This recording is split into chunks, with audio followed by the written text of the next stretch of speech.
The Liger Syndrome, by Liam Dale. Introduction. The driver smashed into the golf ball. Once again, it stubbornly disobeyed the laws of physics and flew way to the right of the fairway before disappearing into the leafy branches of the tree. The locals were angry. This was their home and they wanted revenge.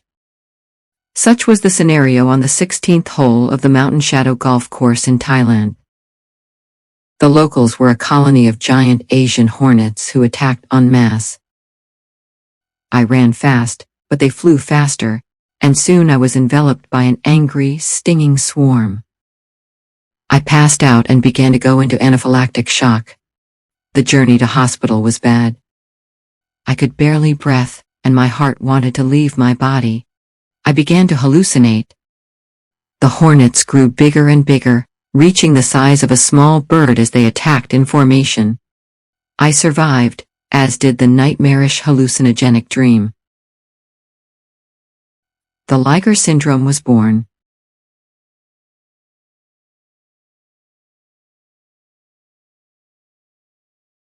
The Liger Syndrome. Nature's Lethal Revenge. Liam Dale.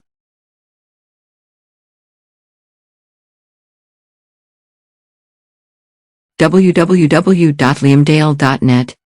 Inquiries, admin@kmedia.com. Chapter 1.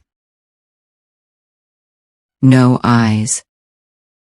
It was still dark when Bill Blackford awoke, the first flickering of the sun's rays perhaps no more than half an hour away. The peaceful silence of the Tennessee pre-dawn was broken by a painful screaming. The sound of baby Linda crying in the next room was nothing new, yet somehow this sounded different. She hadn't been too well for the last few days, and at 6 months old, she seemed to be much more susceptible to infant illnesses than either of his other 2 children had ever been. He feigned sleep and delayed climbing out of bed until Kathy, his wife, stirred, and almost trance-like after several nights of broken sleep, reluctantly climbed out of bed, crossed the room, and opening the bedroom door disappeared in the direction of their daughter's room. His eyelids disobeyed his desire for them to stay open and remain awake, and soon his consciousness dissolved deep into dreams. He was looking at the most incredible sight that he had ever seen. Bill Blackford, his wife Kathy, and their twin 8-year-old boys were staring at a liger, a giant striped and mottled cat that was the size of a small horse, at least the equal in both height and weight of a donkey. A young girl of around 18, dressed in the distinctive blue and red uniform of the privately owned zoo, walked up to the family with a big grin on her face. "Pretty impressive, isn't he?"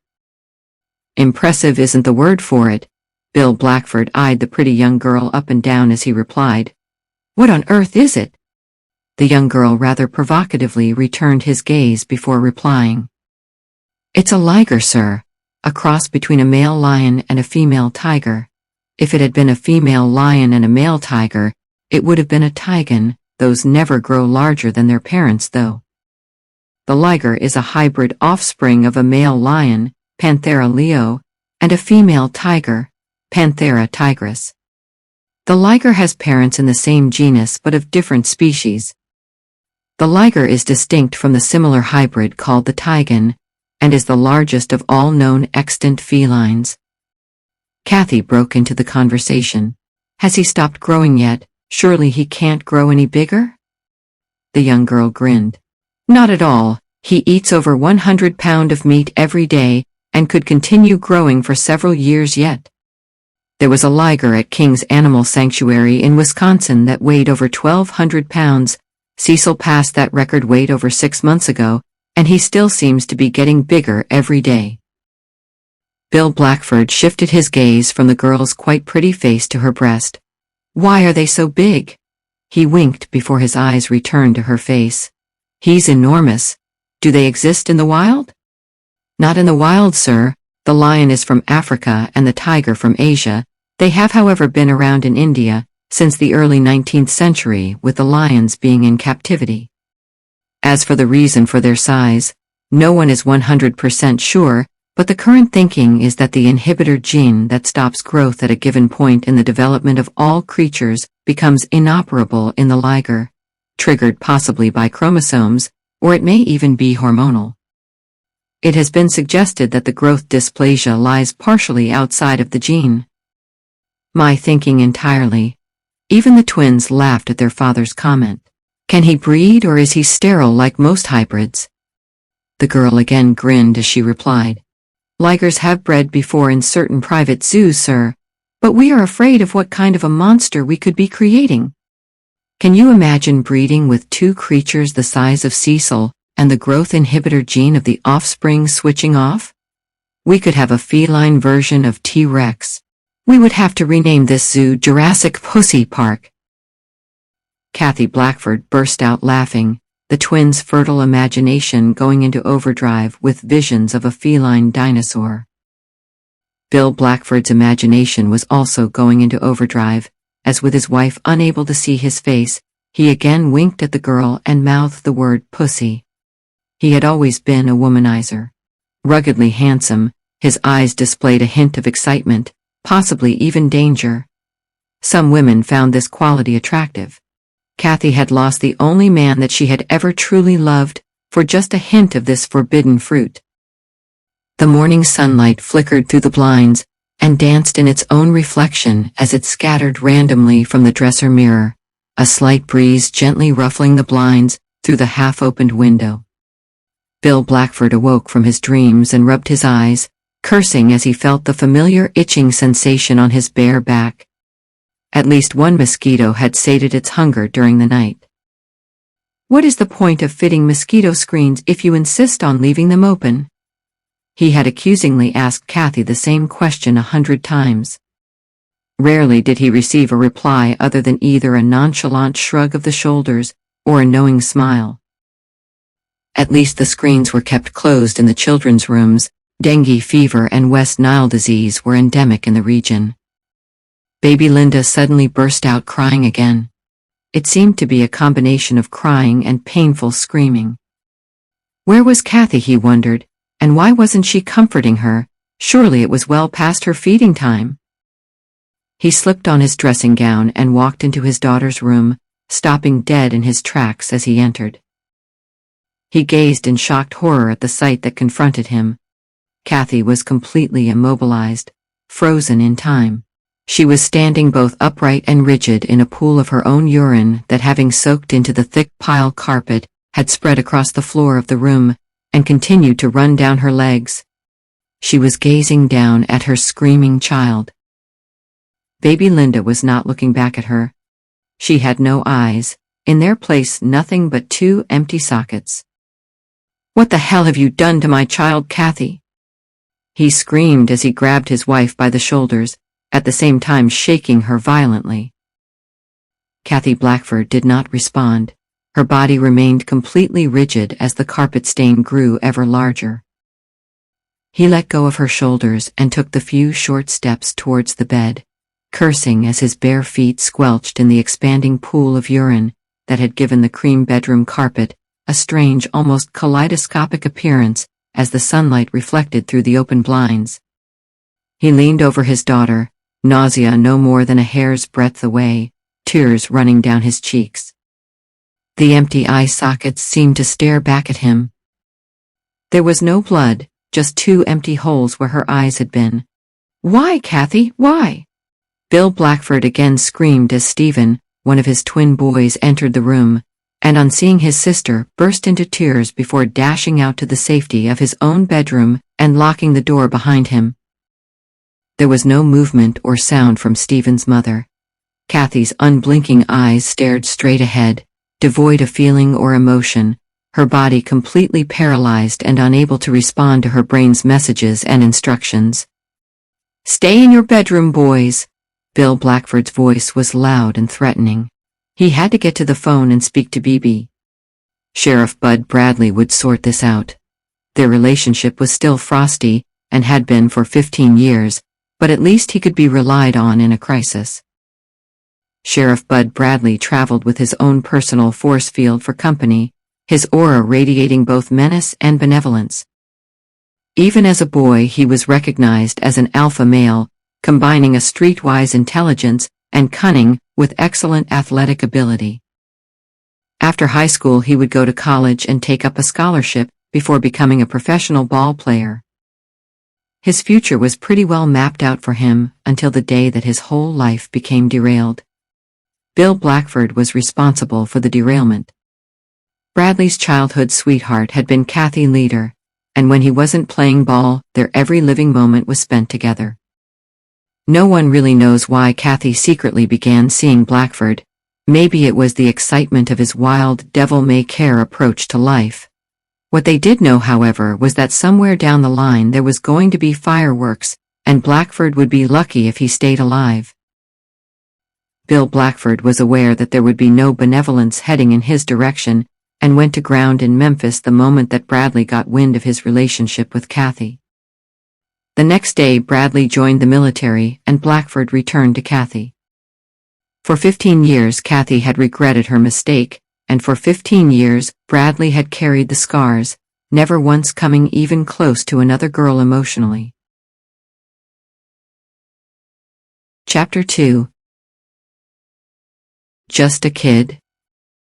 Detective Jim Gilhooly froze as he heard a slight movement over to his right, almost straight ahead of Jackson. He instinctively tightened his grip on the pistol held in his right hand, and despite the coolness of the evening, a bead of sweat ran down his forehead, onto his nose, and dropped at his feet. His partner, Den Jackson, signaled with his left hand, his index finger pointing at the stack of pallets that were piled unevenly in the corner of the warehouse, while at the same time edging slowly in the direction of the pallets. In his right hand was his regulation Glock 9mm pistol. To Gilhooly it appeared that the pistol itself had a life of its own, and was leading Jackson along. The pistol was held well in front of him, and seemed to be pulling his head and his entire body from side to side, in a rehearsed choreographed movement, depending on which direction it was pointing.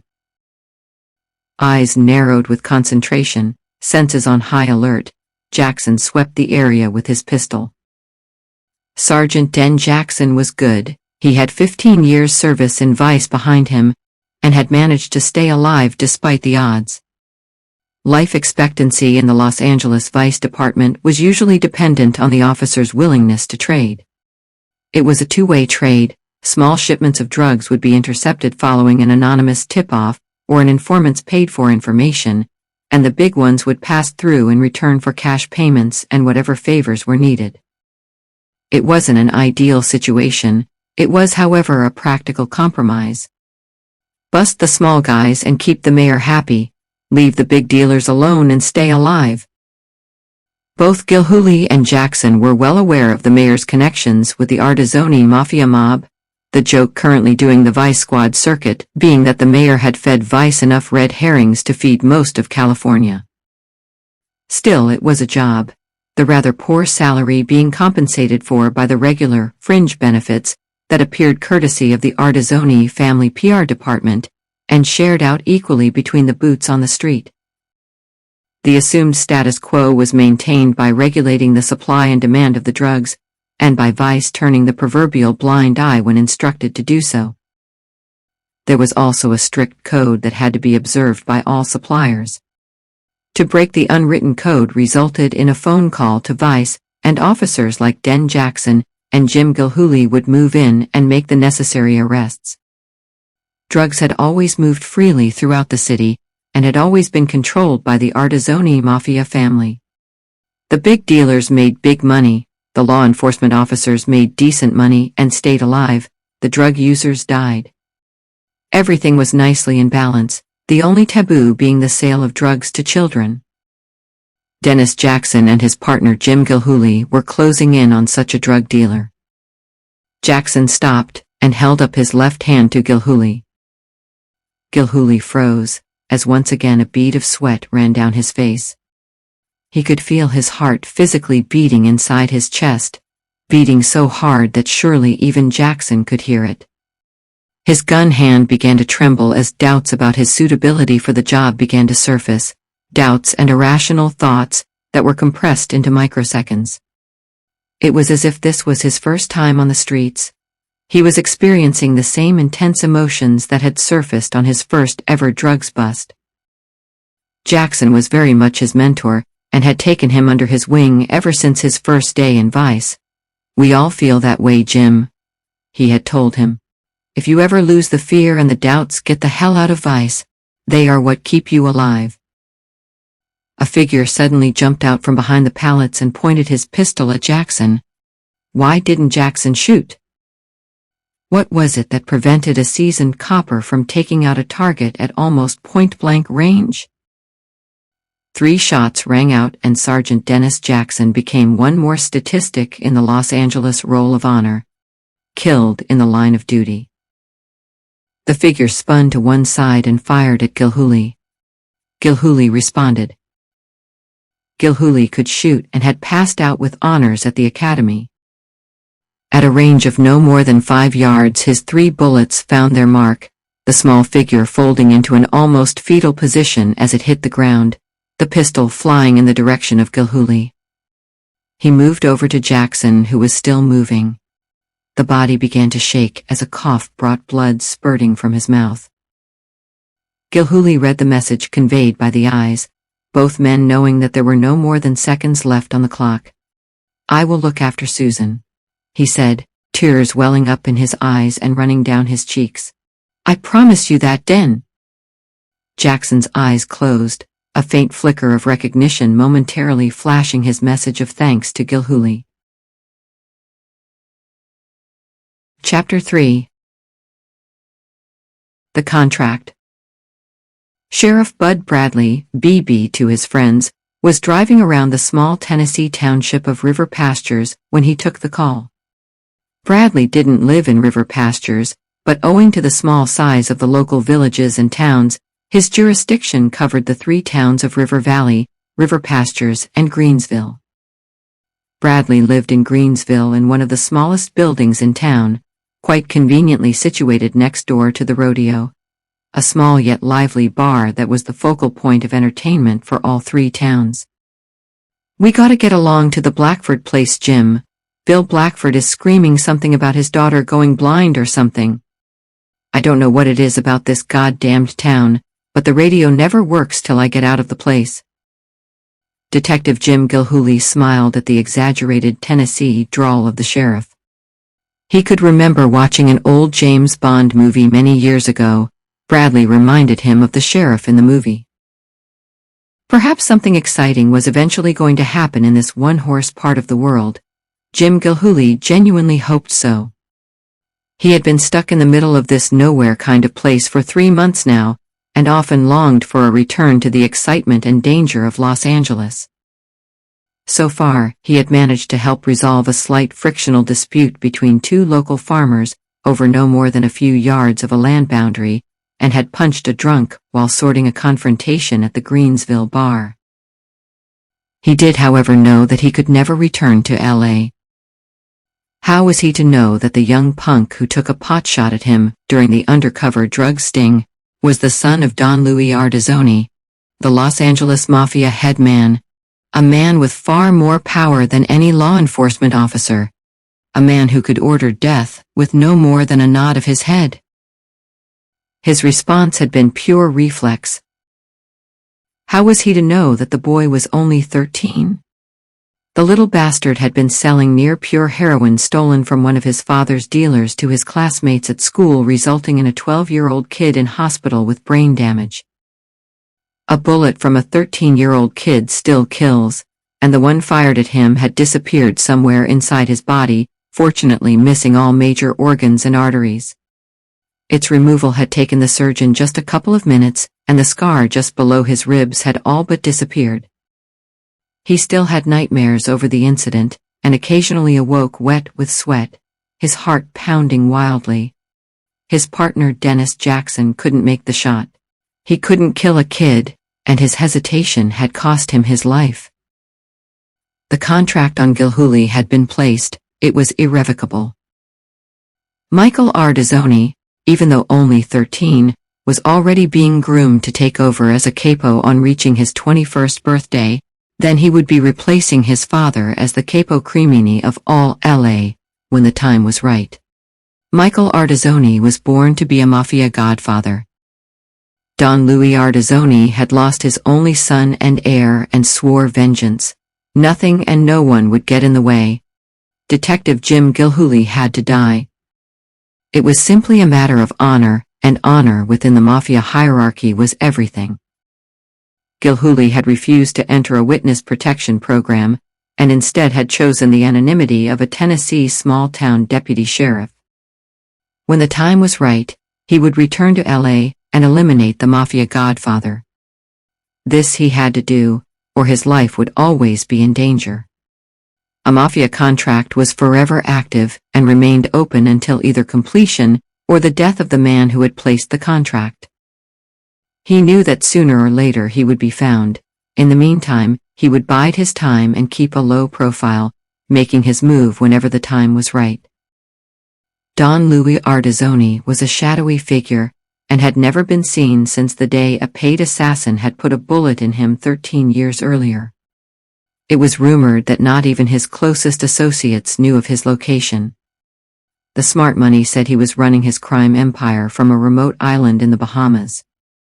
Gilhooly didn't buy that line, and always considered that, like himself, Ardizzoni was probably hiding in plain sight, somewhere in small-town anonymity. The car arrived at the Blackford house after a none-too-hectic drive, Sheriff Bradley spending much of the journey talking about Bill Blackford. They had gone to school together, and had been the best of friends right up to the time that he discovered that Bill and Kathy had become lovers. Kathy had always been his girl ever since junior school. Barely a day passed when they weren't together, and the announcement of their engagement had surprised no one. Her loss was the reason that he had never married. "What about the other girls?" Gilhooly had asked. "Didn't they interest you?" Bradley grinned. "There aren't too many eligibly women around in such a small township, Jim, and most of them are pretty much hitched as soon as they are old enough. The ones that escape to the big cities only come back after their second or third divorce, and by then they are usually rich enough to buy a ranch out of town, so we never get to see them. Anyway, I joined the military shortly after I found out about Bill and Kathy, and like all Special Forces men, I became married to the danger that went with the job. It's like an addiction, Jim. Somehow you cease to function properly without your daily adrenaline fix. Coming down and settling into the real world is the hardest part of the job. Not everyone can make the break. Some of them either crack up or simply give up on life. You still seem to have a problem with this Blackford fellow. Surely you should let it go." "It's not what you think, Jim. I accepted that Kathy made her choice. It's just that I'm still quite fond of her, and without any bias I have to say that Bill Blackford is the worst kind of womanizer that you could ever wish to meet. It really pisses me off when I see him in town with whatever whore or drunken slut is available on the night. Young, old, ugly or pretty, it makes no difference to the bastard. As long as their pussy is for sale, he is in the market to buy. Kathy doesn't deserve that. They haven't been getting along too well lately, Jim. I kinda think that Kathy is coming to the end of the line with him. She wasn't too pleased to find herself pregnant again last year, but she was a little too religious to have an abortion. Bill wanted her to, and when she refused, he knocked her about a bit. The bastard! Gilhooly almost hissed the words. I would have ripped his fucking head off if she had been a friend of mine. Kathy phoned me and begged me to stay away, Jim. It's probably a good job that she did, or I wouldn't be sheriff now. The two men left the car and headed towards the front porch of the pretty, almost English-style cottage of the Blackfords. The spring flowers were in full bloom, and added an even more English chocolate box touch. Kathy was the gardener. Bill was the drinker. 4 shots rang out. Sheriff Bradley and Deputy Gilhooly instinctively dived for cover behind a mature maple tree before drawing their pistols. The shots continued, 6 in all before total silence. The front door of the cottage flew open and the two twins, dressed only in pajamas, ran out, one of them screaming, and the other one ashen-faced and almost zombie-like. The two men dashed out from the cover of the maple tree and each grabbed one of the boys before pulling them behind the tree. "What the hell is going on, Stephen?" Still crying and shaking uncontrollably, the boy held by Bradley spoke. "I'm Kevin, Sheriff." "I'm Stephen, Sheriff." Gilhooly released his grip on the other boy as he spoke. Despite the obvious seriousness of the situation, both men chuckled out loud. The twins were identical, and somehow insisting on Sheriff Bradley getting their names correct seemed quite surreal under the circumstances. "Mum has just shot Dad." Both twins spoke at exactly the same time. "Stay here, Jim, and look after the boys. Don't let them anywhere near the house." Bradley holstered his pistol and began walking towards the front porch before turning to speak again. "I'm going to talk to Kathy." He entered the open door of the cottage and checked the downstairs rooms before climbing the stairs. "Kathy, it's Bud. I'm coming up the stairs, so stay calm, we've got to talk." He slowly entered the open bedroom door and recoiled in shock at the sight that confronted him. This could not be real. This was Sheriff Bud Bradley's patch, his own back garden, and these things simply did not happen in River Valley. Bill Blackford lay face down on the bedroom floor, his white dressing gown now turned red, his body with 4 bullet holes in it. Alongside his body lay the body of Kathy, her eyes wide open yet staring at nothing, the wound in her head pouring blood. On the bed was the most disturbing sight of all. Baby Linda also had a bullet hole in her head. She had seen nothing. She had no eyes, just 2 empty sockets. Chapter 4. The Enforcer. Jim Gilhooly was doubly concerned. The phone call from a close friend in the LA Police Department had shocked him to the core. "The Enforcer has your whereabouts, Jim," Darren Woodcock had told him. "Someone in the department has been bought. Get the hell out of there.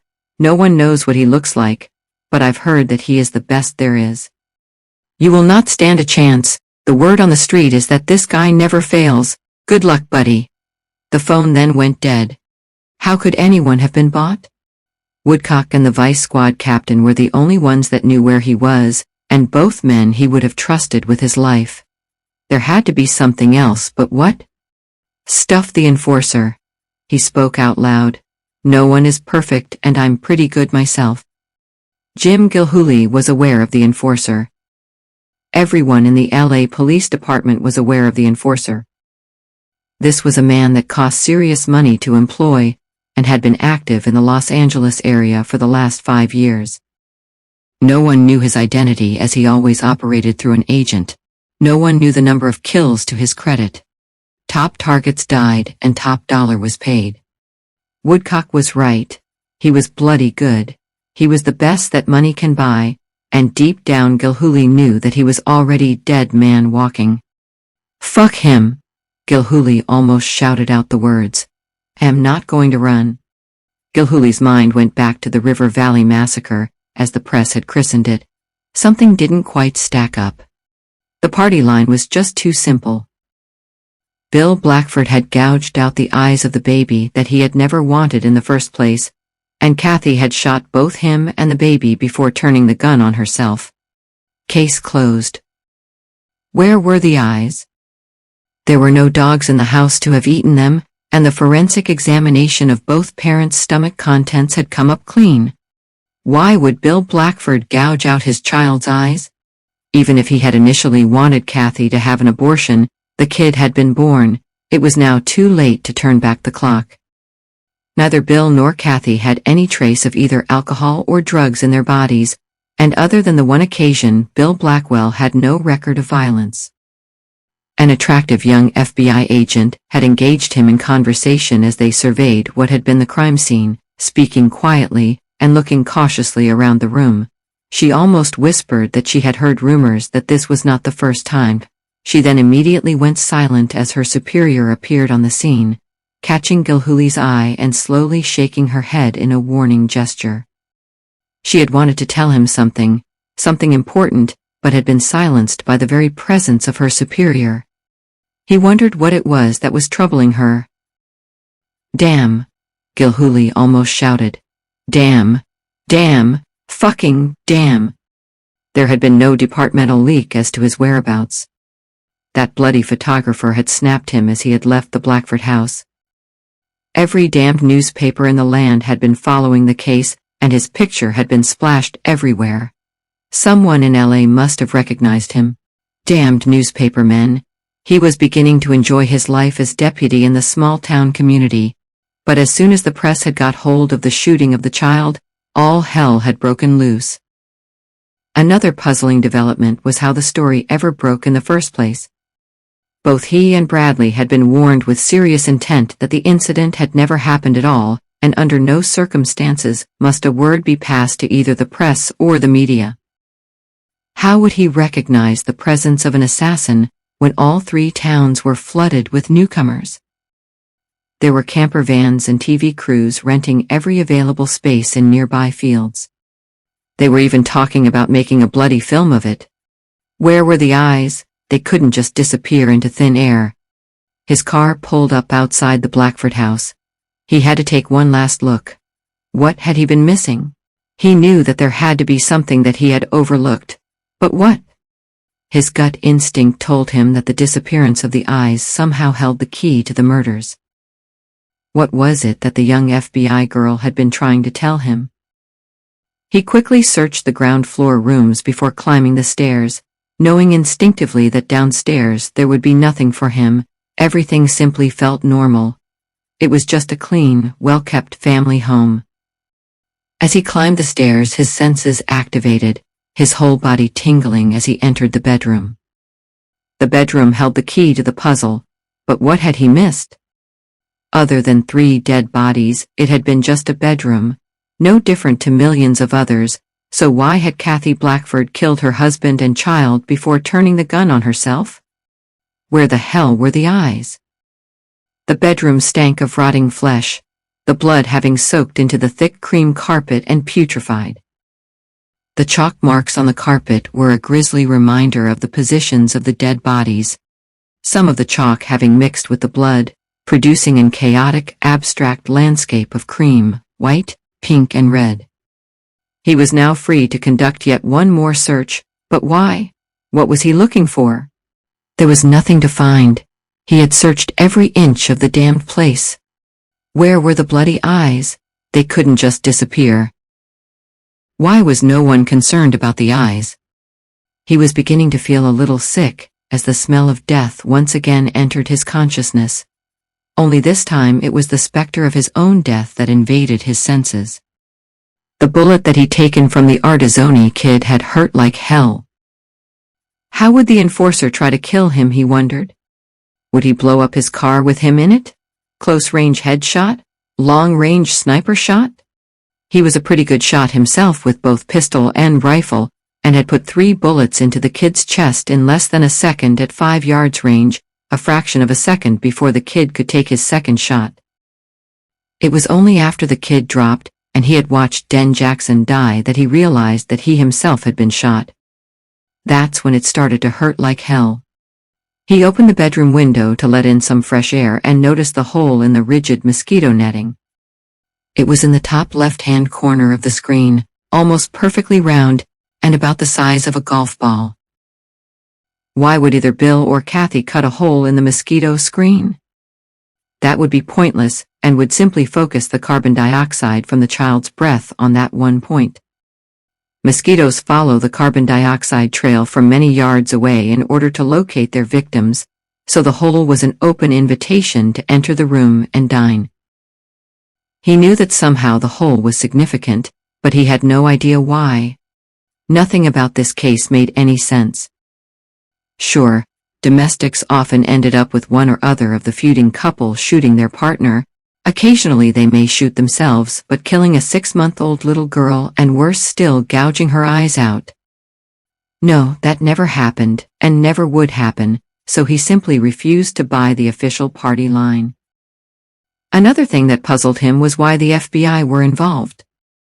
This was no more than a violent domestic. The FBI didn't involve themselves in domestics. Where were the bloody eyes? Why had the family cut a hole in the mosquito screen? Gilhooly left the bedroom, his feet sticking to the congealed, blood-soaked carpet.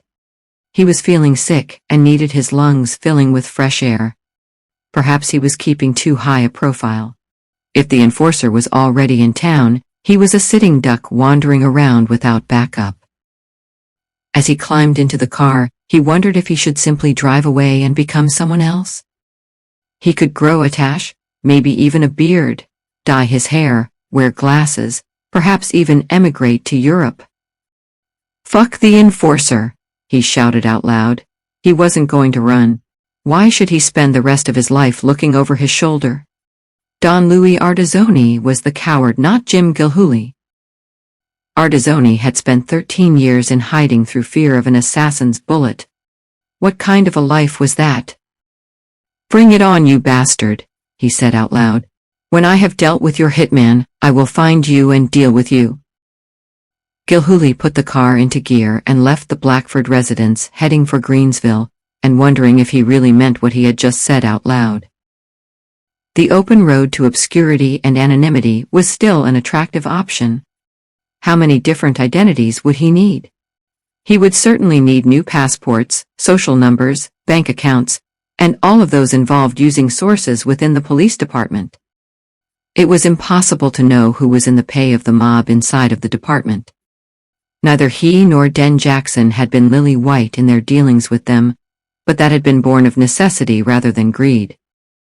To have been outside of the protection offered by the established system and regime would have been a death sentence. In the eyes of the mayor, maintaining the status quo was everything. He only needed another 2 years in office, and Don Ardizzoni had promised him a nice little retirement home in the Bahamas, the same retirement home promised to his predecessor, who had tragically died shortly before he ever got to see it. Chapter 5. Becky.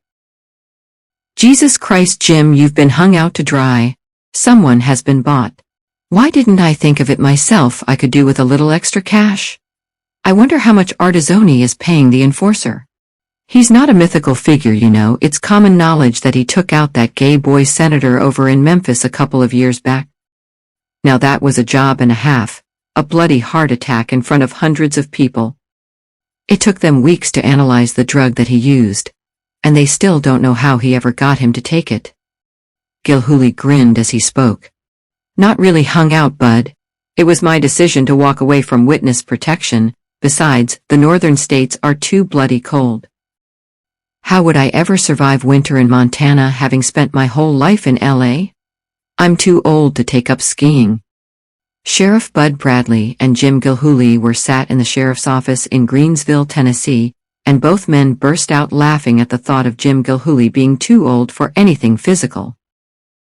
Gilhooly was 28 years old, tall, slim, and extremely fit. Every morning before leaving the house, he would religiously spend half an hour working out and practicing his martial arts skills, and was once again approaching the fitness level that he had been at before taking the bullet from the Ardizzoni Mafia kid. "Are you going to leave then, Jim?" Bradley scratched the back of his neck as he spoke. It had been a particularly bad year for mosquitoes.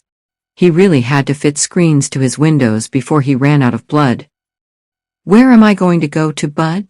You know as well as I do that the Mafia tentacles cover the entire country. I have only 2 options, to kill or be killed.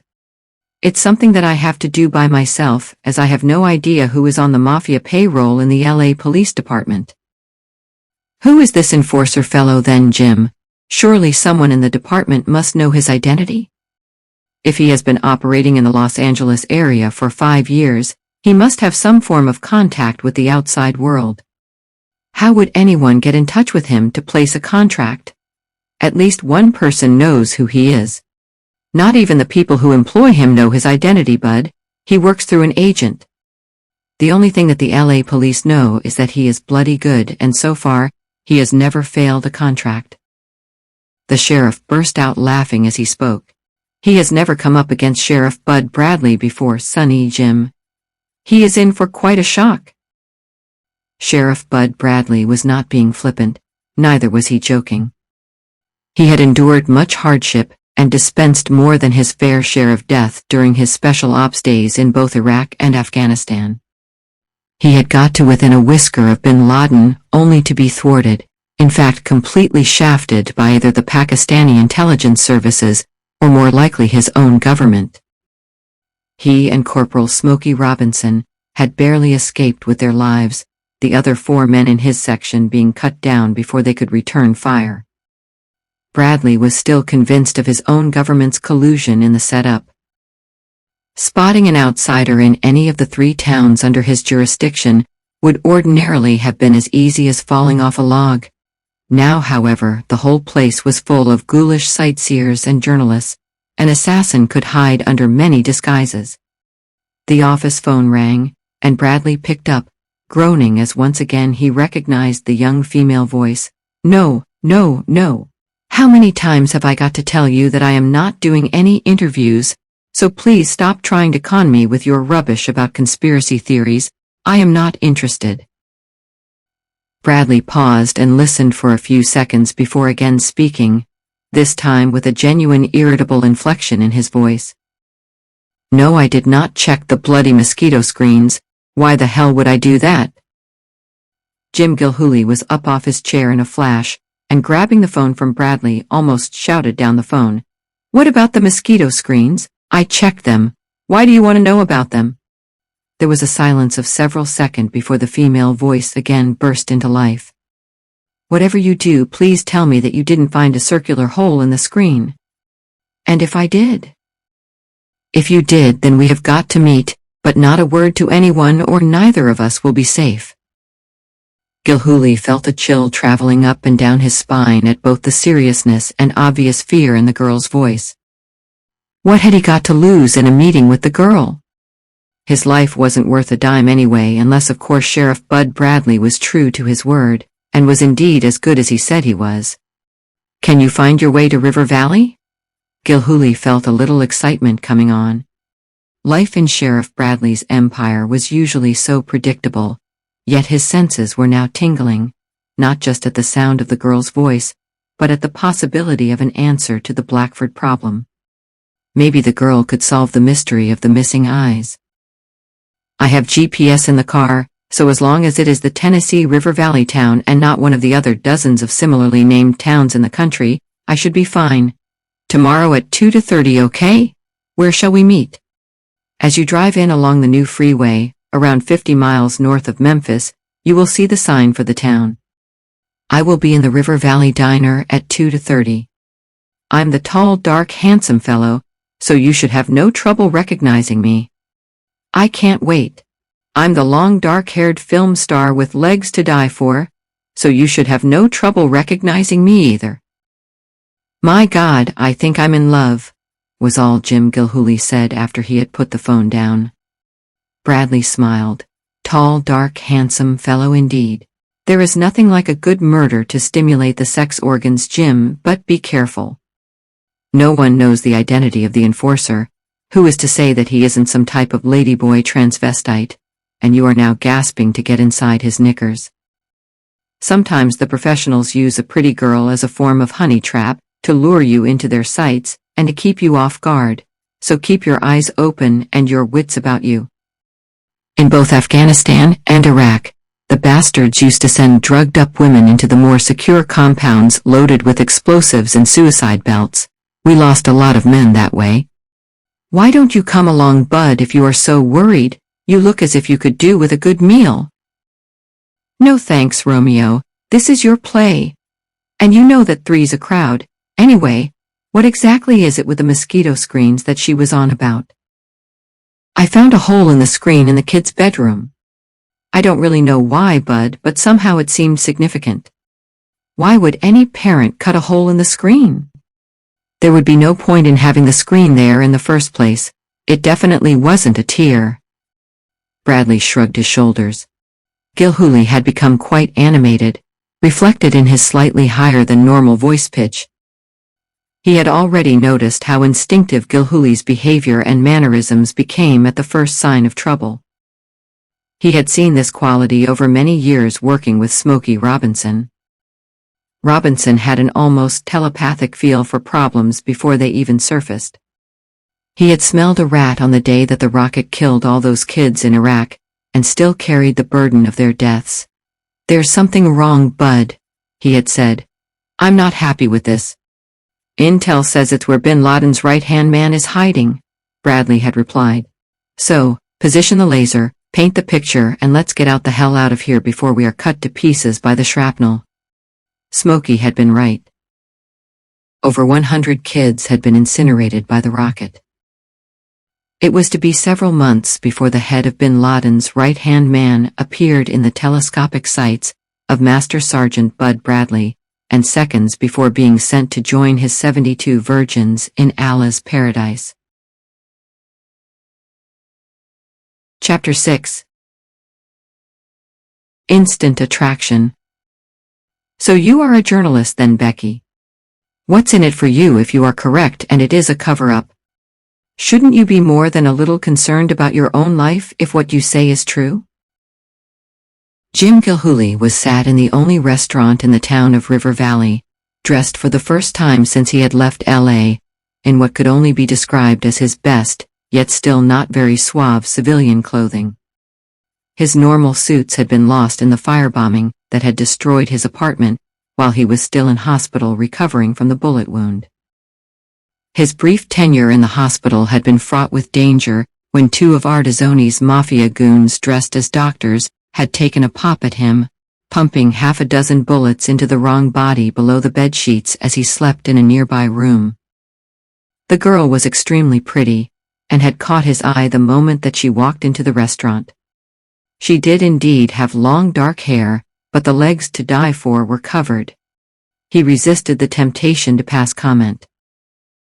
She wasn't dressed for any kind of dinner date, and wore a plain light blue pair of slacks and a loose-fitting white blouse, yet in many ways she stood out from the well-dressed middle-class clientele and big-city journalists sat at the rest of the tables that surrounded them.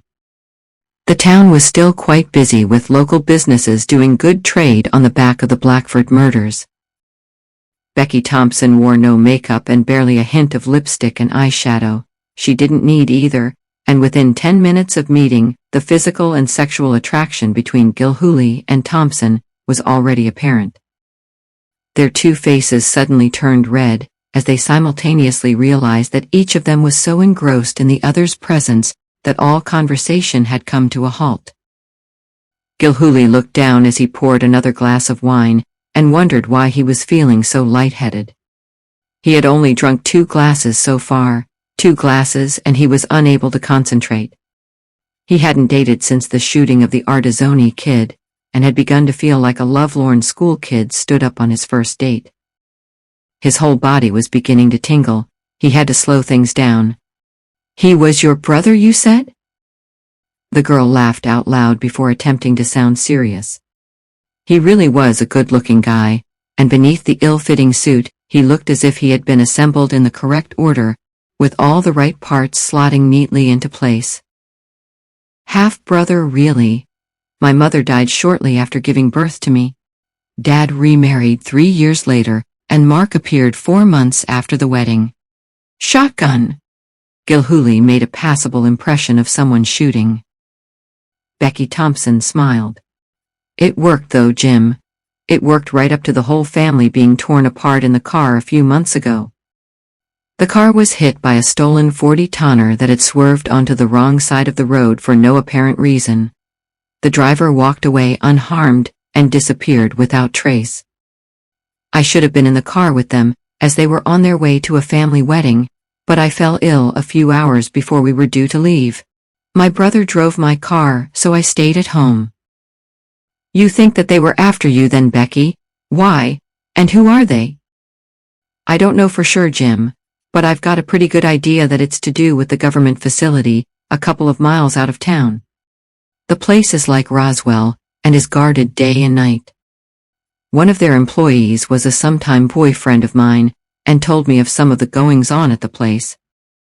I asked a few too many questions around the town. I know I shouldn't have, but being a journalist, I can't help sticking my nose in. It goes with the territory.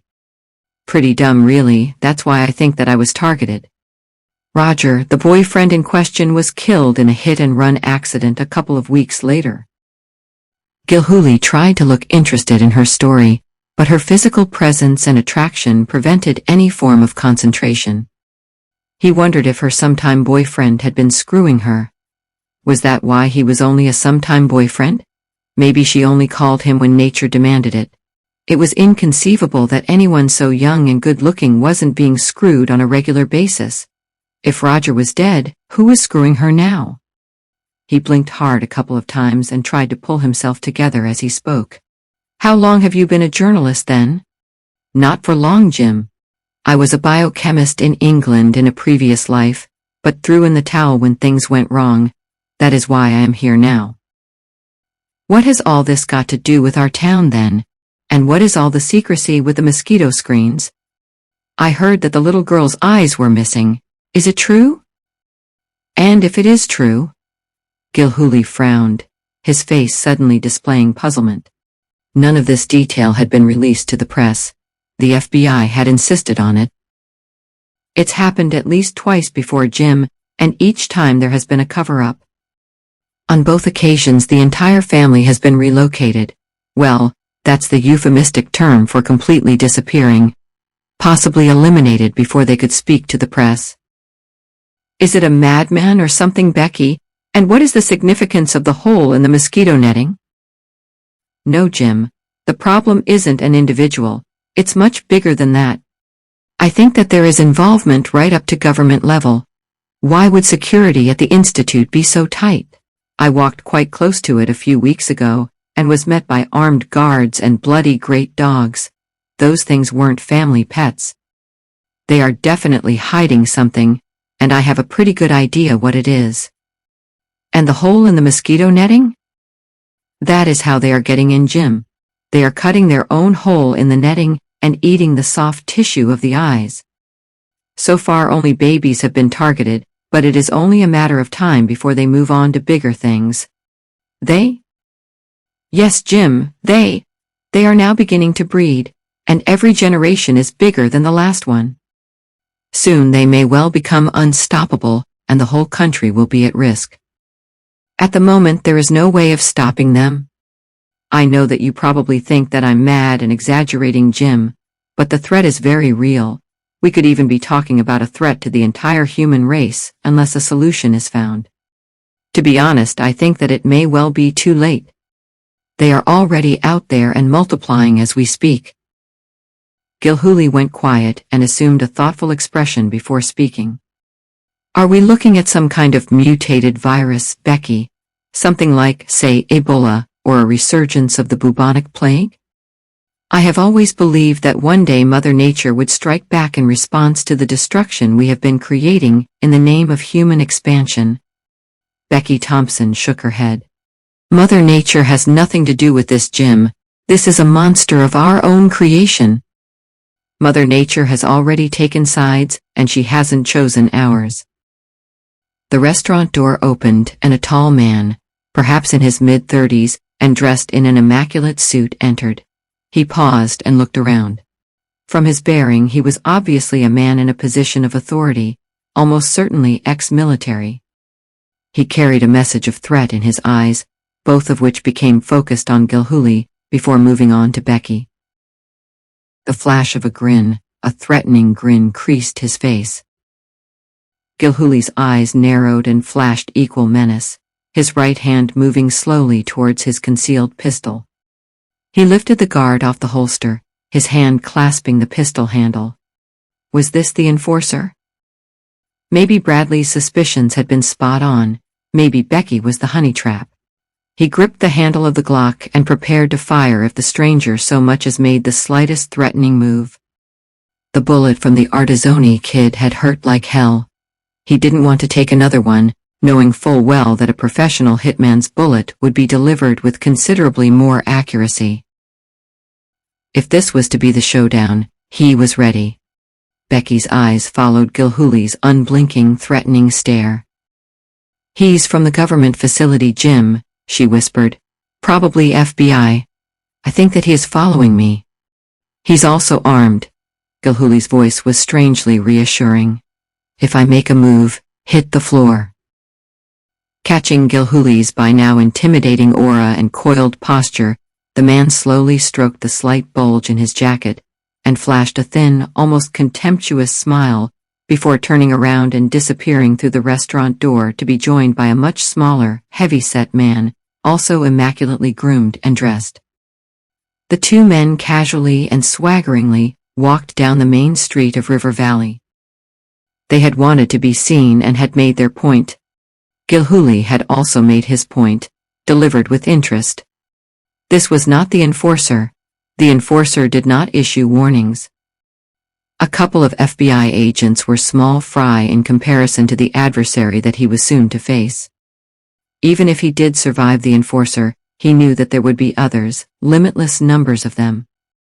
They would forever keep coming until such a time that either he or Don Louis Artizzoni was dead.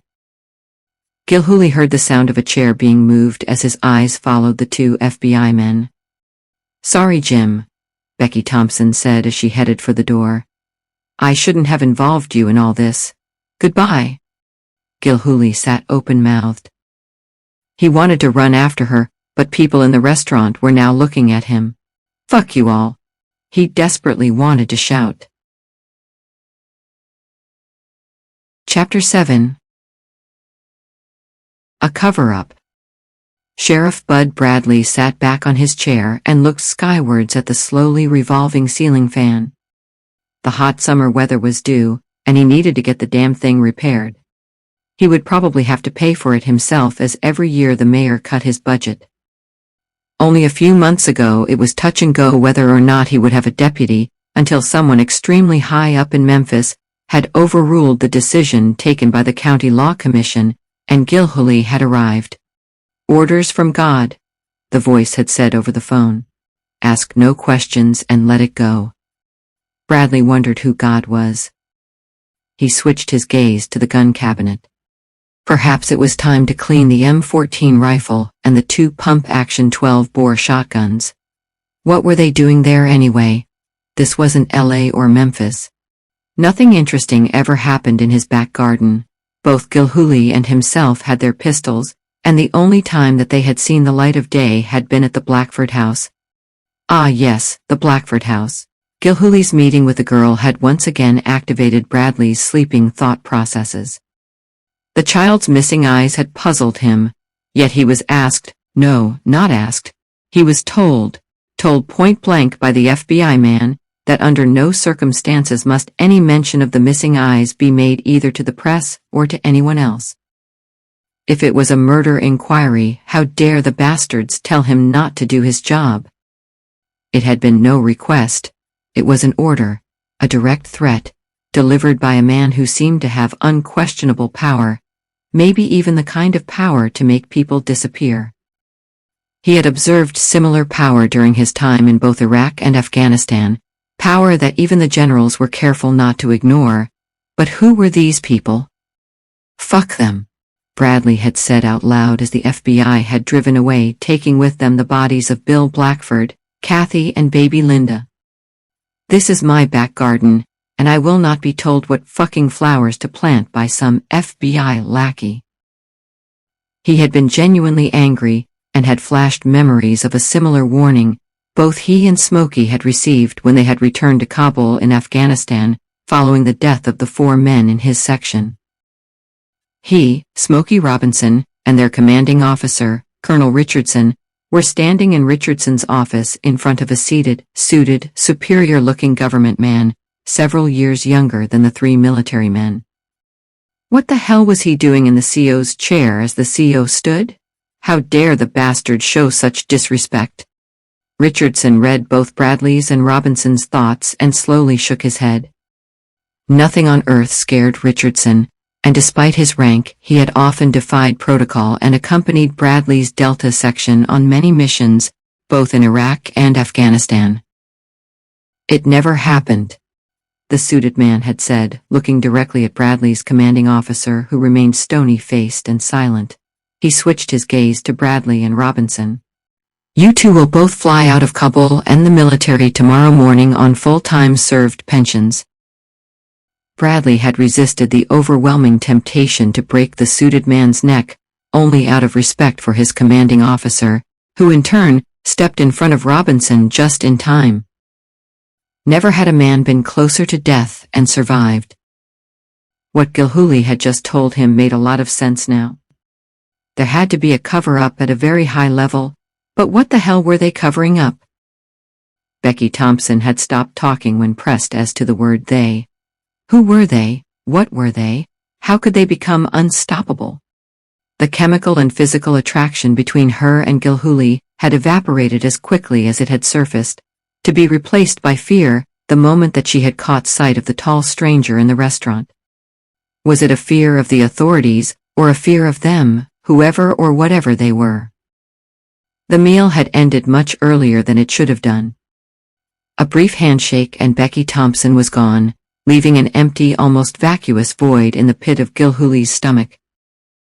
The ball was now in her court, as he didn't even know where she had come from. He couldn't move forward as he knew of no government facility, and most certainly, he didn't know what they were. He cursed as he paid the bill, leaving only a modest tip. Why hadn't he taken Becky's number plate as she drove away? He was a detective, for God's sake. He could have discovered so much more about her. How old was she? He guessed at around 24. Where did she live? What exactly was the secretive government facility up to, and why were they messing with something that, in Becky's words, could threaten the very existence of the human race? He had walked out of the restaurant still wondering if anyone was screwing her at the moment. If not, what a waste. Chapter 8. The Liger Syndrome. Sheriff Bud Bradley scratched his chin as he spoke, his dark brown eyes displaying a deep thinking process as they once again lifted and gazed at the ceiling fan. Like Gilhooly, his body was tall, lithe, muscular, and without a hint of middle-aged deterioration setting in. His face was strong and determined and portrayed a hidden power, accompanied by a dangerous hint of malice, a man not to be tangled with. Even the Special Forces officers had been wary of Master Sergeant Bud Bradley, their orders often manifesting themselves as requests. He had many kills to his credit in both Iraq and Afghanistan, not all of them achieved with a bullet. When stealth and surprise was needed, a knife usually served its purpose, its razor-sharp blade slicing the jugular and the windpipe, as it dispensed instant and silent death. His gaze shifted from the fan and fixed Gilhooly with a penetrative stare. If this enforcer fella is as good as your sources say he is, Jim, he will almost certainly be ex-Special Forces himself. Civilians can never reach such levels of effectiveness without detection. That gives us an advantage. I can get inside his head. No, Bud, it isn't right that you should risk your life. This is my problem. I will deal with it my way. Sheriff Bud Bradley raised his voice. The hell you will. The minute he sets foot on my turf, he becomes my problem, and I decide whether or not he lives or dies, not you, Jim. This is my back garden, and I am the law around these parts. Jim Gilhooly almost fell off his chair, laughing at the perfect John Wayne voice. The sheriff did have a point, and the idea of an ex-Special Forces man certainly made sense. What also made sense was that two heads would be better than one, especially when one of those heads would be operating in his own back garden. Gilhooly also had an advantage over all the other kills of the enforcer.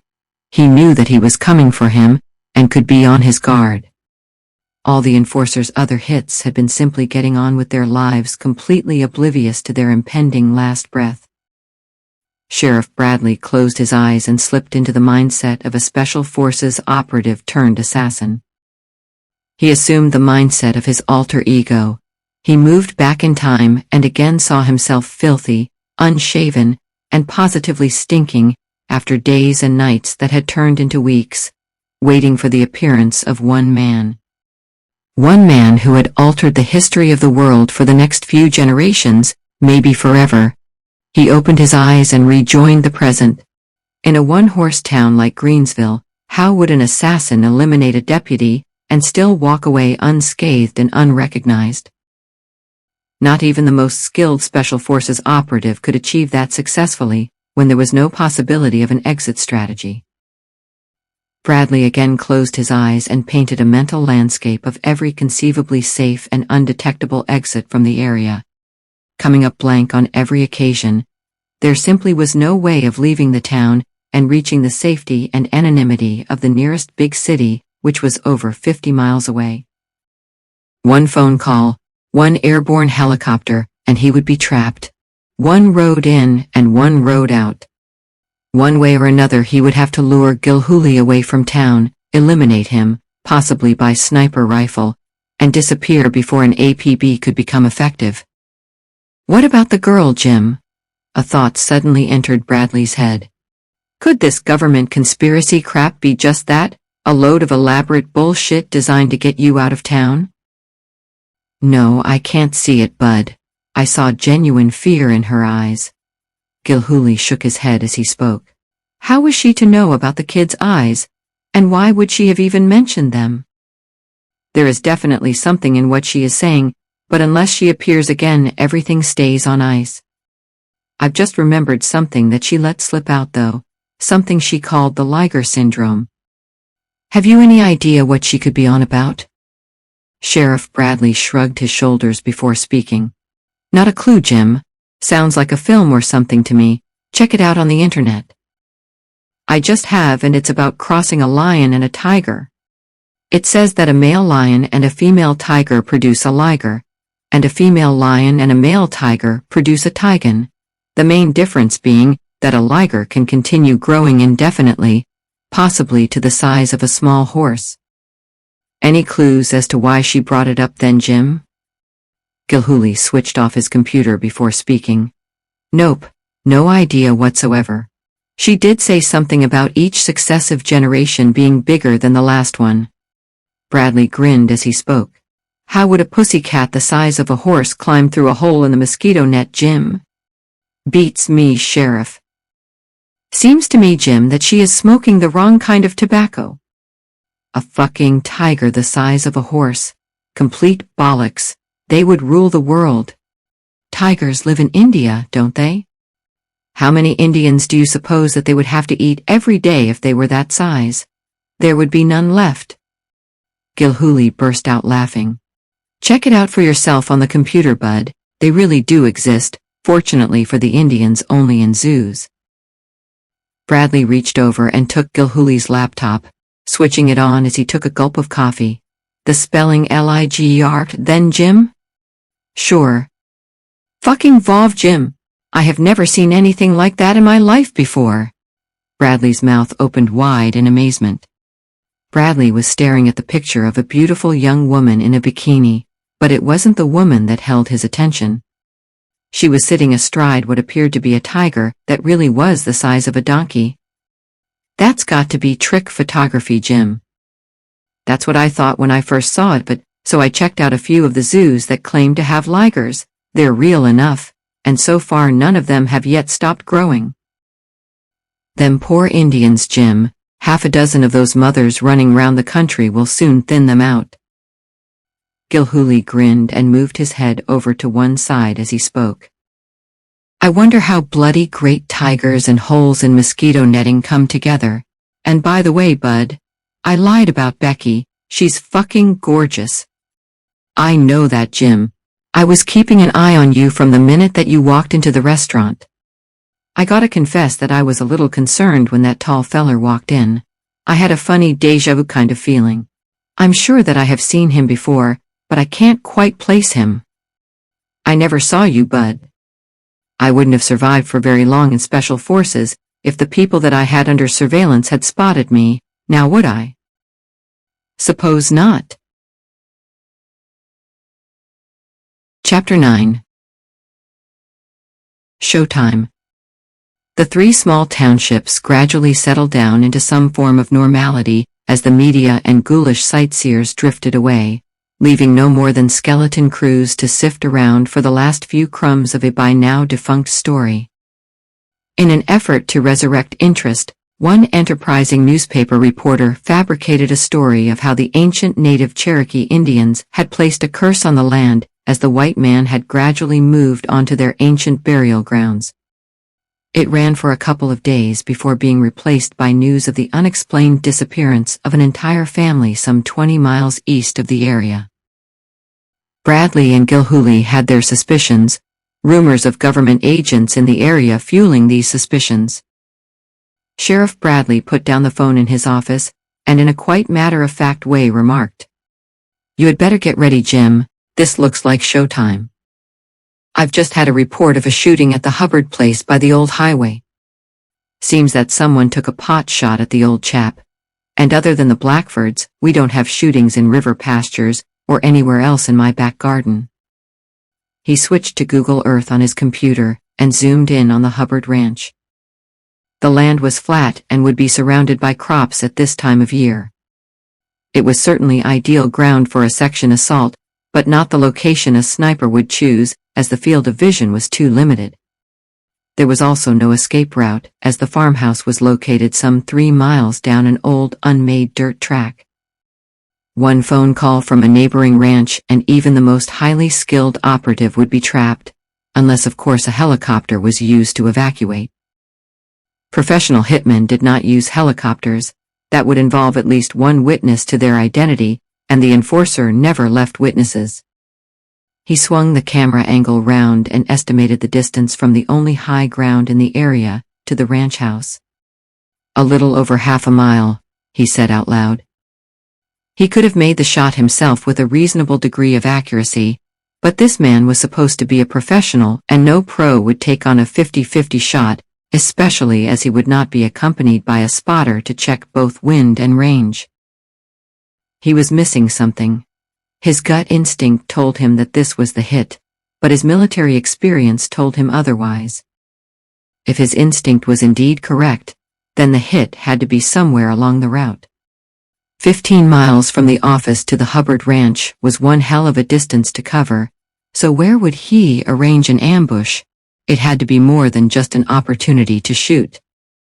That could take place anywhere along the route. It had to be made to look like an accident. All good ambushes have an exit strategy. There was little point in assassinating a target and then becoming a target yourself. His mind flashed back to Afghanistan. He was waiting for the go-ahead to take down bin Laden. The murdering bastard was in his sights, sat around a campfire with a dozen of his followers. One gentle squeeze of the trigger would have made the months of deprivation and hardship all worthwhile. One of the men sat by the fire somehow looked out of place as the flickering flames briefly illuminated his face. Bradley blinked, and again peered through the telescopic sights of his sniper rifle. Smokey Robinson again ranged him, irritation surfacing in his voice. "Why were command waiting? This was getting even time for the American people.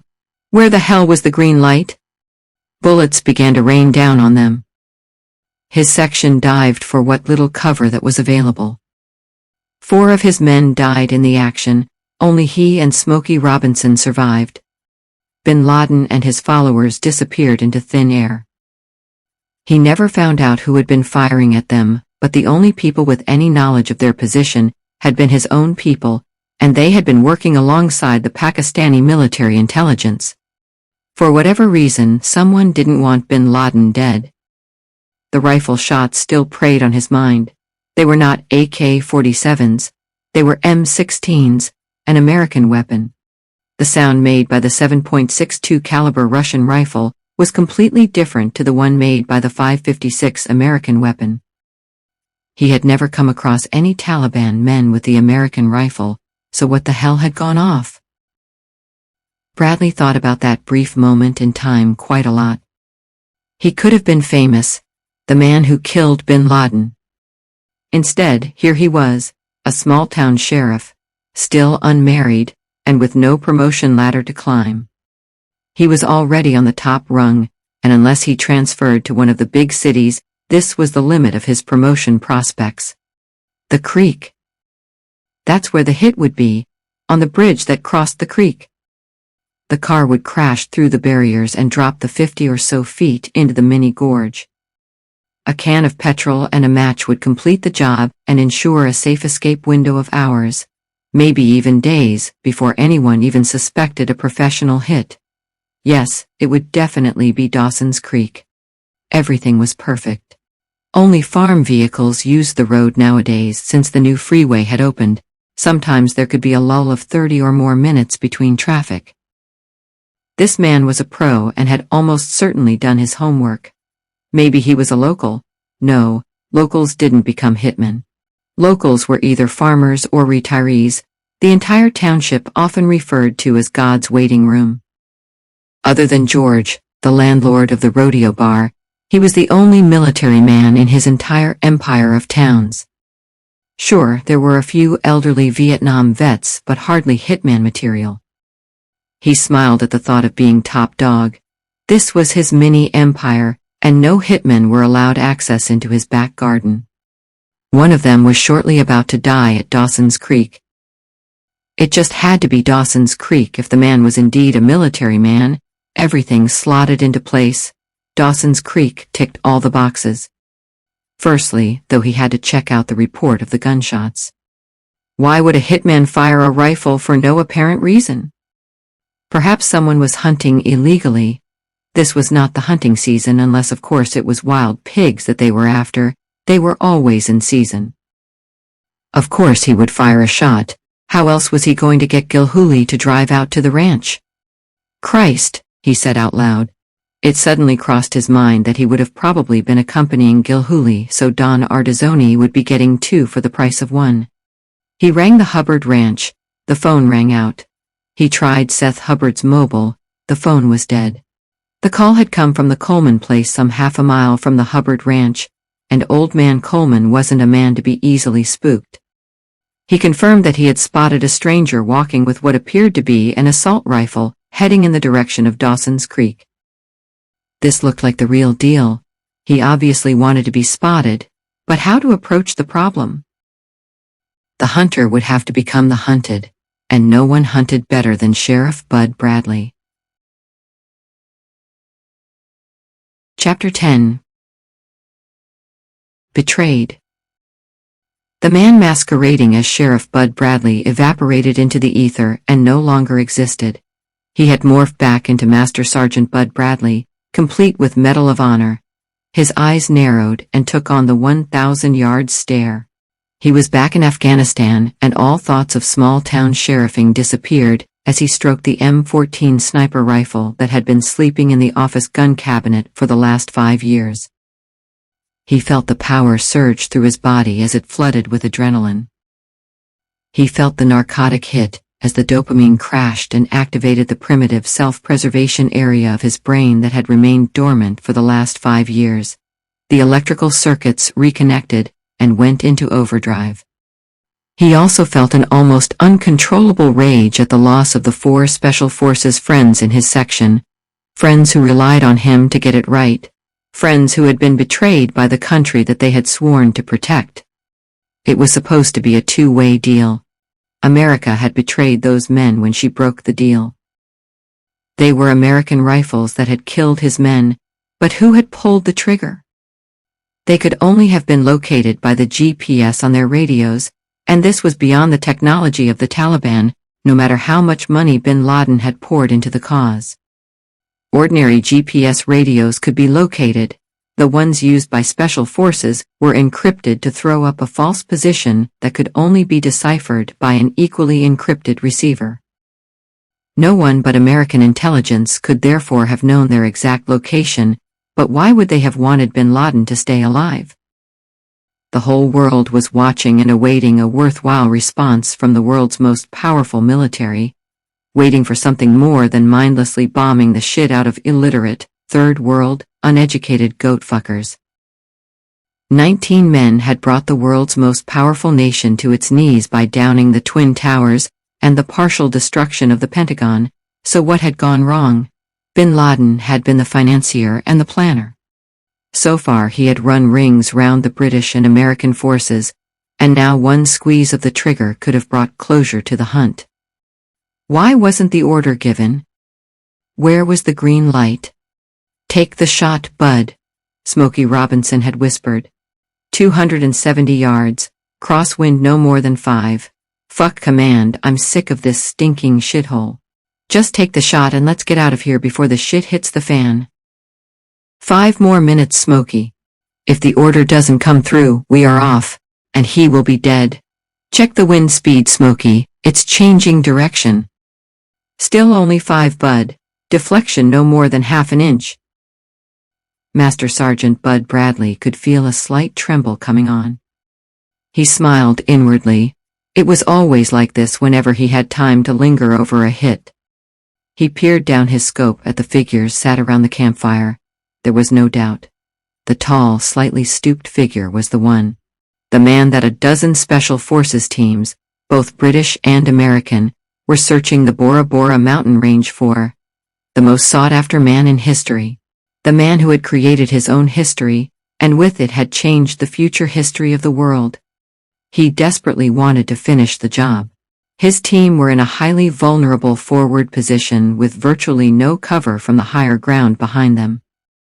They were hidden from the men sat around the campfire by a small sandy ridge, but if attacked from the rear, they were sitting ducks. For fuck's sake, Bud, take the shot and let's get out of here. 2 minutes, Smokey, 2 minutes. Red light. Repeat, red light. Hold current position, acknowledge. The small transmitter radio spoke quietly. Something's wrong, Bud. I don't like it. There is no reason for a red light. The orders were to eliminate, not to capture. Take the fucking shot. I've got a real bad feeling about the situation. Trust me, Bud, something's fucking wrong. We've got to get out of here. Bud Bradley again peered down the telescopic sights at the men sat around the campfire, his mind suddenly flashing back a few months to Iraq. Smokey had said almost the same words during a stakeout. Seconds later, a RPG had whistled over the house parapet which the section were using for cover, and landed smack bang in the middle of them. All 6 men should have been blown to pieces, atomized, vaporized. The explosive head had fizzed, popped, and simply extinguished itself. Has anyone brought any toilet paper? Dave Warburton, the joker in the section, had remarked. I do believe that I have just shit myself. Minutes later, the target had been spotted casually walking down the Mosul Road and heading south towards the main American forward assault positions, seemingly without a care in the world. As always, he was surrounded by half a dozen of his henchmen, all of them armed to the teeth. He was pretty much invulnerable, the area having been under his control for close on a year, and his usual caution disguised by a show of bravado. Range a little over 1,000 yards. Smokey had said. Wind 0. Bud Bradley adjusted his scope and took 3 deep breaths, slowly, purposefully. The third breath was released even more slowly, perhaps no more than a third of the air leaving his lungs before he stopped. The crossed hairs centered on the target's chest as he slowly squeezed the hair trigger. 2 seconds later, a shaped projectile traveling at over 3,000 feet per second found its target.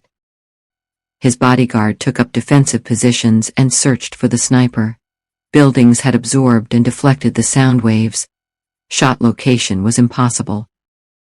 The section retreated in a well-rehearsed defensive formation, each man in turn providing cover as 5 men moved forward, pausing only to check each blind alleyway for hidden snipers. Number 2 in the Al-Qaeda hierarchy would be coordinating no further attacks on coalition forces. Number 1 was in Afghanistan, and was now sat smack bang in the middle of Master Sergeant Bud Bradley's crossed hairs. His life expectancy was seconds, no more than a green light signal from headquarters, at which point the Barrett sniper rifle, so favored by snipers the world over, would dispense its deadly load, and end the reign of one of the most dangerous men on the planet. Where was the green light? What the hell were headquarters waiting for? You're right, Smokey, this is beginning to feel like a setup. Signal the section to prepare for a turkey shoot. If Bin Laden is going down, he will need a few friends to talk to when he reaches paradise. Set them along the ridge and let's get ready to rumble. the silent stillness of the clear Afghan evening was suddenly shattered by the sound of rifle fire. 4 shots rang out, each one echoing around the mountainside, bouncing their way from rock to rock, cave to cave.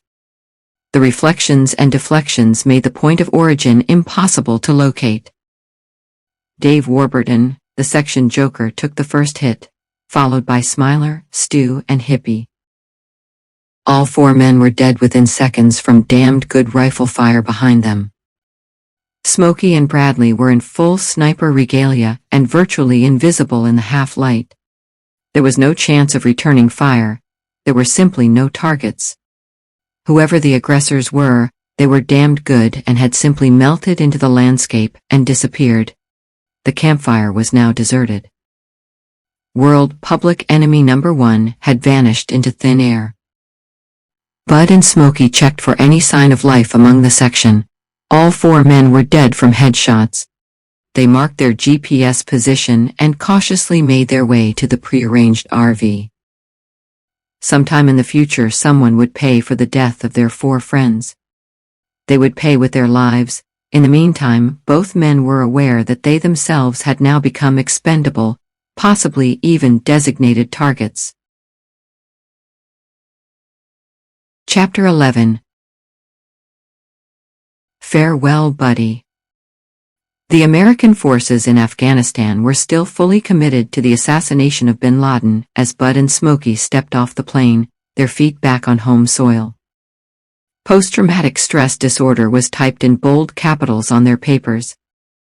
Both men knew that it was bullshit. The military no longer required their services and had awarded them full-time served pensions. The man in the suit had been true to his word, both Bradley and Robinson being on the first flight out of Kabul the next morning. Their silence had been bought, paid for by the 4 dead men in their section. But why? What the hell did their silence mean? Neither man knew anything that the rest of the serving military men didn't know. They knew that America was again involved in an unwinnable war, but so did everyone else.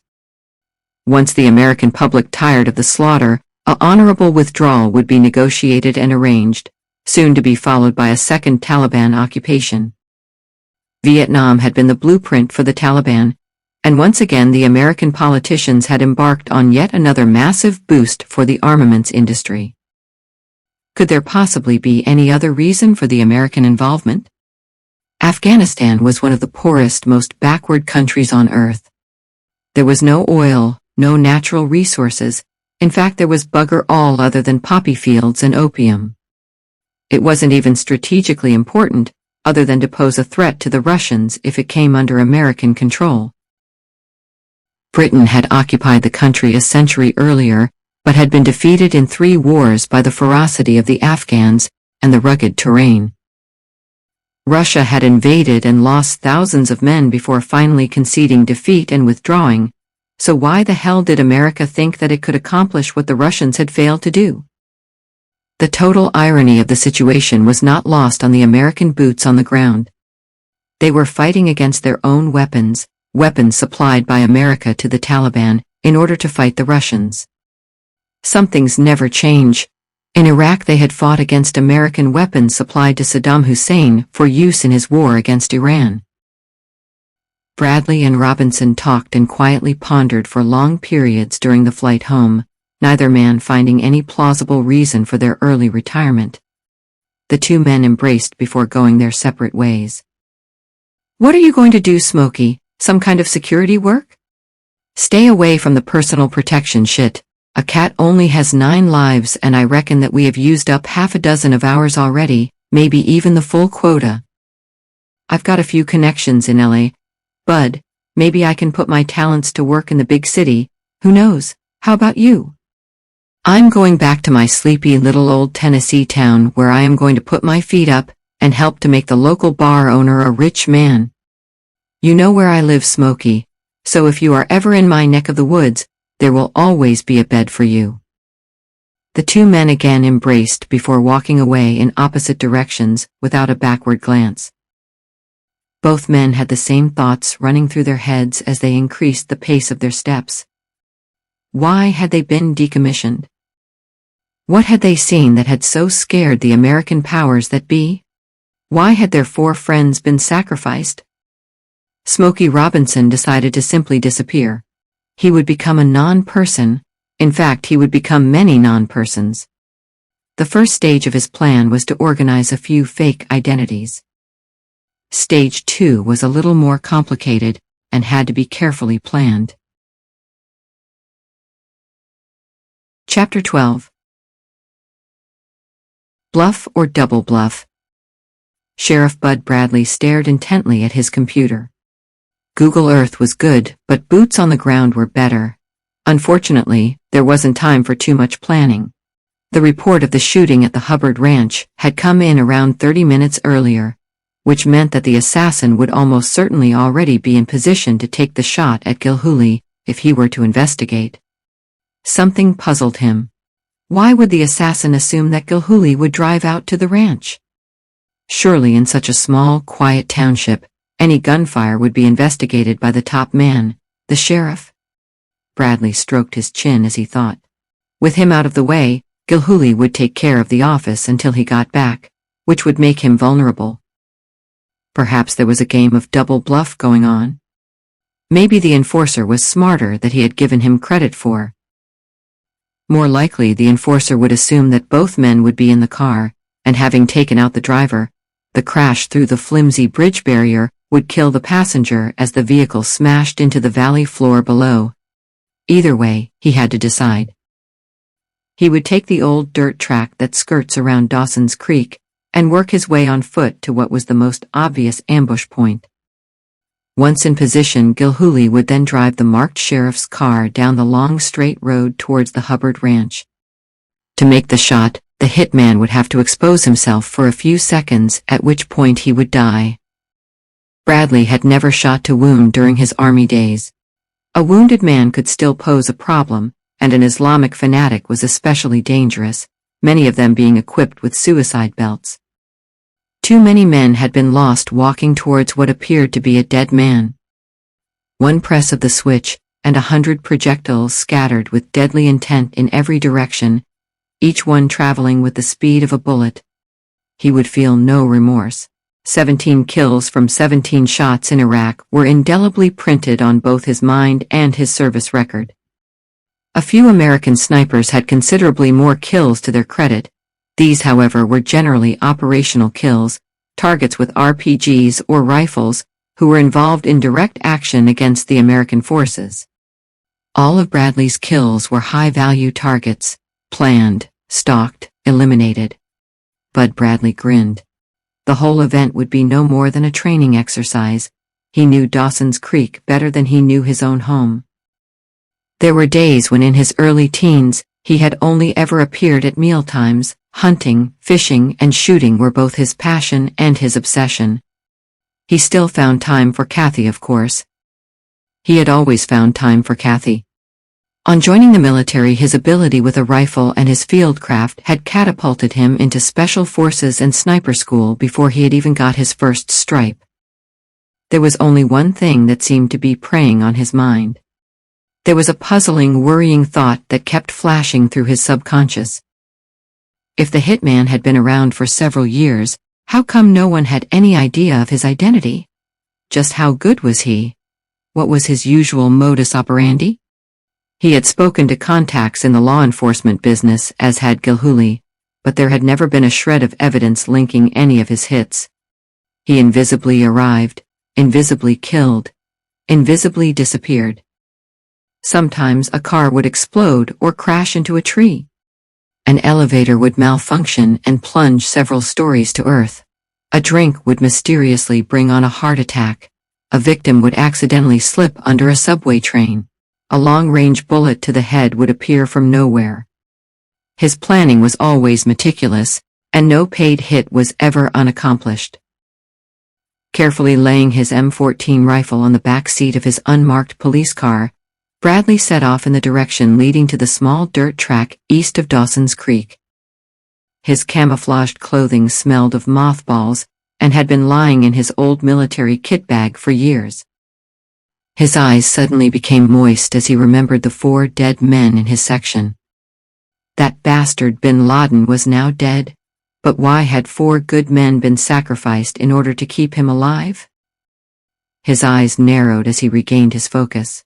If the enforcer were as good as they said he was, he would need every ounce of his concentration and military experience to take him down. He was confident of success, after all, this was his own back garden. No matter how good the enforcer, home advantage carried a lot of weight. He knew that the enforcer would already be in position. The enforcer would be unaware that Master Sergeant Bud Bradley was on his case. Gilhooly fingered his pistol nervously back in the office, constantly checking the magazine. He was to give Bradley exactly 60 minutes before driving down the old road.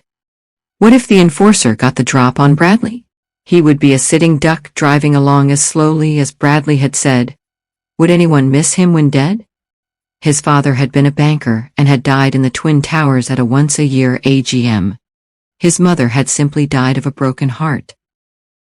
The bullet from the Artizzoni kid had hurt like hell. What did a high-powered rifle bullet feel like? How long would his brain live for once his body had closed down? Bloody hell, Bud, he said out loud. I sure hope that you are as good as you say you are. His thoughts were interrupted by a phone call. He recognized the voice and took a sharp intake of breath before speaking. Hi Becky, how are you? It's happened again, Jim. The FBI are all over the place like a rash. Shit, someone's coming, I've got to go. The phone went dead as visions of legs to die for flashed momentarily across his inwardly smiling subconscious thoughts. Gilhooly again checked his watch. As Bradley had said, it was almost showtime.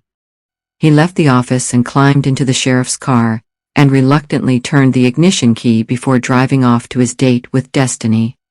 His date with the enforcer. If I make it through this, Becky, I promise to explore those legs till the cows come home, he said out loud as he left the Greensville city limits, a big grin creasing his face. He placed his pistol on the passenger seat, picked it up, and once again checked that everything was in order before cocking it and putting it on safety. He knew that the whole exercise was pointless. If no one even knew what the enforcer looked like, what were the chances of him ever coming within shooting range with a pistol? His hand trembled as he again put the pistol down. He momentarily saw Den Jackson. Den was gasping for breath. Blood was spurting from his mouth. Anyone can talk brave. Anyone can be brave until they are tested. Shooting an inexperienced kid had been easy, it was pure reflex. Coming face to face with the enforcer wasn't quite the same. Chapter 13. Showdown at Dawson's Creek. Dressed in his old sniper's clothing, Sheriff Bud Bradley picked up the M14 rifle from the back seat of the car, cocked it, and set the safety catch. The place had barely changed from the days when as a kid he had hunted every inch of ground and fished every inch of water. The area was rich in both animal and bird life, being the only water for miles in any direction. He still had close on half a mile to go before setting the trap. He would approach Dawson's Creek along the valley and move into position some 200 yards from the road. From there he would be completely out of the sight line of the sniper, and would take him out the minute that he stepped forward to take the shot at Gilhooly. He checked his watch and moved invisibly forward along the valley floor, utilizing whatever cover that was available, always staying well clear of any direct sight line to the point where the stream disappeared under the road. There was only one possible position where the sniper could have a clear shot at an oncoming vehicle. That is where his bullet would find its target as soon as the assassin came into view through the crossed hairs of his scope. Bradley took his time, pausing every few minutes to take his bearings. There was no rush. Gilhooly would be along at the exact time agreed, driving slowly in order not to rush the hitman, and therefore giving Bradley plenty of time to make the telling shot. He had visualized his final position, as he had been moving, and had sat there 100 times as a kid, waiting in ambush for the evening's dinner to appear. A warm, nostalgic feeling of déjà vu caused him to grin. Nothing had changed in almost 20 years. The little pool that he himself had created by forming a mini dam out of rocks was still there, and would almost certainly be filled with beautiful wild trout. He resolved to dig out his old fishing rod in the coming days, and once again take up his childhood passion. Age was no barrier when fishing was involved. In fact, age gave rise to an ever greater appreciation of what life was really all about. Age and nature begin to bond as ambition begins to wane. Carefully and stealthily, he eased himself into a comfortable position. His field of vision was good, with a direct line to where the sniper would be concealed. Taking out his binoculars, he surveyed the terrain in front of him. "Yep," he said out loud. "This bastard is good, that's for sure." His binoculars switched their focus onto the pool below him, as he heard the quite distinctive splash of a trout rising to take a newly hatched fly. His concentration momentarily broken, he visualized his own dry fly drifting slowly into position, and a pair of lips engulfing his self-tied Tennessee sedge imitation. A small shrub slowly and silently dissolved, and transformed itself into a life form no more than 5 yards behind him. Bang! I shot the sheriff. Sheriff Bud Bradley froze. How the hell had the hitman got the drop on him? He had worked out the shooter's exact position as he drove down the quiet dirt road in the unmarked car, and now he was about to die, followed shortly by Jim Gilhooly. Damn, this man was good. This man was incredibly good. Years of Special Forces training and execution had not been forgotten. No one had ever got the drop on Master Sergeant Bud Bradley. He was invisible in his camouflaged clothing, and had followed a line from over half a mile away, keeping to hedgerows and land contours along the valley, crawling across sparse cover and crouching wherever the undergrowth offered better protection. He had worked out the assassin's position to the nearest inch. A Special Forces operative would choose a line that gave him maximum all-round vision, minimum exposure, and an escape route. Why the hell wasn't he there? What the hell was he doing in a camouflaged position that offered no line of fire whatsoever? Bradley had been too busy mentally stalking the piscatorial inhabitants of the pool below him to even take notice of his immediate surroundings. "Turn around, Sergeant, so that I can see your ugly mug." "Sergeant?" Bradley was confused. He slowly turned around, both hands in the air, still clinging to the rifle and ready to spring into action if the opportunity arose. Bang! I just shot the sheriff again. Derek "Smokey" Robinson wasn't even holding a gun, and was pointing no more than his index finger, his face breaking into a big grin. "What the hell?" Sheriff Bradley's jaw dropped in amazement. "You forgot all the things that you taught me, Bud. You broke the most important rule in the book. You showed me your hand before you played it." Robinson held up a small radio device. "I never used the radio, Smokey, other than for routine policing business. I worked intelligence for long enough to know that I could be listened into, especially with the primitive crap that I am issued with." "You didn't need to use your outdated radio, Bud. I have listened to almost every word that you and your deputy have spoken in the office for the last 3 days. Technology has moved on since we flew out of Kabul, and so have I. How the hell am I going to get out of this mess, though? I have no idea, and I am now completely bollocksed. I think that I may have just made myself unemployed, and probably unemployable, by not killing the pair of you." "Why, Smokey? Why take on a job like this? You would be worth a fortune doing security for some multinational." "I am already worth a fortune, Bud, more than any small-town sheriff can ever imagine. This job alone pays 50 grand up front, and 50 when I pull the trigger. We wasted enough people in both Iraq and Afghanistan for a pittance, only to be fucking shafted by the people that employed us. I am fully anesthetized against death now, and I have been ever since we killed all those kids. That wasn't our fault, Smokey. The intel was wrong. I pointed the laser at the school, Bud. I painted the landscape. The missile went exactly where I directed it. I killed them. It was a setup, Smokey, I've told you before. The mugs at command were fed the wrong info by Bin Laden's man. He was a plant. They certainly achieved their objective, and almost turned world opinion against the entire war. They were fully aware that the school was full of kids, but to those murdering bastards, the means justified the end. Besides, they were the wrong make of Muslim. You know as well as I do that a Shia kid is fair game to a Sunni jihadist, and vice versa. They hate each other more than they hate us. A whimsical expression appeared on Sheriff Beebe's face. 100 grand, you said. That's more than I earn in 2 years.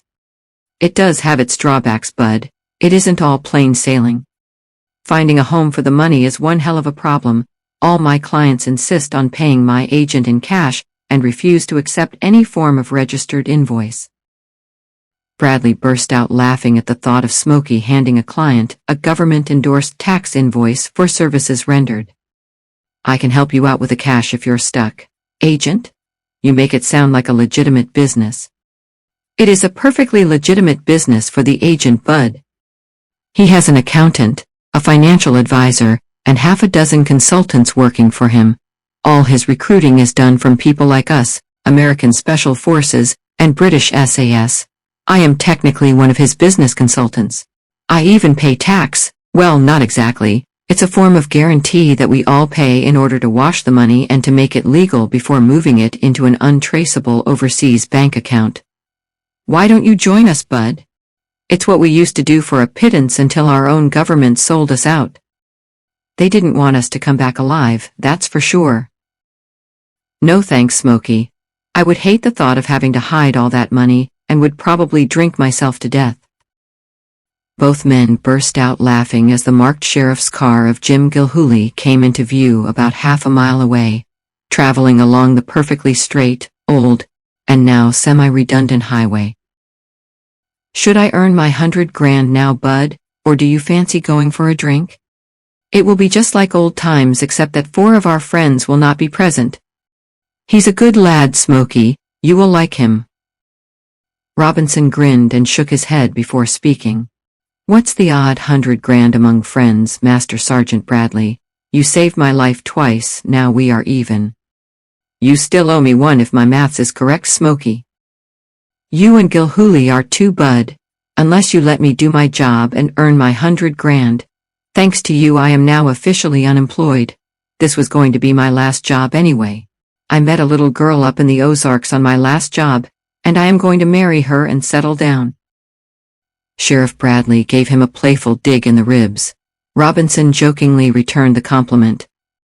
Settle down indeed, Smokey Shagger Robbo, settle down?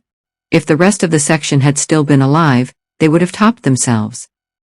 You and that dick of yours were like heroes to us all. Let's go for that beer for old time's sake, Smokey. I am pretty sure that a certain Jim Gilhooly will be paying today. I really think that you will like the lad. You can also give me that damned radio thing. I have a feeling that I will be able to put it to better use than you do, especially now that you are officially retired. Robinson burst out laughing as he handed over the small plastic appliance. It won't be of any use to you without the tuned-in bug, buddy, old son. Where's the bug then? Stuck on the outside of the window of your office. It's no bigger than a pea. Like I said, bud, times have moved on. We are no more than a couple of dinosaurs trying to make an honest living in a rapidly changing world. Honest living indeed. Sheriff Bud Bradley put his arm around his longtime friend Smokey Robinson's shoulder. Let's go and have that beer before I arrest you for pointing a loaded finger at me. Just one trivial little point, Bud. How the hell did you work out that I would be at Dawson's Creek? Is there anywhere else that ticks all the boxes? Oh yes, Bud, there is a much better ambush point that you overlooked. A shaped charge would have eliminated the pair of you as you drank your morning coffee in your office. I decided to change my plan in anticipation of all that free beer that Gilhooly is about to buy. My turn for a question, Smokey. Bradley's face took on a confused expression. Why all this cloak and dagger stuff when all you had to do was to walk into the office and speak to me? It's a little more than a gut feeling, Bud. Something is in the air, and I'm pretty sure that I am not the only one doing the planning. There is a whisper going round that a British hitman is on the loose and has connections with the old Washington administration, the bastards that put us out to pasture. I can't quite put my finger on it at the moment, but I sense danger. That is why I have had both Gilhooly and yourself under surveillance for the past 3 days, in case anyone made their move. Bradley flagged down Gilhooly's car. Have you got a shitload of money on you, Jim? Gilhooly nodded, as he eyed up Robinson. Follow me then, we've got some serious drinking to do and you are paying. Robinson grinned and looked deeply into Gilhooly's eyes as he spoke. Bud and I have already used up half a dozen of our 9 lives, son. As of today, you now have only 8 left. Gilhooly returned the grin, lifted his shirt and pointed to the scar left by the Artizzoni kid's bullet. 7. All 3 men burst out laughing. A relieved Gilhooly ejected the chambered bullet from his pistol as Bradley and Robinson climbed into the squad car. Straight ahead, Jim, and take the first right down the unmade road to collect my car, Bradley said. You will find mine 100 yards farther on behind the row of trees. Robinson grinned as he spoke. I guess that would be where you would park, Bud. You taught me so well that I now know what you are going to do before you do. Bradley grinned. He had seen the car. Chapter 14. An explanation. The 3 men were sat round a circular table in the corner of the Greensville Rodeo Bar. Ordinarily, the bar would be closed for a couple of hours at this time of day. If Sheriff Bradley wanted it open, however, it would be opened. Sheriff BB was the law around these parts, and no one went against a sheriff with a military medal of honor. Smokey Robinson looked closely at Jim Gilhooly. Bud had been right, he did like the guy. Strangely enough, he reminded him of himself of not too many years ago. He admired the fact that he had refused to go into witness protection. He admired the way he had refused to run once he discovered that his cover had been blown. He admired the assured way that he had decided to kill the Mafia godfather, the same godfather that had just paid him 50 grand in advance. Maybe they could work together on that score. Then again, there was the question of the 50 grand that was still to be paid. He smiled. Perhaps he wouldn't need to pay the 50 grand back. Perhaps he would help Gilhooly take down the Mafia head. Perhaps Bud could come along. It would be just like old times, and possibly even a bumper payday. The Gambino family would give their high teeth in order to see Don Louis Artizzoni dethroned. LA and the West Coast would then be theirs for the taking. Don Artizzoni had no successor to take over the family business. Jim Gilhooly had seen to that. Once the Don was out of the way, the Artizzoni Mafia captains would cross the imaginary divide to the Gambinos and become little more than second-class employees, subservient to their new master, Don Francesco Gambino. Gilhooly's mobile phone rang. His face turned serious as he took the call and listened for a few seconds before speaking. Drive to Greensville now, we are in the rodeo bar, I'll meet you outside in 5 minutes. Becky Thompson? Bradley asked. Gilhooly nodded before speaking. She has got someone with her from the government institute that she told me about, and she thinks that she is being followed. Smokey, no one knows you around these parts. Bradley scratched his stubbled chin as he spoke. Why don't you take a little walk to the top end of town and keep an eye on things? Make sure that she isn't being tailed. I will fill you in when you get back. Give it about 15 minutes after the girl arrives. I'll look after your beer. Robinson smiled as he got up to leave. It was like he had never been away. Bud had always been in charge. Even the officers listened when Bud spoke. Somehow, despite now being on opposite sides of the law, taking orders from Master Sergeant Bud Bradley just seemed like the natural thing to do. Gilhooly left the bar with Robinson and returned 10 minutes or so later with the girl and a small bespectacled man of about 40. The man looked nervous, terrified even. his hands and eyes constantly in motion. He was a naturally shy and insecure man, his eyes never more than fleetingly touching base with anyone else's stare. Drinks were ordered and delivered before Robinson returned. "All clear," was all he said before pulling up a chair and sitting down. Becky Thompson was the first to speak once introductions had been made. "As I said, Tim is a professor of biology and genetics based at the top-secret government institute near to my hometown and has been working on the Liger project for the past year." The three men glanced at each other before Gilhooly spoke. "Could you possibly explain a little more about the Liger project, Becky? You mentioned something called the Liger Syndrome in the restaurant, but you never explained what it was." Tim Whiteley looked over his glasses at each of the three men as he spoke, his eyes being quickly diverted whenever his gaze was returned. In simple layman's language, the Liger Syndrome has now become a generic term or description for a form of gigantism, in other words, a hybrid between two dissimilar creatures of the same genome category, the main characteristic being the non-functionality of the growth inhibitor gene. Becky Thompson chuckled at the semi-blank expression on the three men's faces. "What Tim is saying is that the hybrid cross becomes a completely new species that simply will not stop growing, each new generation being bigger and stronger than its mummy and daddy. The term itself was coined from the liger, a cross between a male lion and a female tiger. I checked it out on the computer, Becky." Gilhooly and Becky Thompson locked eyes as he spoke. "They are bloody enormous and can't stop growing, some of them are almost as big as a horse. I originally thought that it was down to trick photography." "Where's the problem then?" Robinson said, with a big grin on his face. "Has someone crossed a man with an ape and produced a Schwarzenegger clone?" "Wonderful," Gilhooly laughed. "Horrific," Becky countered, her eyes interlocking once again with Gilhooly's, and a smile radiating in his direction. "It's much more serious than that, gentlemen." Tim Whiteley's face had not registered even the slightest glimmer of a smile, and his voice took on an edge that made everyone sit up and listen.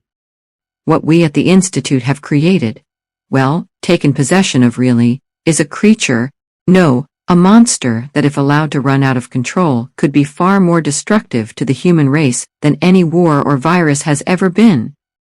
We have bred an aerial liger, and I am afraid that it has managed to escape into the wild."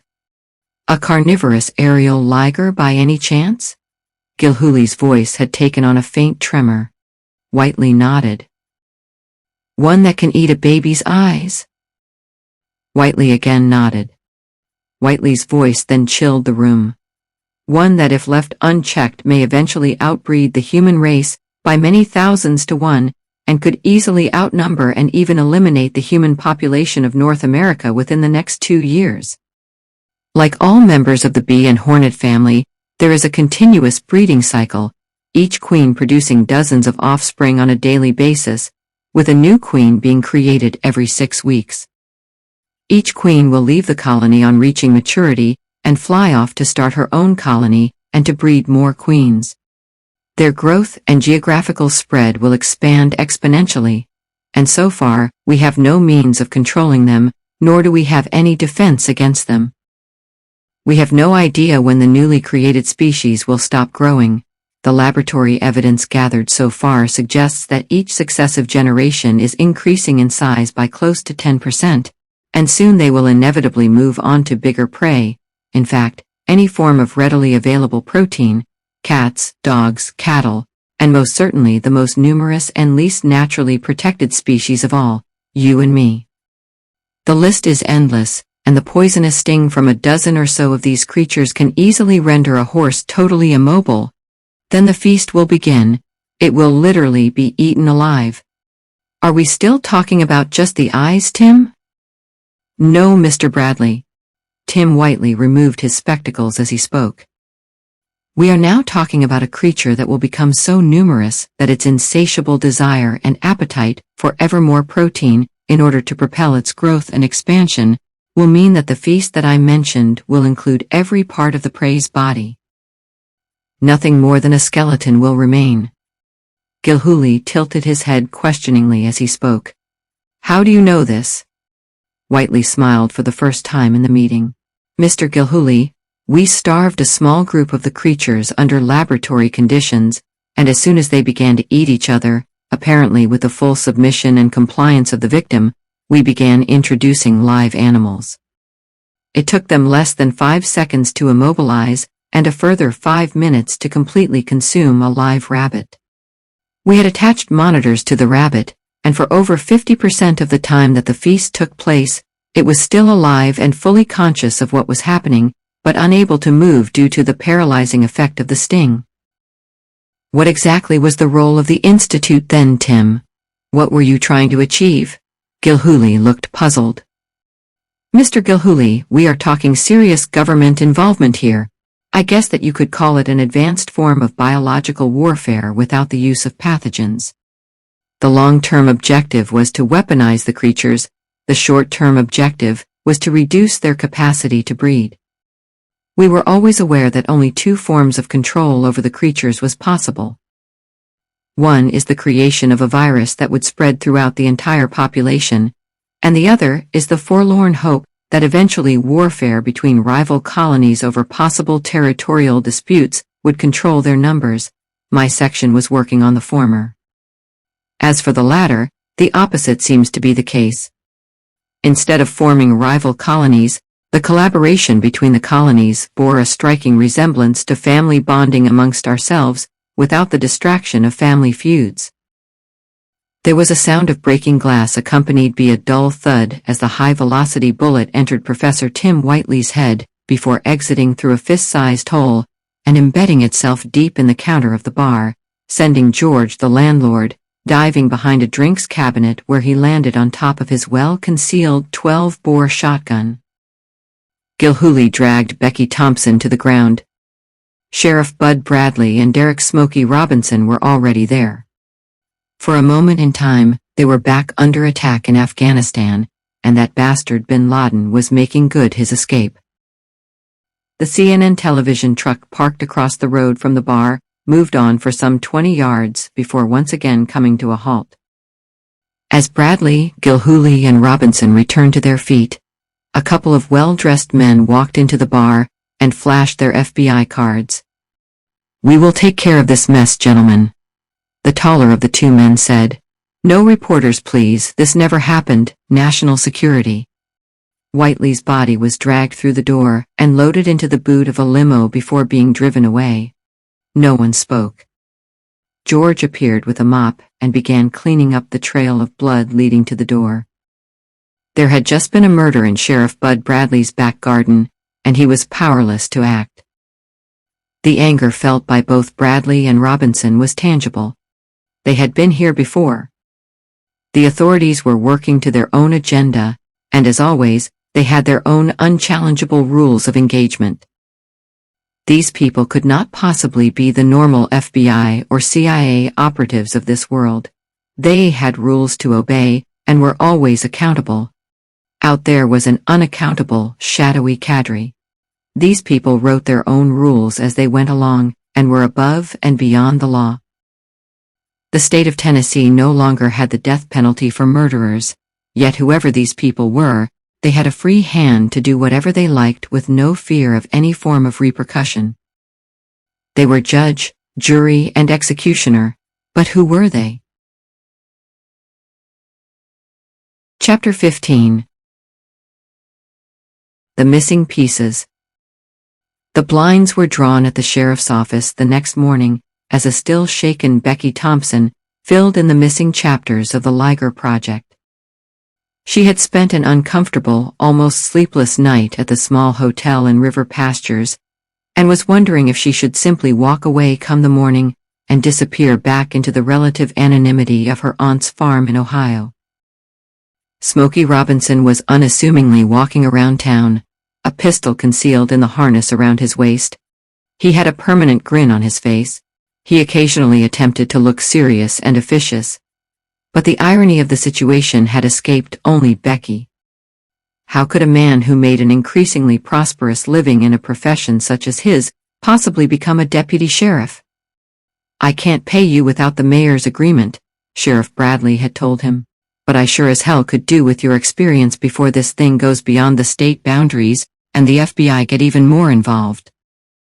That's if they aren't already up to their necks in it. Smokey wondered what he was doing walking around a two-bit town as a law enforcement officer for free, when he could command up to $250,000 for simply pointing a rifle in the right direction and squeezing the trigger. He of course knew the answer to that question. He would walk through the fires of hell for Bud Bradley, as would the rest of the team. 4 of the 6-man team were already there, and like Bud he was waiting for a name. That's all it would take, one simple name and things would start to move. He knew that deep down, despite his unilateral sworn adherence to the law of the land, Bud would be there for him, leading from the front as he always had been. He owed Bud his life. He had pushed his luck a little too far in Iraq during an intelligence operation that had gone wrong. Single-handed, Bud had silently taken out the 2 guards with his knife before kicking in the door and wiping out his 3 captors with 3 headshots. The rest of the team provided the cover for their escape. Robinson entered the sheriff's office just as Becky was about to fill in a few of the gaps that Whiteley hadn't had the time to cover before his death. Becky Thompson began. In the 1950s, a biologist chap called Kerr crossbred the European honeybee with the African honeybee, producing the killer bee. Robinson interrupted almost lyrically. He had already had a run-in with a swarm of killer bees while hunting in the forests surrounding the Ozarks, and was more than familiar with their deadly ability to completely overwhelm anyone who trespassed on their domain. There hadn't been any form of warning sting to alert him. It was as if the attack had been coordinated and timed for maximum effectiveness when the entire army had arrived. The close proximity of the lake had probably saved his life. "I had a bloody refreshing swim in the Ozarks lake thanks to those bastards," he went on. "Every time I came up for air they attacked again. It must have been a good 10 minutes before they left me alone and flew off. I have never seen such a well-coordinated series of attacks even in the military." Becky glared, chuckled to herself and continued. In 1957, thousands of these hybrid creatures were accidentally released and have spread from their original breeding home of eastern Brazil, right through the countries of South America. They are now poised to occupy virtually every state in the U.S. that is warm enough for them to survive. The bigger worry is that they could still be evolving and eventually occupy the whole landmass, right up to and maybe even including Alaska. As you know, these killer bees are damned aggressive. Smokey has discovered that. They are in fact the most successful biologically invasive species of all time. There simply is no effective form of chemical control. So far, deaths attributed to the killer bees run into the hundreds, maybe even thousands, and are increasing exponentially as new queens and new colonies are created. The institute where Tim was employed were working on the Killer Bee Project, their experiments based on using a wasp/Japanese hornet hybrid. The idea being a massive breeding program of sterile hybrids to act as a form of predatory controller. Needless to say, the military got wind of the institute's work and pushed the agenda in a different direction. They wanted the hybrids weaponized by altering the DNA of the creatures. "Oh shit," Gilhooly cut in. "Let me guess, they can breed, and they have developed the Liger Syndrome, is that correct, Becky?" "Pretty close, Jim, but in fact it is much worse than that. Before they escaped, each successive clone generation became bigger, more aggressive, and adopted the feeding habits of the hornet. They are carnivores, not nectar eaters, and can paralyze the human nervous system with only one sting. That is how they escaped. They not only paralyzed their handlers, but they also ate their eyes while they were still alive. When the effects of the sting began to wear off and the paralysis disappeared, the 2 men and the 3 female laboratory assistants in the room were completely blind and screaming in agony. There were no eyes, only empty sockets. Jesus. No wonder the government are trying to keep a lid on it. How big can these things grow to, Becky? No one knows, Sheriff. From what poor Tim told me, they are already the size of an elongated golf ball, and could easily reach the size of a small bird, or even a tennis ball, within half a dozen breeding generations. That is no more than a matter of months away. They also appear to display a fairly sophisticated degree of intelligence. They had the opportunity of attacking their handlers at any time during the previous weeks, yet had always remained passive. That was until one of the lab assistants left the laboratory confinement doors open for whatever reason. Within seconds, every hybrid in the room attacked as one, at what I can only assume was a given signal by one member of the swarm, probably the queen. Surely there was more security than one set of confinement doors, Becky? Can't you guess the rest, Jim? Oh my God, they ate their way through the confinement screening, just as they did at the Blackford place. Spot on, Jim, only this screening was fine steel meshing, not fabric.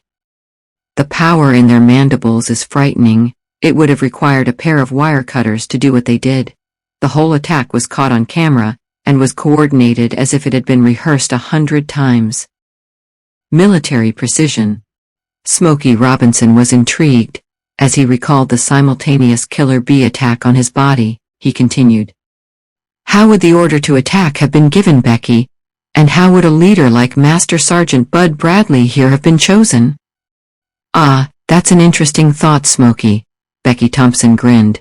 How would Bud have given you an order? Verbal, visual, or perhaps he wouldn't have needed to. We often knew instinctively what he wanted. They have all these communication systems in their armory, Smokey, plus one that we cannot utilize, smell. They can adjust the smell of their pheromones to suit any occasion or to give any command. How many people have been affected by them so far? Sheriff Bradley grimaced as he spoke. He was beginning to worry about submitting any form of report to his superiors in Memphis. This was career-ending information, maybe even life-threatening if the FBI were involved. The FBI had told him to drop it, and it hadn't been delivered as a polite request. Both Smokey and he himself had been screwed by their country once, and 4 of his men had paid the ultimate price, so why should he get involved now? He wondered if exposing details of a potential plague of carnivorous killer hornets was more important than saving the life of bin Laden? Neither he nor Smokey Robinson were supposed to emerge from that Afghan death trap, and only his Medal of Honor and the associated publicity had prevented both his and Smokey's elimination in the weeks that followed. A couple of months earlier, he had received a strange phone call. No name was given, yet the mysterious voice claimed to have a copy of the order that had led to the death of his men. "Just give me a name," was all Bradley had said before the line went dead. Somehow he knew that sometime in the future there would be a follow-up call. He could wait.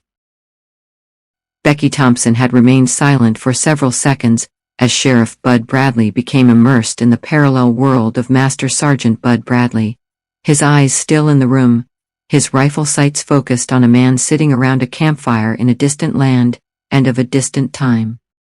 She eventually broke the silence. "We have no idea of the death toll at the moment, but I have heard that there are several affected areas. This is just one of them.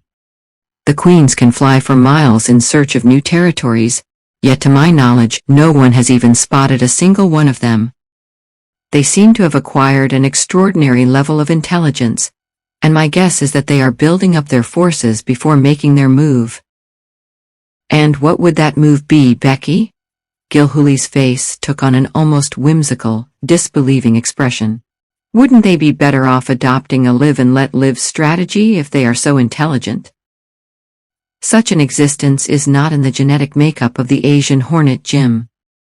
Their expansion on home territory is strictly limited, and kept relatively stable by the climate, involving long periods of hibernation. Tim told me that the hybrids at the Institute do not hibernate. They breed for 12 months a year, and soon their need for ever more meat will bring them into direct competition and conflict with us. Extrapolate the graph of their expansion, Jim. One queen can produce a new larger queen every 6 weeks. This new queen immediately begins to produce offsprings, several every day, plus an even bigger queen of her own every 6 weeks. She in turn finds her own territory and immediately begins building up her own colony, including once again a new bigger queen every 6 weeks. From that first queen, thousands of new breeding queens follow, together with hundreds of thousands of soldiers within a single year. All of these are meat eaters, so you can imagine what the future holds. Smokey grinned. Their expansion will be limited by the food supply, Becky. They will eventually consume all the food, and like everything else in nature, they will find a balance. Becky Thompson laughed out loud before assuming a more serious expression. Very perceptive, Smokey. You have, however, overlooked one important thing. Well, it's important to me anyway. We are made of meat, and we may well become their main source of protein. The 3 men in the room went silent. Was she serious? How could an insect pose a threat to a master species with access to the most sophisticated weaponry ever devised? Nuclear, chemical, biological, all coupled to a brain able to put a man on the moon? Bradley flashed a thought. Wasn't the biggest killer on Earth an insect, a mosquito? Hadn't the human race fought endless battles against the tiniest of enemies, one barely possessing a brain? How would we fare against a mosquito the size of a bird, a mosquito that had the ability to paralyze us and the desire to eat us, a mosquito that could think, reason, plan, and obey orders? Bradley was not alone in his thoughts. The silence in the room was palpable, almost tangible. Robinson squirmed as he imagined the pain of his eyes being slowly eaten while still fully conscious, unable to move. Gilhooly's eyes remained focused on Becky. Becky closed her eyes and saw herself injecting the Japanese hornet embryo with the altered DNA of the wasp. She relived the joy of seeing the fruits of months of research as an entirely new species entered the world for the first time. She had wanted to tell Gilhooly of her part in its creation, but the time wasn't quite right just yet. She was falling in love and didn't want to spoil things. Chapter 16. Not a presidential puppet. Things had again returned to normal in Sheriff Bud Bradley's small and pretty much self-policing empire. The press and the sightseers had gone, and Becky Thompson had once again disappeared into thin air, leaving no clues as to her whereabouts, not even a phone number. The mayor had refused Bradley's request to put Robinson on the payroll, and Gilhooly had again received a call from his friend in L.A. to inform him that another assassin had been contracted to carry out his elimination. In Washington, the presidential staff and advisors were becoming increasingly concerned. The newly appointed president had received a top-secret note from the British embassy marked, "For the president's eyes only." He was angry and phoned the British embassy. A leading embassy official hurriedly arranged a face-to-face meeting. America did not betray its most loyal military men, and the top-secret information contained within the note implied that a covert operation to eliminate the 2 surviving members of Delta Force was already in place. Both Clinton and Obama had basked in the glory of bin Laden's elimination by Delta Force. But what about the earlier Delta Force, the one that had failed, the one that was highlighted in the note, the one that had been betrayed? Why did the administration want the 2 surviving members terminated? What information did they have that could scare the authorities enough to authorize their elimination? This president did not like loose ends. He also did not like to think that 2 Special Forces men, one of whom had a Medal of Honor, could be eliminated without his approval. There was no longer a manipulated puppet in the White House. The honorary title of the most powerful man in the world once again had relevance. The president demanded answers. There were to be no half measures, no missing paperwork or emails, and no lies. Jobs and careers were not the only thing on the line. Maybe, only maybe, lives would have to be sacrificed to get to the truth. For over 20 years, the powers nestling comfortably below the office of president had possessed limitless powers. Things were about to change. The new broom was an exocet, fully primed and ready to be aimed. Chapter 17. $3 million. Sheriff Bud Bradley, Deputy Sheriff Jim Gilhooly, and Honorary Unpaid Acting Deputy Sheriff Derek "Smokey" Robinson were sat in a quiet corner of the rodeo bar. George, the landlord, sauntered over with the 3 beers. "How about another murder or 2 in the next few weeks, BB?" He suddenly burst out laughing before continuing. "I took more money in a month than in the last 6 months combined. There's nothing like a good murder to bring in the sightseers, and there's nothing like a newspaper reporter's expense account to make me happy." The 3 seated men joined in the laughter before Gilhooly spoke. "Be careful what you wish for, George. It may be closer than you think." Bradley and Robinson smiled knowingly yet ruefully. Someone in LA was playing with fire. They were no longer dealing with a small-town sheriff. In his place were 2 battle-hardened Special Forces operatives who had decided to recommission themselves. A hitman from the big city was no more than an irritant. Once sorted, it would be time to cut off the snake's head and hand over control of LA to the Gambino family. $3 million should be about right, Robinson mused. The Gambino family would cover their costs within the first few weeks with the takeover of the gambling syndicates alone, not to mention the even more lucrative drugs market. Getting at Don Louis Artizzoni, however, was the biggest obstacle. The man was completely isolated from normal society. No hitman had ever had him in his sights for over 13 years. Not even his closest associates other than family members were aware of his location. Smokey Robinson had an edge. He would play the Gilhooly card. Gilhooly would be the bait, the sprat to catch the Mafia mackerel. What Mafia godfather could resist the opportunity of personally killing the man who had shot his only son? Family honor would lure him away from his impregnable and unknown lair, and once he was out in the open, he would become vulnerable. Robinson had already made a phone call to Don Francesco Gambino. Francesco Gambino knew all about the enforcer. Like all sensible mafioso, he both feared him and respected his professionalism.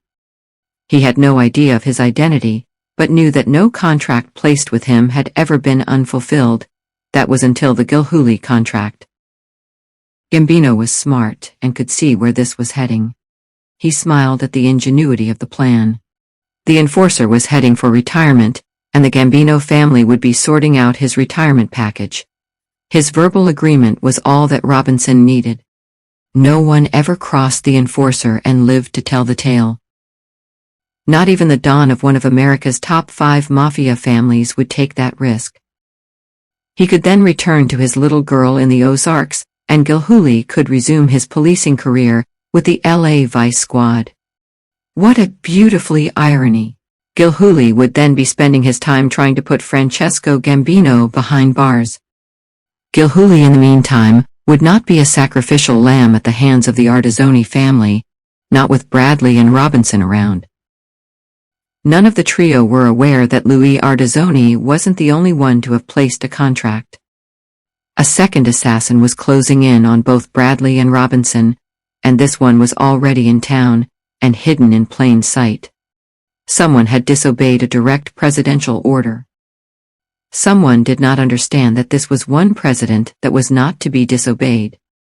Only one man and one woman in the world could have placed the contract in direct opposition to the incumbent president's order.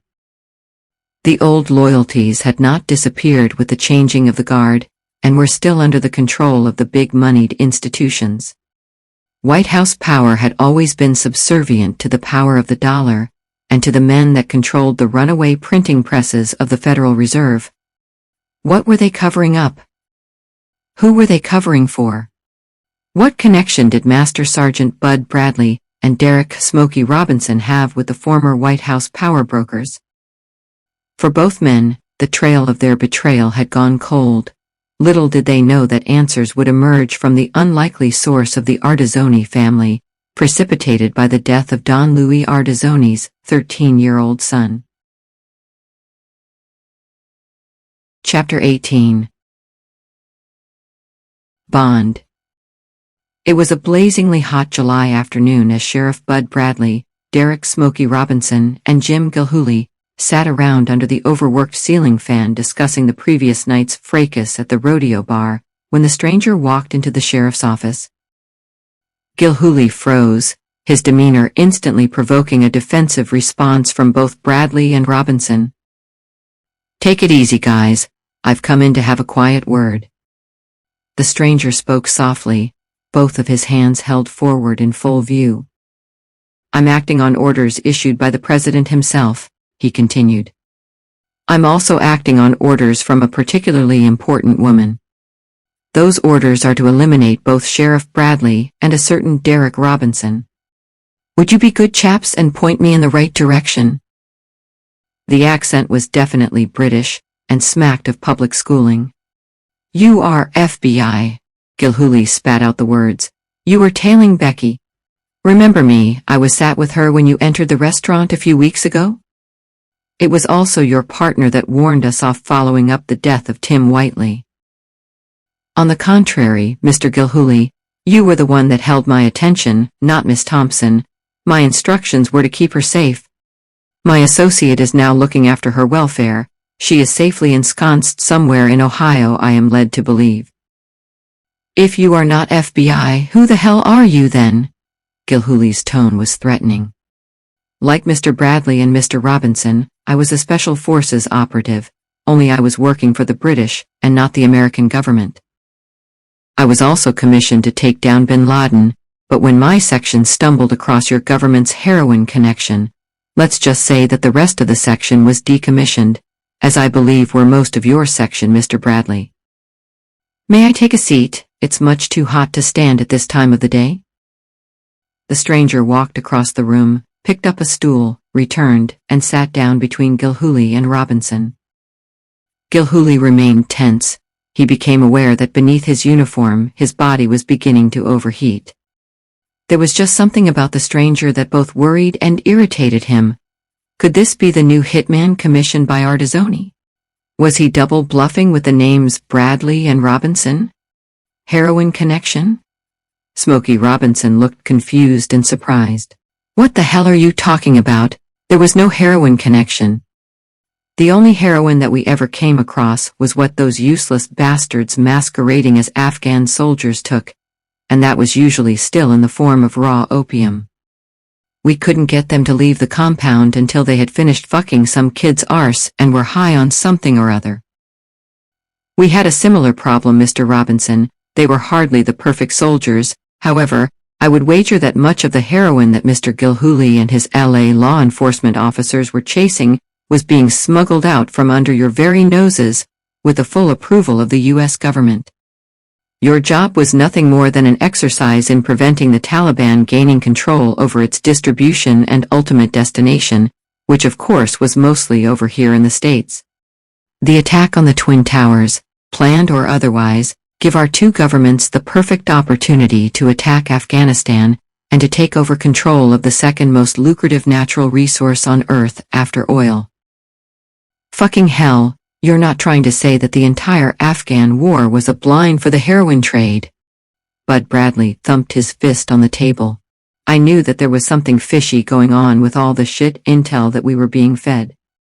Am I to assume that bin Laden was deep into the heroin trade, and that's why we were never given the green light to kill him?" "Of course it is." The stranger grinned almost condescendingly. "I'm surprised that you never made the connection before. Half of the world's heroin is sourced in Afghanistan, and was allowed free passage into the States by the last administration. The Mafia handled the distribution, and an untraceable offshoot of the Clinton Foundation is believed to have handled the finances. The safe passage through Afghanistan and then on to the States is a joint exercise between the military top brass and the supposedly non-existent CIA Black Ops Department. Why then did Clinton have bin Laden killed in Pakistan? She didn't. It was no more than an elaborate deception designed to stop the world looking for him. He is now back in Saudi living the life of Riley, perhaps not such an active one as he is in poor health at the moment. However, he is still directing the refining and distribution of all the drugs leaving Afghanistan. Oh, and by the way, my name is Bond. Please don't laugh or comment, I have heard all the jokes. That really is my name, but please feel free to call me Josh, everyone else does. Robinson was deep in thought before eventually speaking. Why do any of Clinton's associates, or any of the previous administration want Bud and I dead then, Josh? We knew nothing about any heroin connection. Just to tie up a few loose ends really. The three of us are the last remaining loose ends that can put many of them away for life. The new president has been on the warpath ever since my government informed him of your section's elimination by the previous administration. We are now all in the firing line as billions of dollars are at stake if the heroin enterprise is disrupted. She, however, is unaware of my true identity, and someone in her entourage employed me through my agent to do what may well be her bidding. Yes, Mr. Robinson, I am in the same line of work as yourself, however, I strictly obey orders, and am unfortunately forbidden any connection with the more lucrative freelance work. We know nothing, Josh, so how are we possibly a threat? Robinson scratched his head as he spoke. Hang on a minute, Bud. Just before our section was attacked, you said something about one of the guys with bin Laden looking familiar. Can you remember? Bond coughed nervously. Bradley closed his eyes and gripped his chin tightly before speaking. I had forgotten all about that, Smokey. I only caught a brief glimpse through the rifle scopes, but dismissed it as being impossible. What would an American be doing sat at the Bora Bora with bin Laden? Oh fuck, seconds before we were attacked, he made a call on his cell phone. That must have been the signal to eliminate us. You are of course quite correct, Mr. Bradley. This was the information that my government has passed on to your president. It is also part of the reason why I am here. We are fully aware of your recent correspondence with the head of the Gambino family, Mr. Robinson. There is no such thing as a secure phone call these days. Francesco Gambino reluctantly works with your government, and is more than happy to take over the heroin distribution once the Artizzoni family are deposed. My job is to help you with the task. Quite a difficult job, you have to admit. One of my current employers is paying me to kill you, and the other one wants me to work with you. Bradley shook his head to one side, a look of disgust crossing his face and bitterness permeating his every word. Meet the new boss, same as the old boss. It honestly isn't so straightforward, Mr. Bradley. There are times when pragmatism trumps ethics. Josh Bond shook his head and smiled as he spoke. We really are looking at the practicality of the heroin epidemic, both in America and the UK. Because of the oversupply of crystal meths that is now flooding the market, the Artizzoni family have recently been unleashing literally tons of heroin all across the country and Europe at rock-bottom prices, in a bid to hold on to their market share and to create ever more addicts. The number of addicts now numbers in the millions, with the major push being on the younger generation. Unless the government can take control of the situation, the country will very soon become ungovernable. We are now getting 12-year-old kids injecting themselves. Without control, the market will become an absolute free-for-all, and the crime wave will be unimaginable, 1,000 times worse than it ever was during the Prohibition era. What makes you think that the Gambino family will do any better? I worked vice in LA for a few years, and the Gambinos were every bit as ruthless and corrupt as the Argitzones. The president is aware of that, Mr. Gilhooly, but they do have a certain measure of control over the Gambinos. The FBI were fortunate enough to capture on camera the Don's eldest son shooting a man in law enforcement. The officer had got a little too close to one of the family's money-making protection rackets. They can push for a murder charge, possibly even a death penalty anytime they wish. Let's just say that an uneasy peace reigns, and at the moment, we hold all the aces. Bradley stared intently at the stranger before speaking. You say we? Who the hell are we? Who exactly are you working for? The clue is in the name, Mr. Bradley. British intelligence? Correct. And what exactly is your connection with Becky? Where does she fit in? Ah yes, Becky is the conundrum. Bond grinned as he spoke. She hasn't been entirely truthful with you all. She is a wonderful actress. She may also be a Mossad operative. What we are certain of is that one of her associates, possibly her boyfriend, most certainly is. As far as we are aware, she has been tasked by her superiors to monitor the progress and spread of the aerial Liger, and wherever they turn up, she is there within hours. Why would the Israelis want fucking bees? You are not thinking, Mr. Gilhooly. Surely that is obvious. Robinson grinned as he spoke. The bastards, they want to weaponize them. Very perceptive, Mr. Robinson, but first they have to find a means of controlling them. It would be pretty pointless releasing them in the Middle East as a way of controlling the Arabs, if they in turn found themselves on the menu. Robinson looked up at the ceiling before speaking. Can they be controlled, Josh? No, not at the moment. That is what they are working on at the Institute. Robinson continued. So really, the bullshit of breeding a controlling predator for the killer bee is just that, bullshit. The whole objective was to weaponize them in the first place, and now the damn things are about to turn on us. We will be hoisted by our own petard. Why did Becky bring in that fellow Tim from the Institute then? He was pretty convincing before you or someone silenced him. That was beyond my control. In fact, his card was marked from the moment that he refused to continue working on the Liger project. He was asking too many questions and became a liability. Regarding Miss Thompson's interest, this area seems to be something of a hotspot at the moment. Mr. Robinson, the Blackford child, was the second one to be attacked, but there have also been several reports of family pets being found half-eaten. We think that there is a breeding colony somewhere in the county.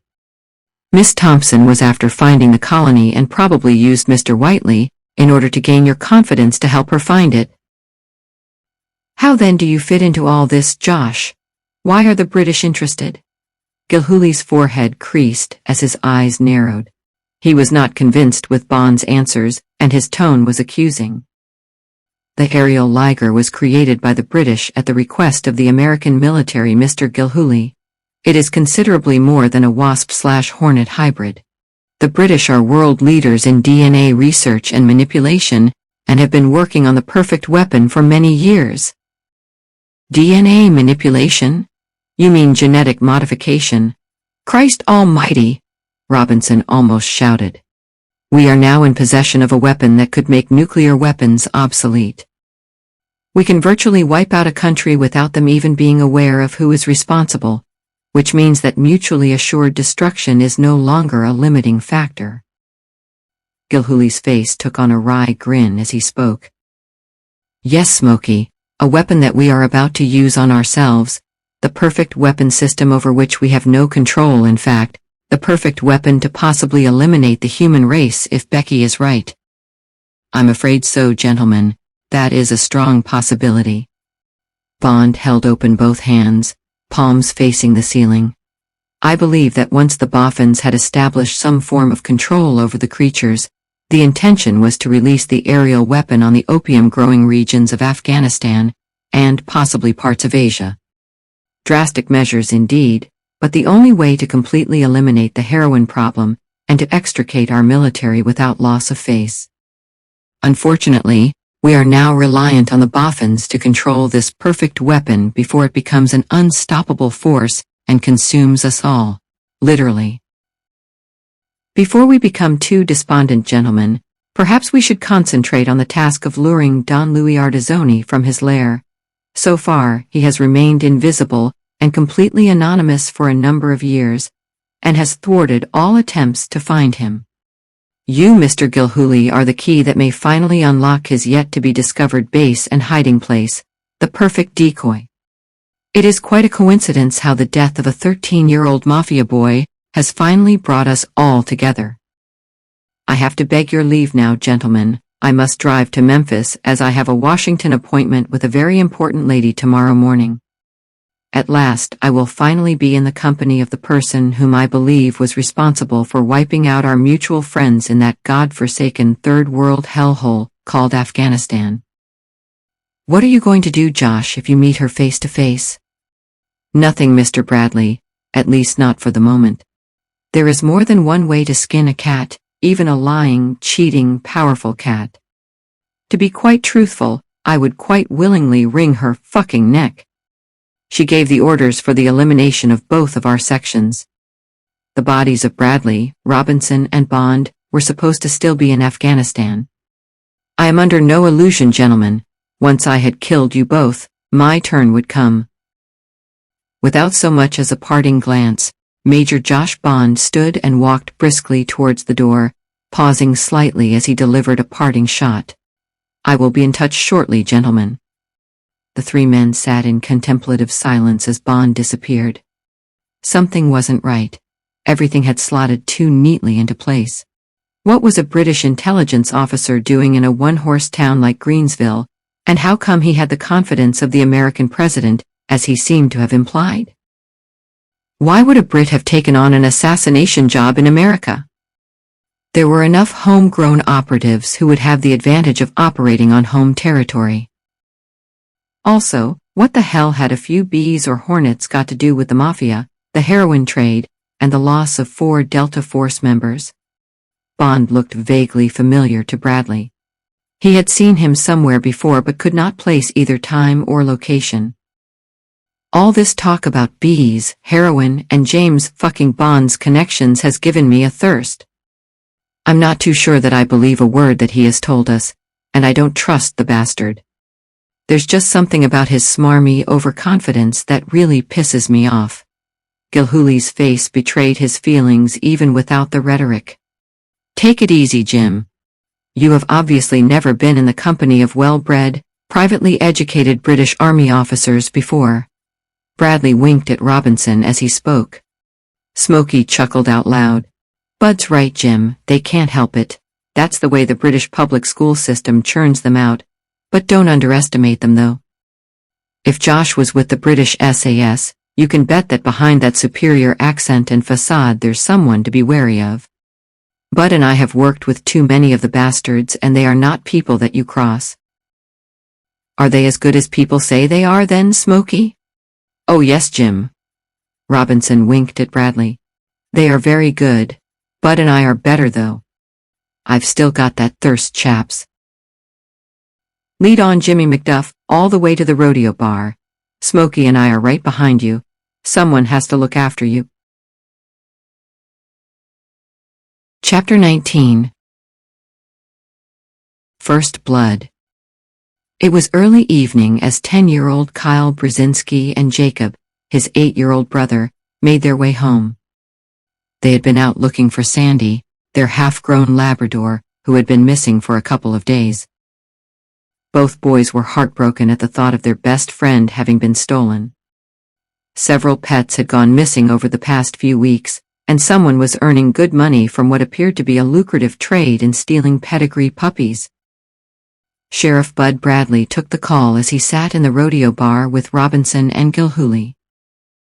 We had better take it easy on the beer, guys. Bradley's voice had a definite hint of concern. 2 kids have gone missing at Twin Falls, about 30 miles due south of here, and Kim Waters wants to know if I can spare anyone to help with the search. Kim and I go back a long way. He was the one responsible for talking me into joining the military instead of beating the shit out of Bill Blackford when I found out that he had been seeing Kathy. Gilhooly and Robinson glanced at each other before rapidly averting their gazes. Both men had long suspected that Bud had taken it much harder than he had ever let on. What's the hurry, and why are you so worried, Bud? Robinson cocked his head to one side as he spoke. They are probably out hunting or fishing. Like you, I only ever turned up at my house at mealtimes when I was a kid. It's those damned bees that concern me, Smokey. I've been hearing of pets going missing lately. Everyone assumes that they are being stolen to order and sold in the big city. I'm not too sure. Last week a half-eaten young dog was discovered in the fields around Maplewood. It may have been eaten by wild animals, but within hours the FBI were on the scene and drove away with it. Young dogs don't just die. Something had to have killed it. Little more than 20 minutes had passed when Bradley's phone rang again. He spoke only one word before going completely silent, his face turning ashen. After some 30 seconds, he again spoke. Do nothing, Kim, nothing at all other than ring the FBI, then walk away. If not, your life will be in danger. No murder hunt and most definitely no press. Whatever you do, keep the damned press away. Shoot them if you have to. I'll drive over in a couple of days and bring you up to speed. In the meantime, keep your deputy under wraps. He must speak to no one. He can't speak to anyone, Bud. He's gone into shock, and the doc has just sedated him. I had difficulty holding it together myself. I have never seen anything so horrific in all my life.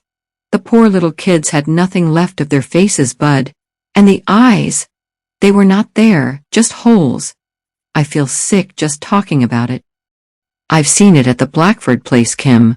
I felt sick myself, and that was just the eyes, so I can only imagine how you feel. Keep a close watch on your deputy though, Kim, and make sure that no reporters get involved under any circumstances. A couple of them are beginning to sniff around for a story with some of the things that are happening around these parts lately. They are living dangerously without even being aware of it. At the moment, they are following the missing dog story, pretty much convinced that organized gangs are stealing to order and selling them in the big cities. See you in a couple of days then, Kim. We'll give you a ring. Bradley put the phone on the table in front of him and rested his head in both hands, in what appeared to be a gesture of total resignation. Not your bloody bees again, Bud? Sure seems like it, Smokey. He lifted his head and cupped his chin in one hand, stroking the stubble on his chin as he spoke. The two kids appeared to have drowned in the pool below the falls. Only when Kim's deputy pulled them out, they had no faces or eyes. Kim thought that a killer had sliced them up, gouged out their eyes, and thrown them into the pool. That was until he noticed what appeared to be a protruding sting in the back of the kid's neck. That's why he called me so quick. Reckons it scared him shitless. It seems that Whiteley was right, Bud. They are becoming more and more aggressive. It's the degree of intelligence he spoke about that worries me the most. Gilhooly shook his head slowly from side to side and pursed his lips before continuing. If the damned creatures are as big as he claimed, how come no one has even seen a single one of them so far? Where are they hiding, and where are they breeding? How many bloody colonies are we now dealing with, and where is James fucking Bond? He hasn't been in touch for over a week now, and I'm a sitting duck just sitting on my arse and doing nothing. Easy, Tiger. Robinson grinned. Rest assured that if the Mafia hitman kills you, Bud and I will get even for you. I'm feeling better already. The three men burst out laughing. Same again, George, Bradley shouted over to the rodeo landlord. And make sure Jim Boy here clears his slate today. He may not be around tomorrow. Coming up, BB. What are you going to tell your buddy Kim? Bud, everything. George placed the beers on the table and walked back to his bar. Gilhooly took a long swallow from the bottle before continuing. You can't keep this under wraps for much longer. This is your patch, Bud, and the longer that you delay, the more danger you will be putting your people under. What am I supposed to do, Jim? I can't arrest a swarm of bees. I don't even know what they look like or where they live. I'm just a small-town sheriff with a hitman and a dead man walking for support.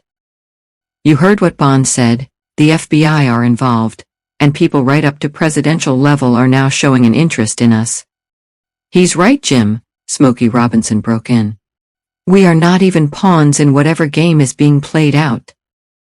When my money comes through from the Gambinos, I'm donating $1 million each to the Gilhooly and Bradley Beer Fund, and I suggest that the three of us perform magic and simply disappear far, far away. What money, Smokey? Are you working for the Mafia now? I work for whoever pays me, Bud, you know that, and Don Francesco Gambino has agreed to pay me $3 million when I kill Artizzoni. This could prove to be the easiest money I have ever earned. All I have to do is to sacrifice Jim here. Great. Don't worry, Jim boy. Uncle Bud and Uncle Smokey will look after you. Are you serious about the money, Smokey? Oh yes, gentlemen. I never joke about money. The IRS tax gatherers may be listening.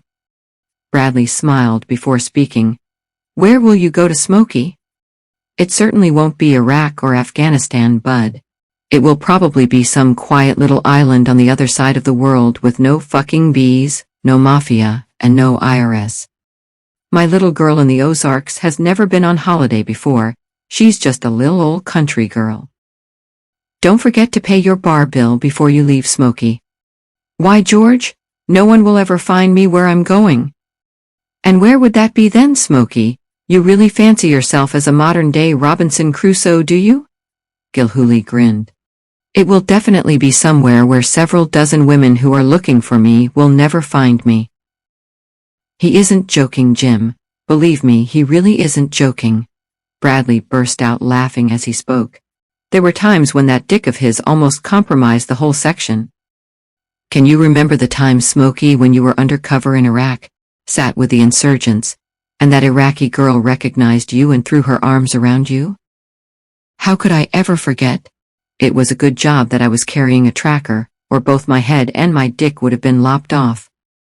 Did I ever thank you for rescuing me, bud? Mind you, you took your bloody time. I was near shitting myself when they brought that sword into the room. Bradley grinned. Thought I'd teach both you and your dick a lesson, Romeo. Chapter 20. Twin Falls. Kim Waters' squad car was parked by the pathway that led through the woods and ended by the local beauty spot known as Twin Falls, from which the town got its name. Bradley's car pulled up alongside. He and Waters both flashed genuine smiles as they shook hands warmly, their friendship being obvious for all to see before Robinson and Gilhooly were introduced. How long have you been called Smokey then? Waters gripped his hand firmly. Robinson returned the compliment with bone-crushing force as he spoke. Not really sure, Kim, seems like forever. Waters winced and withdrew his throbbing hand from Smokey's iron grip. He opened and closed it a couple of times before taking Gilhooly's offered hand. Pleased to meet you, Jim. Bud here has given me a pretty comprehensive rundown on your situation. I've got to say that I would have been on the first plane to Timbuktu if I had been in your shoes. So would I, Kim, especially if I knew that this maniac was stalking me. Bradley gave Robinson a quick dig in the ribs as he spoke, and neatly sidestepped the expected counter.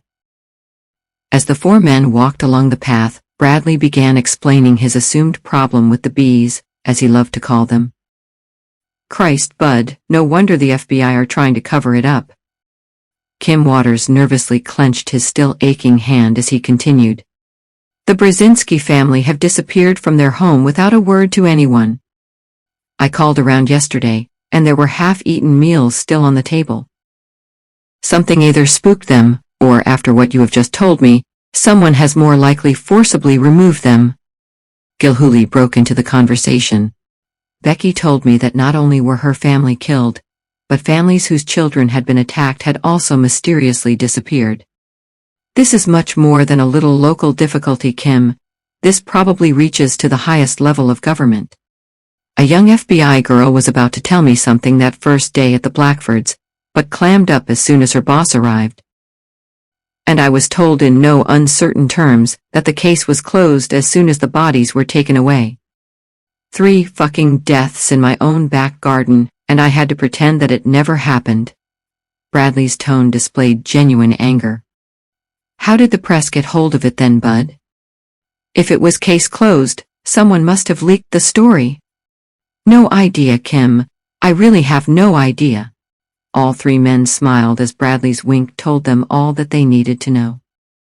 It had taken one single phone call to an old army buddy now working as a freelance reporter.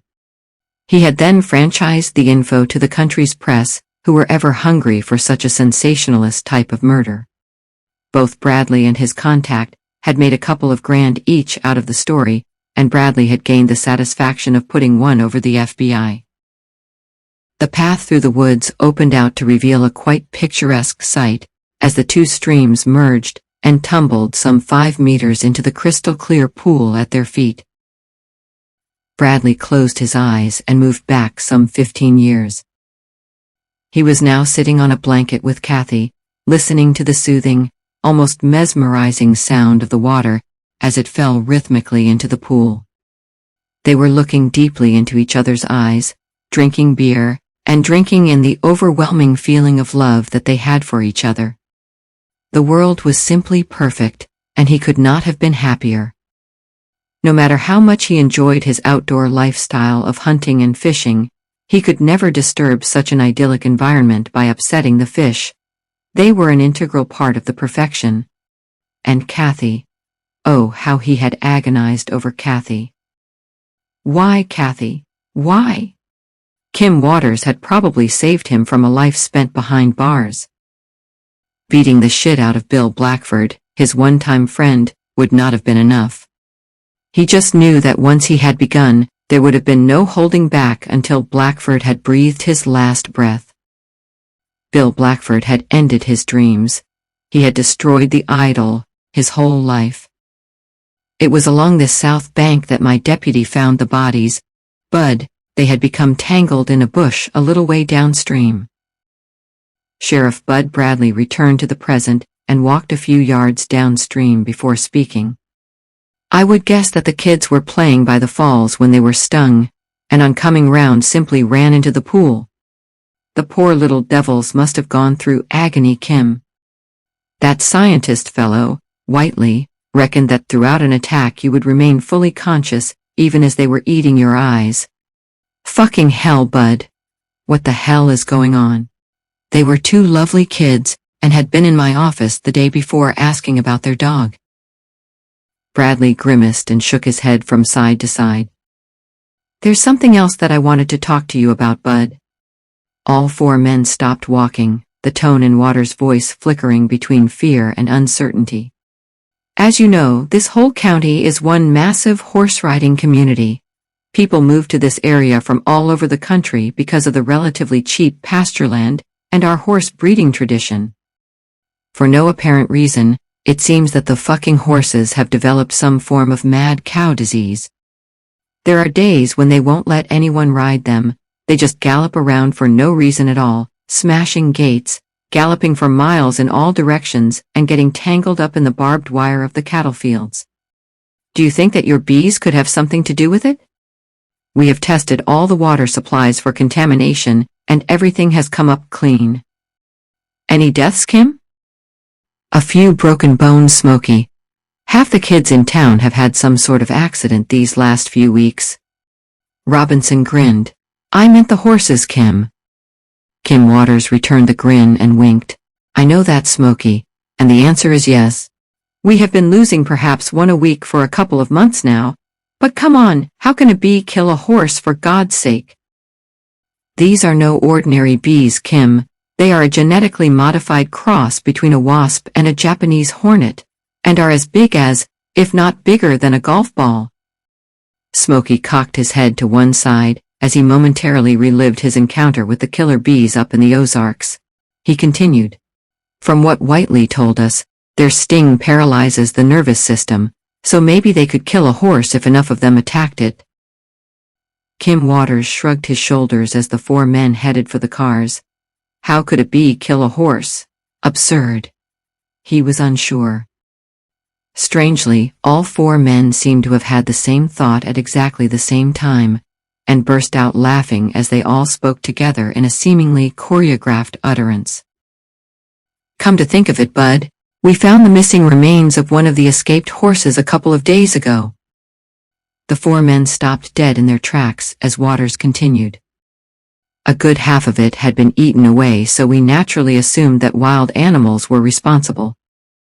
I can, however, remember wondering how any wild animal could have eaten the eyes without leaving any other form of damage to its head. Half a horse? That's an awful lot of meat for a hive of bees to eat, Kim. More than you think, Jim. The animal was still fresh and couldn't have died more than a couple of hours earlier. If it was your bees, there had to be thousands of them, all with the appetite of a hog. Don't forget that we aren't dealing with bees here, Kim. These are carnivorous, meat-eating bastards that may well be the size of a small bird. If they are indeed so big, then they will be hiding in plain sight. No one will have noticed them in mid-air. There is something else that you all seem to be missing. Smokey Robinson had been reading up on the Japanese hornets. It is highly likely that much of the horse wasn't in fact eaten where it lay. The hornet family take most of their food home with them to feed the rest of the colony. They invented takeaway meals long before we appeared on the planet. Do you want to see the horse?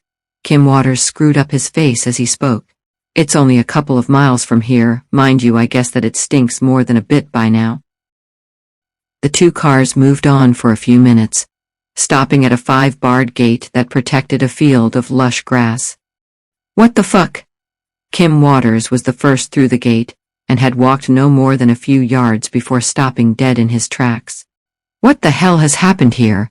2 days ago there was half a horse and now there is, no horse, just a pile of bones. That is definitely not maggots that has done that. The 4 men stood transfixed at the sight before their eyes. The skeleton was perfect, not a bone out of place. It was almost as if the horse had just laid down and all the flesh from beneath its hide had simply disappeared, dissolved into thin air. Jim Gilhooly's face was ghostly white as he spoke.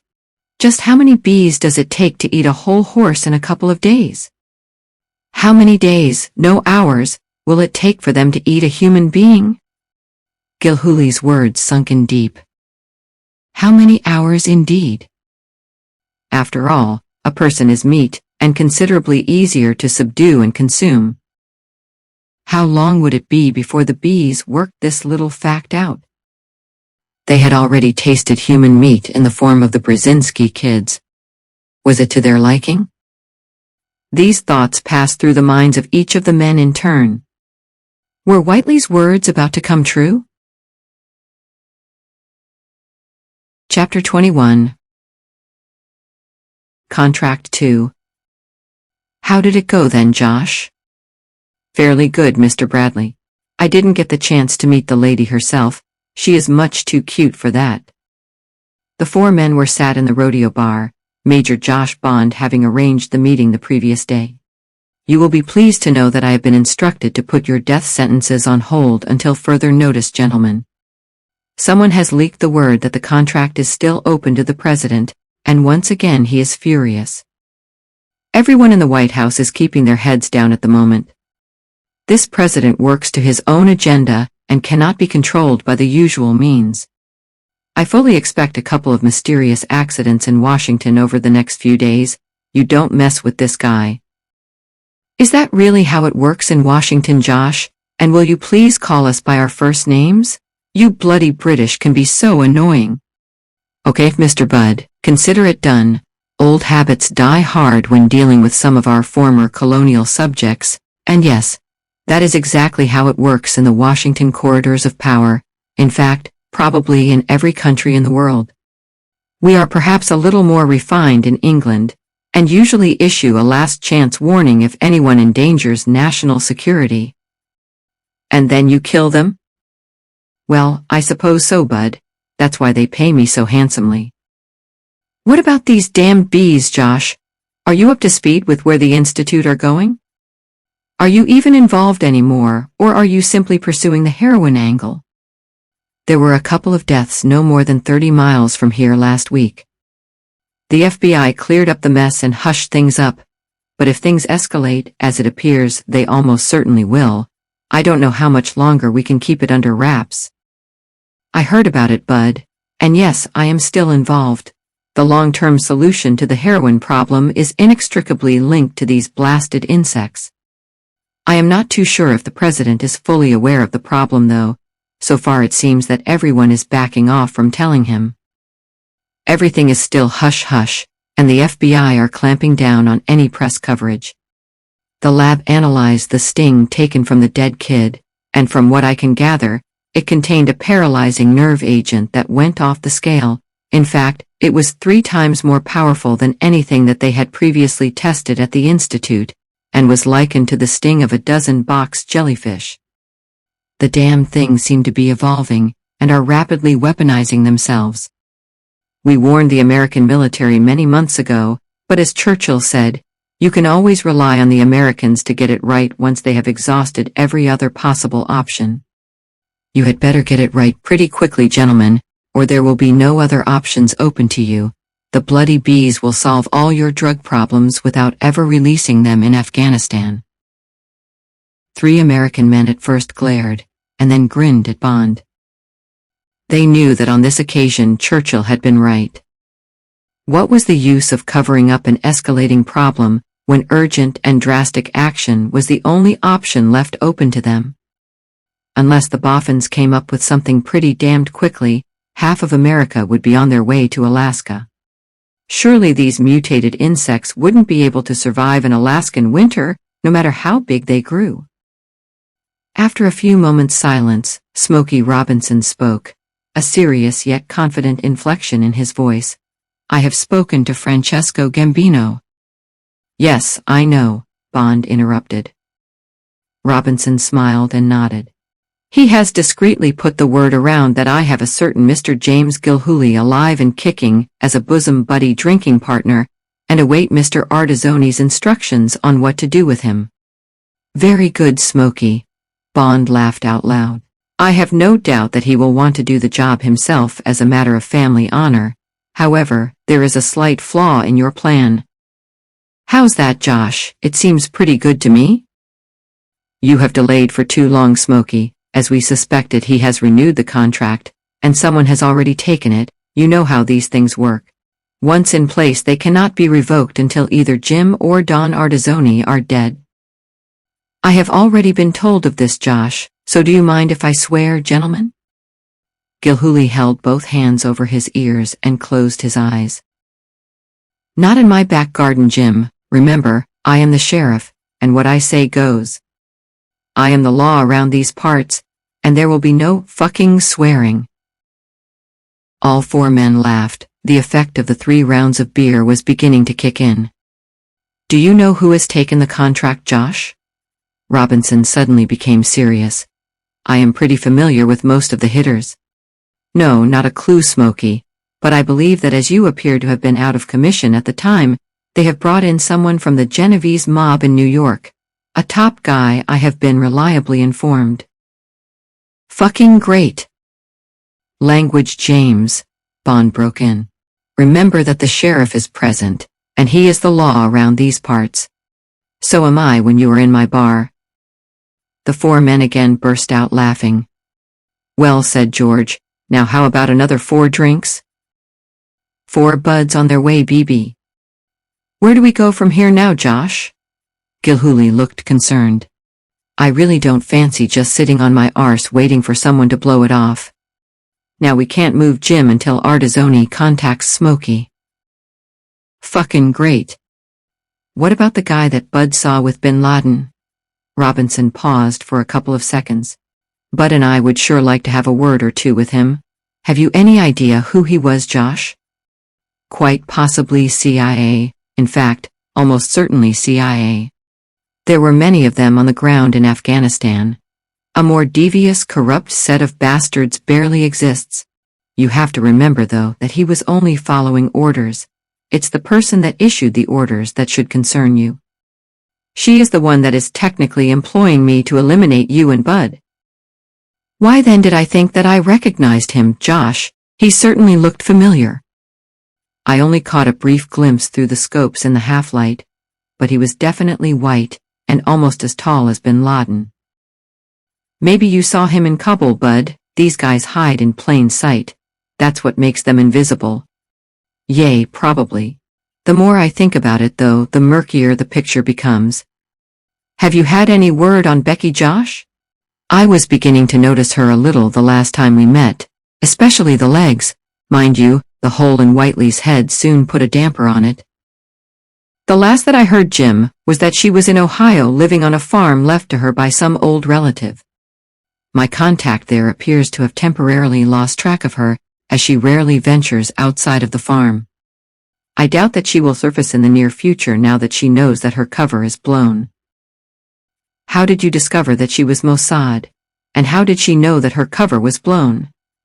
Gilhooly assumed a puzzled expression. Her entry back into the States was picked up by the computerized facial recognition system at the LA airport.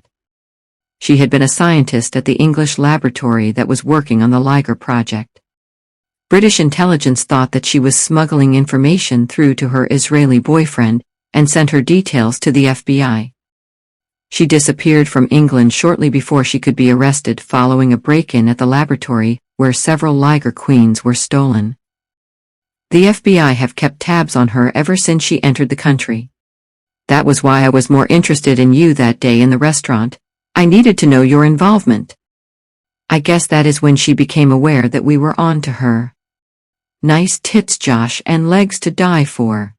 Gilhooly smiled to himself as he remembered Becky's own words.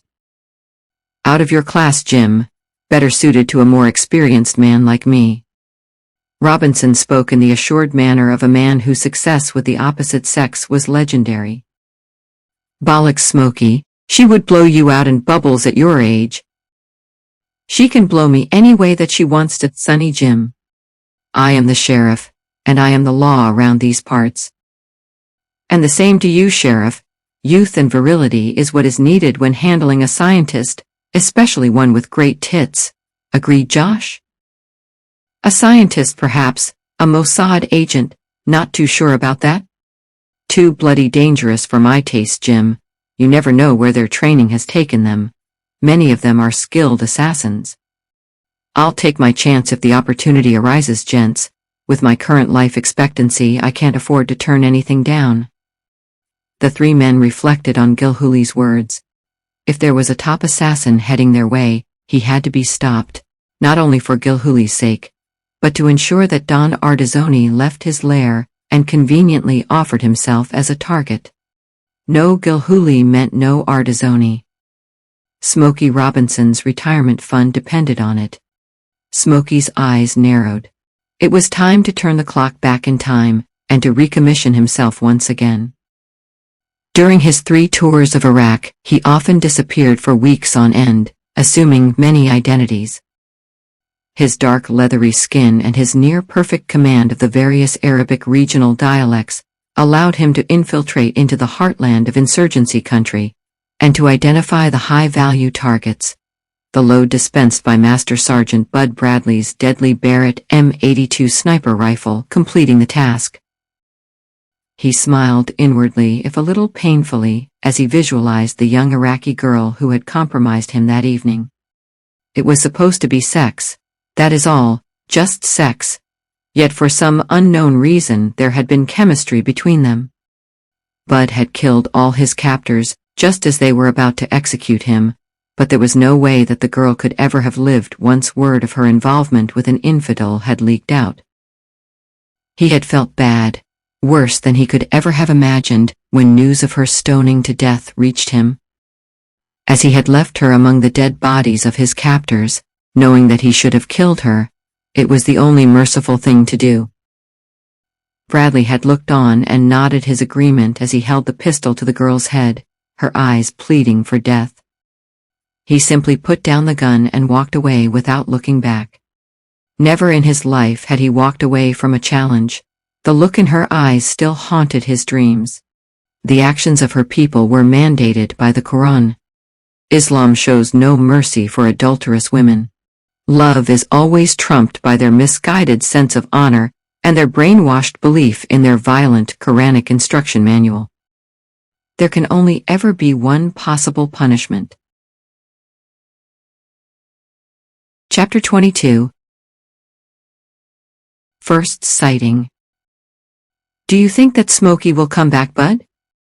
It's so quiet without him, and my arse is beginning to twitch. I honestly think that I would be better off going to LA and searching out Ardizzoni myself, instead of waiting for his hitman to find me. I'm a sitting duck here, Bud, and it is starting to prey on my nerves. You can't watch me all the time, and I have a horrible feeling that someone else is. Sheriff Bud Bradley burst out laughing. It isn't funny. I just feel so fucking helpless. It's not as if I'm such a difficult target with this uniform on. That's not what I'm laughing at, Jim. You have very well-tuned senses and a highly developed warning antenna. You would have made an excellent Delta Force operative. Without those qualities you would never have survived half the missions that Smokey and I did. You are being watched, Jim. Watched around the clock by the best undercover surveillance man in the business." Gilhooly looked confused and lifted his head, his eyes widening questioningly. Bradley continued smiling as he spoke. Smokey only popped down to the Ozarks to see his little lady for a couple of days, and knowing him, to get his end away. I can't believe that he hasn't screwed half the women in the county while he's been here. The section didn't call him Shagger Robbo for nothing. I can only assume that this time he really has fallen in love. So, he is coming back then, Bud? He's been here for the past week, Jim. Bradley smiled, almost condescendingly. When Smokey goes undercover, he can't even find himself, so you will definitely not see him. Why so hush-hush then?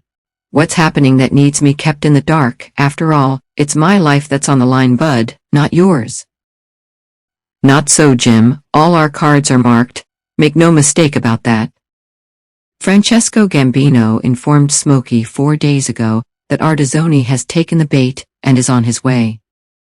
Unfortunately, no one knows what he looks like and whether or not he is bringing an army with him. There is also the question of the second hitman that he hired. This is what concerns Smokey and I the most. Word is he is the top man in the Genovese hierarchy and works for all 5 New York families whenever a special or difficult operation is required. Bond got that part right. What about Bond then, Bud? Can we trust him?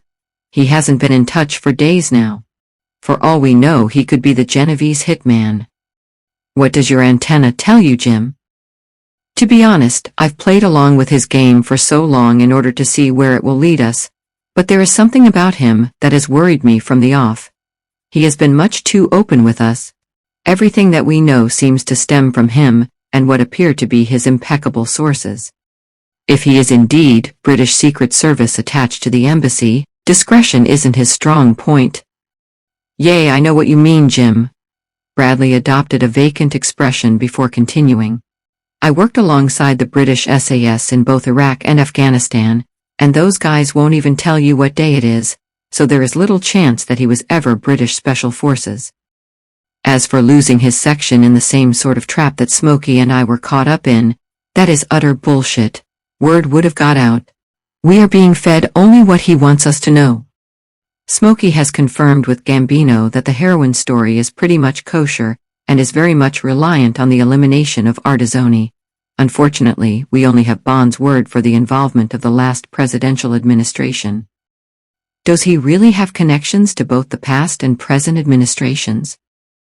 That is an awful lot of very rich and powerful people, and we only have his word for it.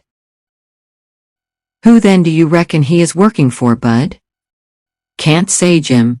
The British can be bloody devious when they want to be. There were many occasions in Afghanistan when the SAS shadowed us during an operation, yet refused to get involved. I have it on pretty good authority that the same happened in Vietnam, yet the British were never supposed to be there. What I cannot understand is how he knows so much. He seems to be up to speed with the Mafia connection, the heroin connection, the military connection, and of course those bloody bees. What he has fed us so far links everything perfectly, too perfectly. I would like to know what his overall agenda is and who is feeding him all this information. The office phone rang, and Bradley answered. After listening for a minute or so he spoke. Stay in the car, Jenny, and drive straight home. I will drive round and check it out right away. Do not go near to the house under any circumstances. Let's move, Jim. His voice had a note of urgency. Grab your beekeeper's outfit. I have a funny feeling that our friendly insects may have struck again. Chapter 23. A close call. On leaving town, the car headed for the now almost deserted old road before Bradley spoke, his eyes glaring menace and his forehead creased. We're heading for the Mortison Ranch, Jim. A stranger place doesn't exist in the whole of the county. Old man Mortison accidentally killed his wife over 15 years ago in a farming accident, shortly before I joined the army, and has been completely bonkers ever since. He stopped farming and spent the next 2 years building a chapel alongside his farmhouse, where he placed his wife's coffin.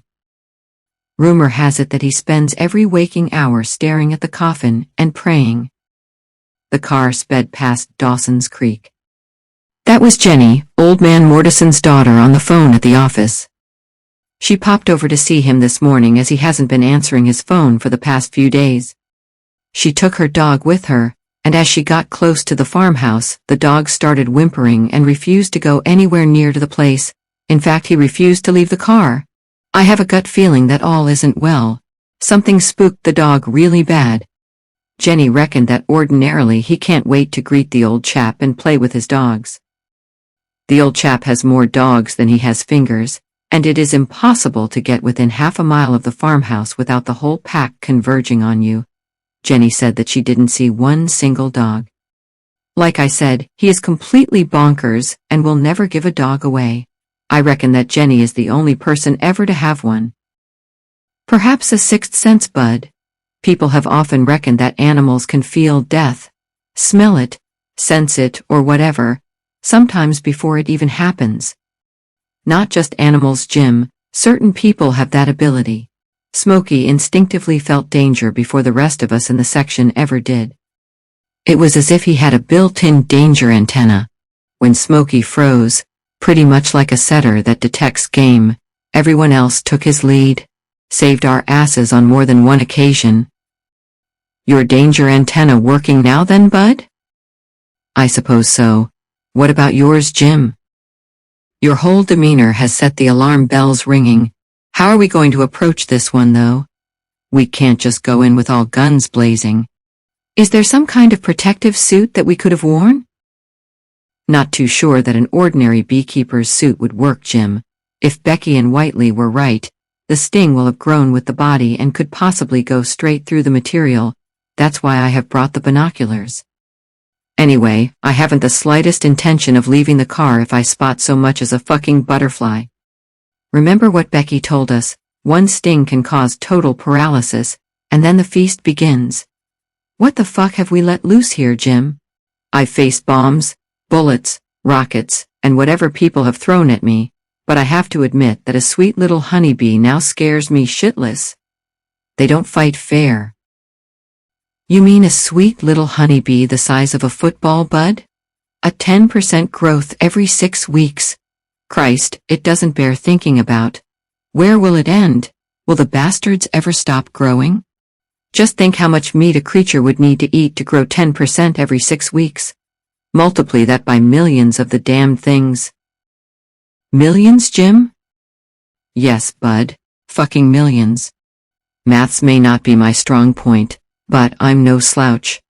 If a new queen emerges every 6 weeks, and the old one stays alive, it doesn't take too many generations of breeding to reach 1 million.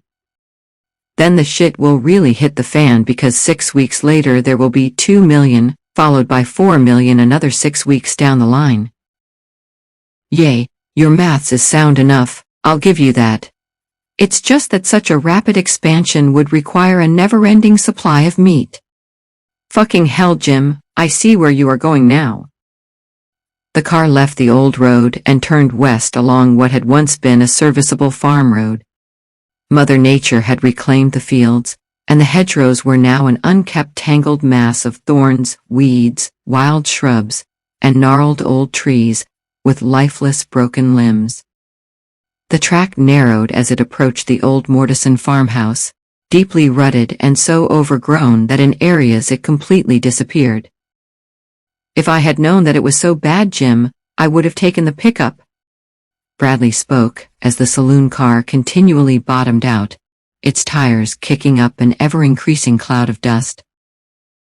Not exactly a special forces approach, Bud. The enemy would have spotted you a couple of miles back. Bradley grinned before speaking. We don't even know who the enemy is this time, Jim. I only hope that they aren't as smart as Whiteley seemed to think. What I can't understand, Bud, is how evolution can be speeded up so quickly. Gilhooly's head banged into the car roof as the car disappeared into a particularly deep pothole. Bollocks. Normally, these things happen over thousands if not millions of years, not in a matter of weeks. So where is the trigger for such rapid evolution? Bradley laughed out loud before speaking. It's called playing God, Jim.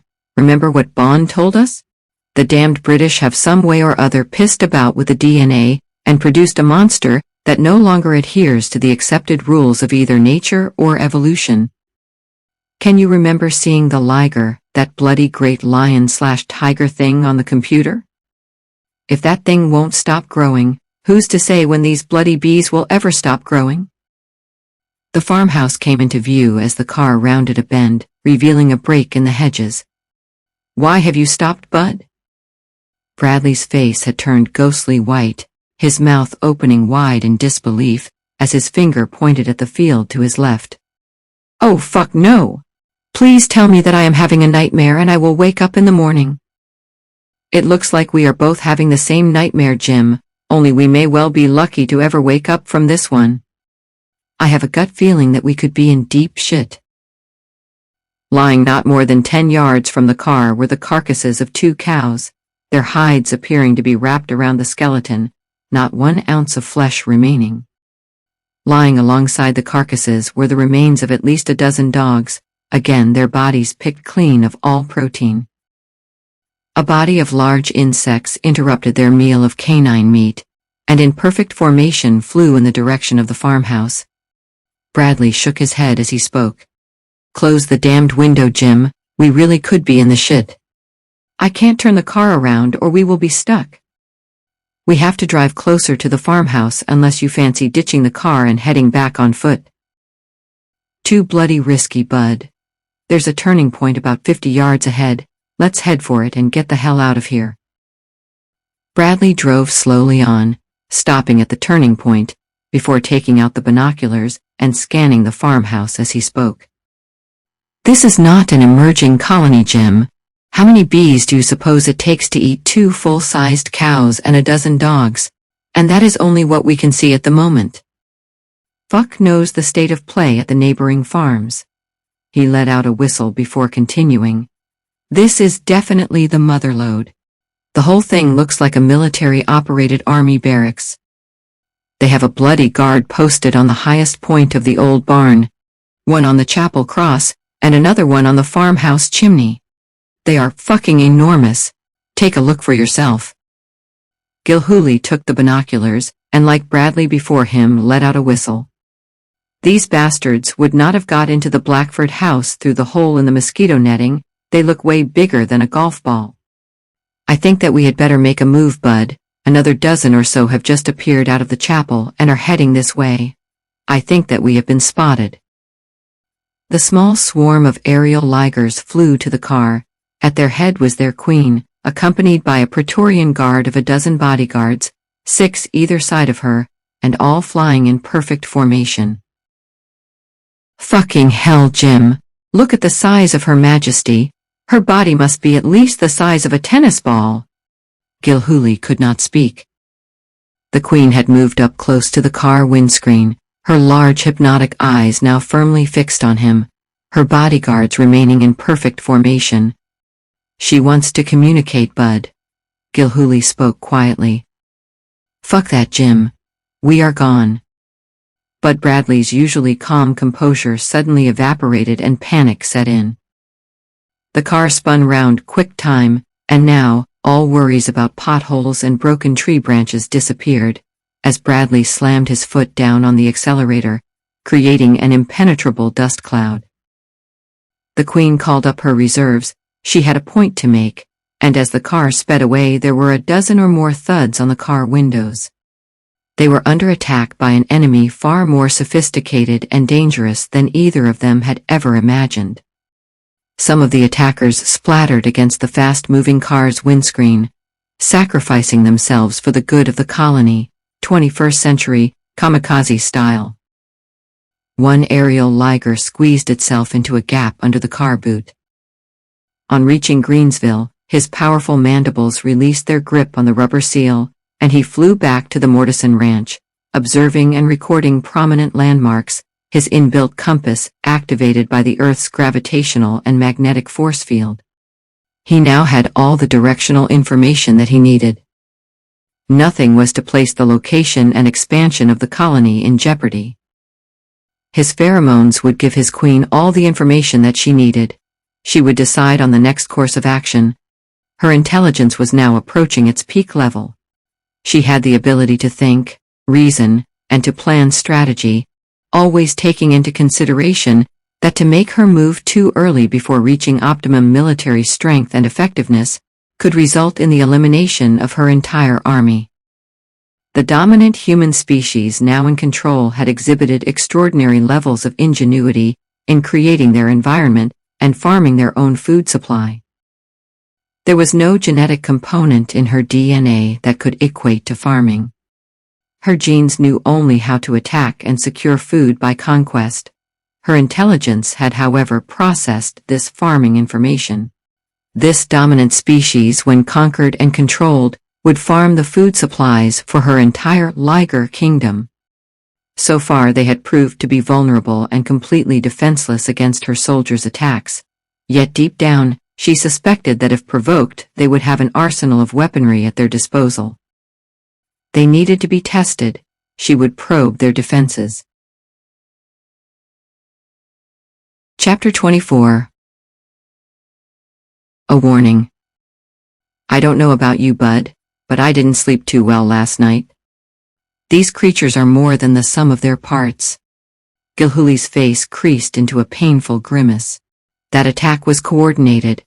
They were communicating with each other and attacking in formation. The whole thing reminded me of a kamikaze attack during the Second World War. It's as if they were happy to die by crashing into the windscreen of the car. They were determined that we should not escape. Either that, or they were issuing a warning for us to stay clear and leave them alone. Both Bradley and Gilhuli were still in a state of shock after the previous day's events. Bradley eyed the gun cabinet before speaking. How do we take them down, Jim? We can't shoot the bastards, and I don't suppose that mosquito spray would be too effective. If one sting can paralyze a man, what effect would multiple stings have? I'm not too sure that is our problem, Bud. How do you mean? Gilhuli sat forward on his chair as he went on. So far, the FBI have kept everyone out of the loop. Don't you think that we should wash our hands of it and pass the information over to them? And what exactly do you think that their reaction would be, Jim? A pat on the back and a thank you for finding one of the colonies? We already know too much. And with Bond sniffing round, who knows whether or not he is in league with the FBI? It's your call, Sheriff, but we could be putting the safety of the town in jeopardy by sitting back and doing nothing. And of course you are the law around these parts. Gilhuli grinned. You are right, of course, Jim. Somehow, though, I feel that the Artizzoni hitman should be our immediate concern, plus of course Artizzoni himself. Smokey rang me at home this morning. It seems that Artizzoni is bringing a small army with him and wants to get in touch with him. I told him about yesterday's events, and he asked me not to speak to the FBI. He's planning something big, Jim, that's for sure. And when Smokey goes off on one of his personal vendettas, better keep your head down and get out of the firing line. Bradley was interrupted by a loud crash and the flash of a fireball. Dashing out through the office door, they were confronted by a blazing open-top sports car, whose two young inhabitants were sat completely immobile as the flames consumed them. Seconds later, a fully loaded Pantechnicon careered towards them. The driver, zombie-like in both expression and lack of movement, was simply watching events unfold through unblinking eyes and making no effort to avoid the inevitable crash. A large insect left the cab through the open window and joined a small swarm, observing and memorizing before heading back in the direction of the old road. Bradley and Gilhuli dived in opposite directions as 20 tons of vehicle and cargo crashed into and demolished the sheriff's office. The warning had been issued. Self-preservation of the species was paramount regardless of individual sacrifice. Not only were the species weaponizing, but they were also organizing themselves into an intelligent military unit, capable of planning guerrilla operations, together with strategic tactical withdrawals. The perfect soldier is one who does not fear death in pursuit of a common goal. Chapter 25. The trap is sprung. Don Artazzoni trembled with anticipation as his limo bumped along the deserted old farm track. This was the first time that he had left his secret Bahamian island for over 13 years. Was it really so long ago that the bullet from the Gambino hitman had missed his heart by a whisker? 13 years since the birth of his son and heir, the son that the bastard Gilhooly had taken from him? Gilhooly would not die quickly, he would pay with every fiber of his body. What to do with the enforcer, he wondered. Once again, his identity would certainly be preserved. Artazzoni both admired and feared the enforcer. He had never failed to successfully carry out a contract, and on the 2 occasions that he had been double-crossed, the result had been the same, a painful death in full public view. No one ever again dared to cross the enforcer, not even LA's top Mafia don. Over the past 5 years he had paid him well in excess of $1 million for his services, yet still the enforcer's refusal to take down Francesco Gambino irked him. He stroked the bag containing the $50,000. He had already paid him the same amount several weeks ago, and suddenly he felt a twinge of anger. Why hadn't he waited before employing Genovese's top man? The enforcer had never failed an assignment. The Don was also a little concerned that he might take his action in appointing a replacement hitman personally, a sign of disloyalty. He was well aware that loyalty was a big issue with the enforcer. Once a contract had been placed, it was actioned, always.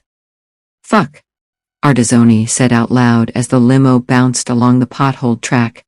Why did I doubt him? He really hoped that the enforcer hadn't taken things too personally.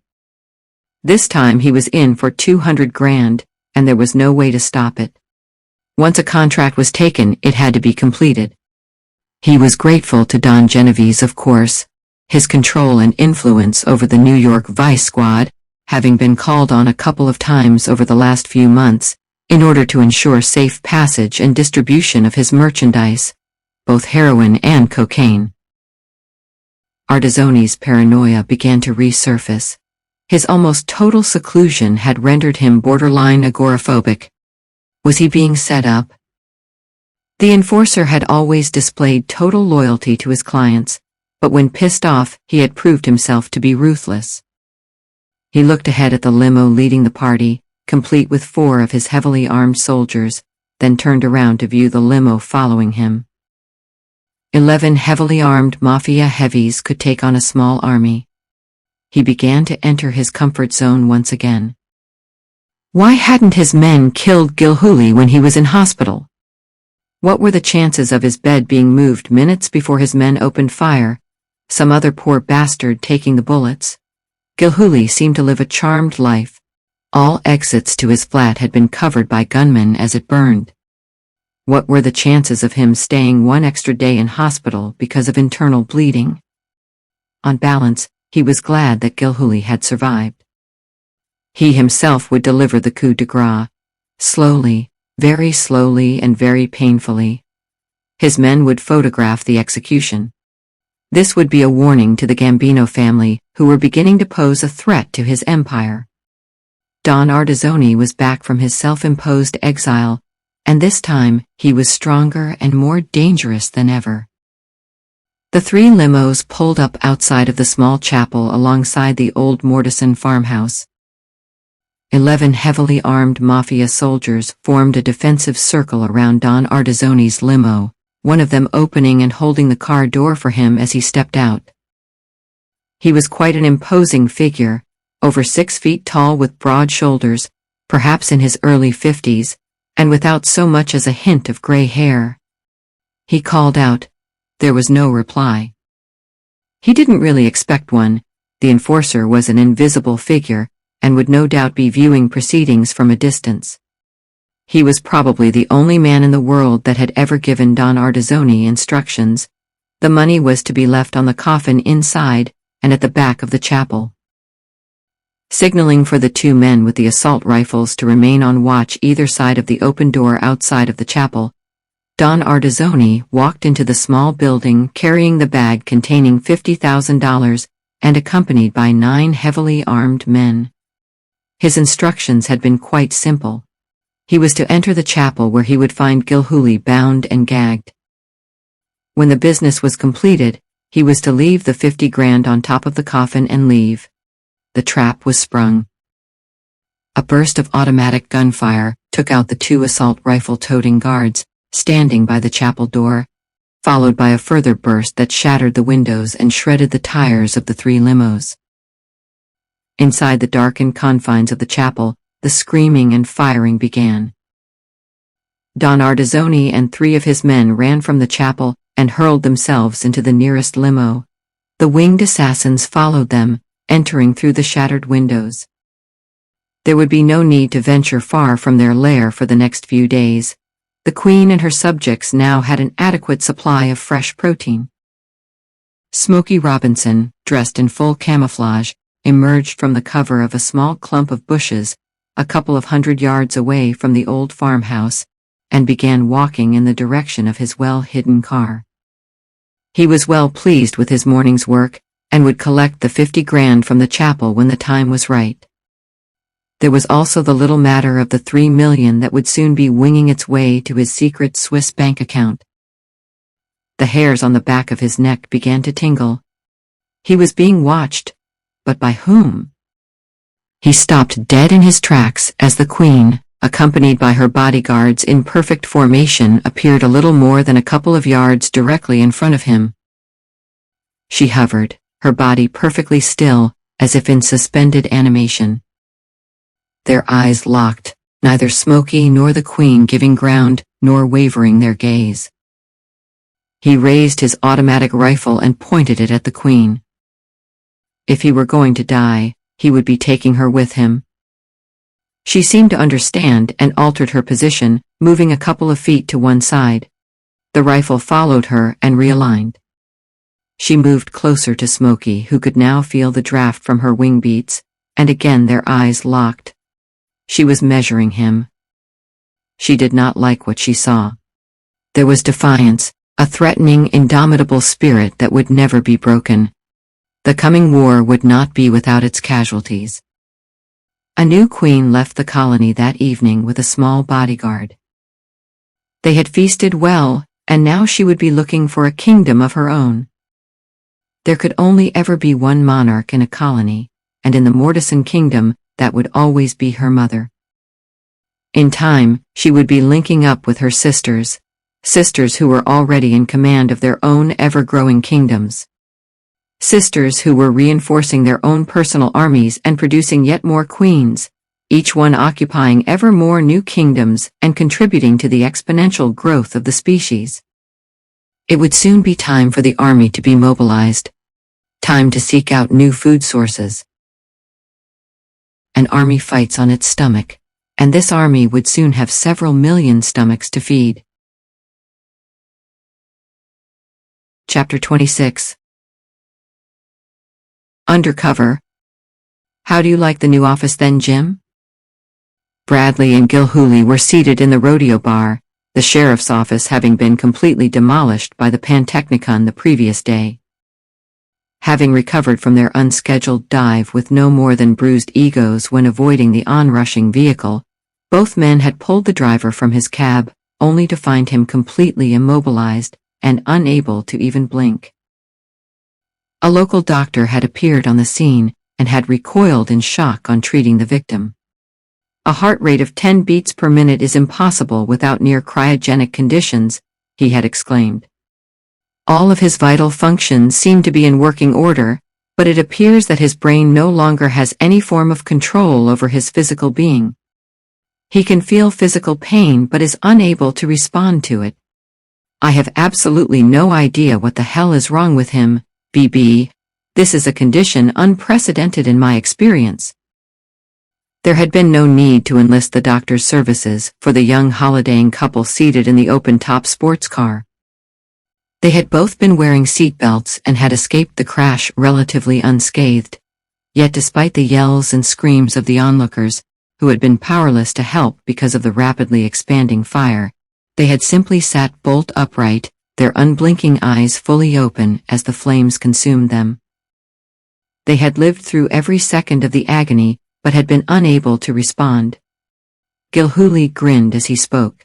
Sure beats making our own coffee in the morning, bud, and having a serving wench like George here adds to the attraction. One word only to you, deputy, and it begins with B. Bradley and Gilhooly laughed before both assuming a more serious expression. It wasn't a random attack, bud.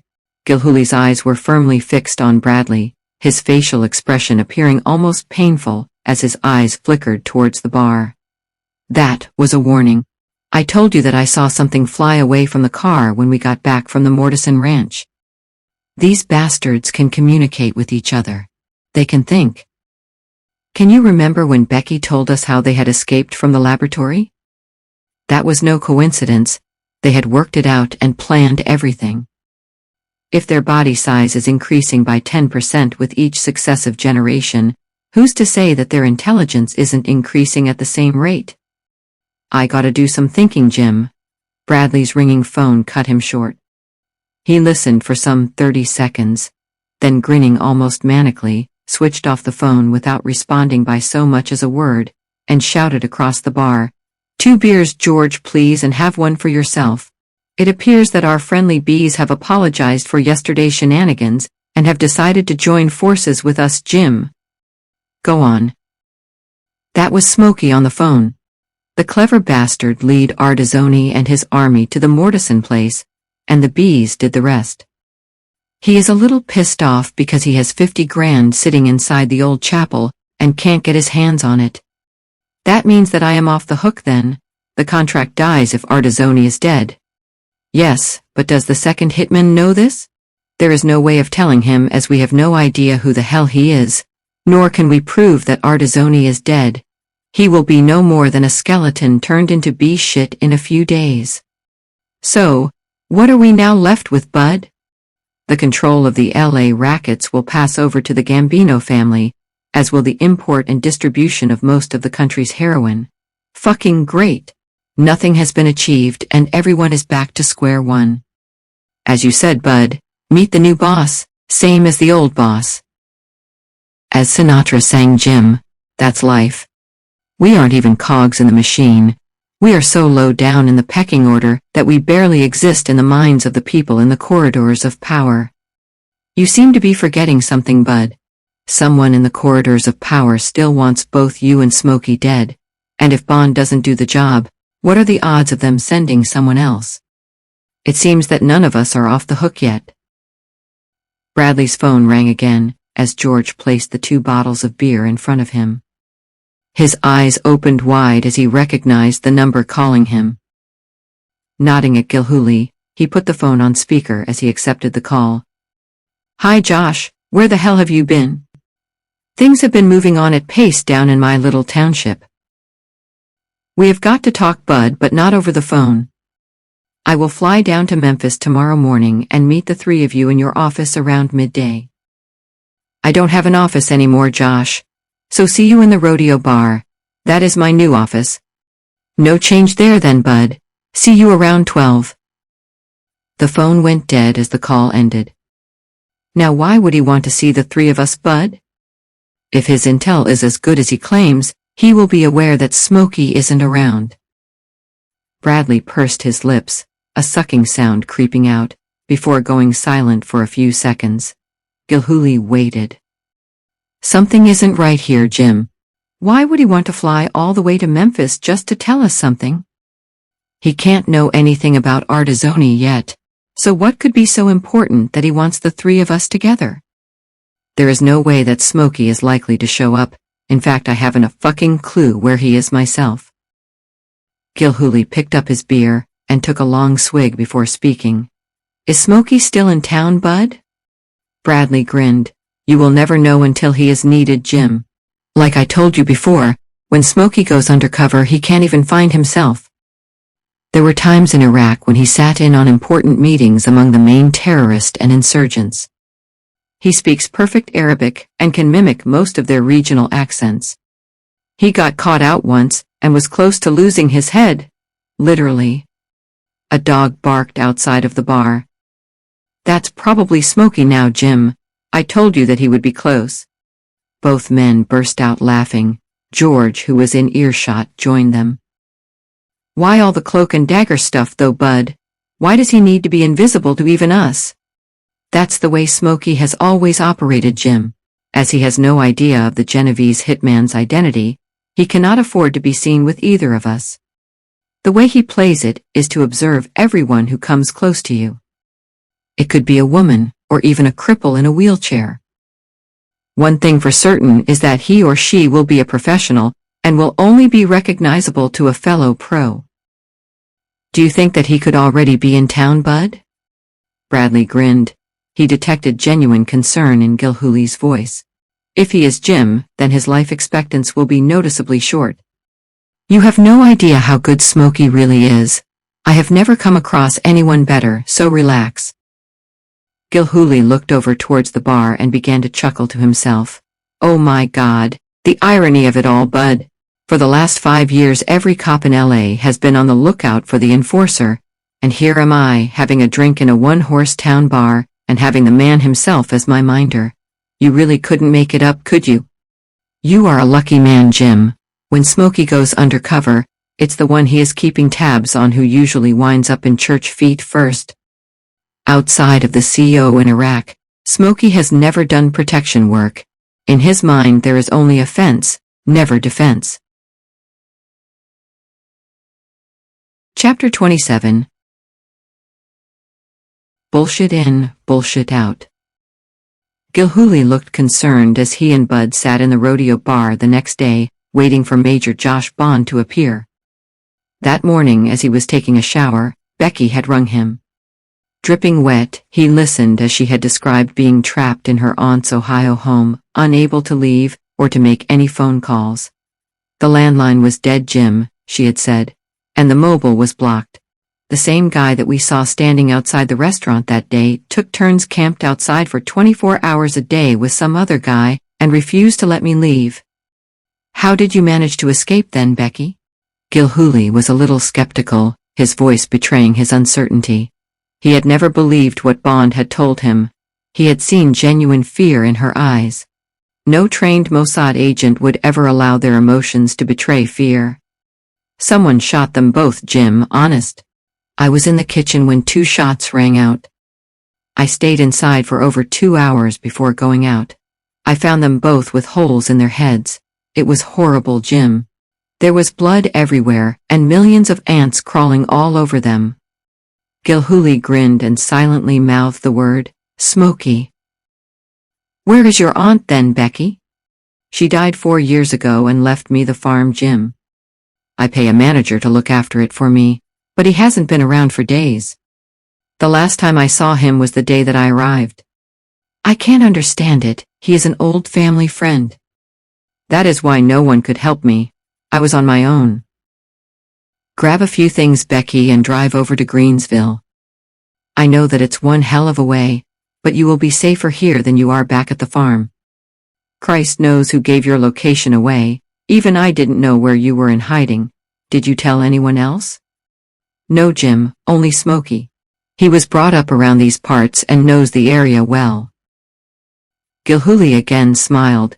His suspicions had been correct, but what to tell Bond when he arrived? He had to discuss this development with Bradley. Something didn't quite add up. "We must not mention Becky when Bond shows up, Jim." Bradley was distracted and looked down at the floor as the bar cat ran by. Why the hell would Bond feed us with all that bullshit about her being a Mossad agent?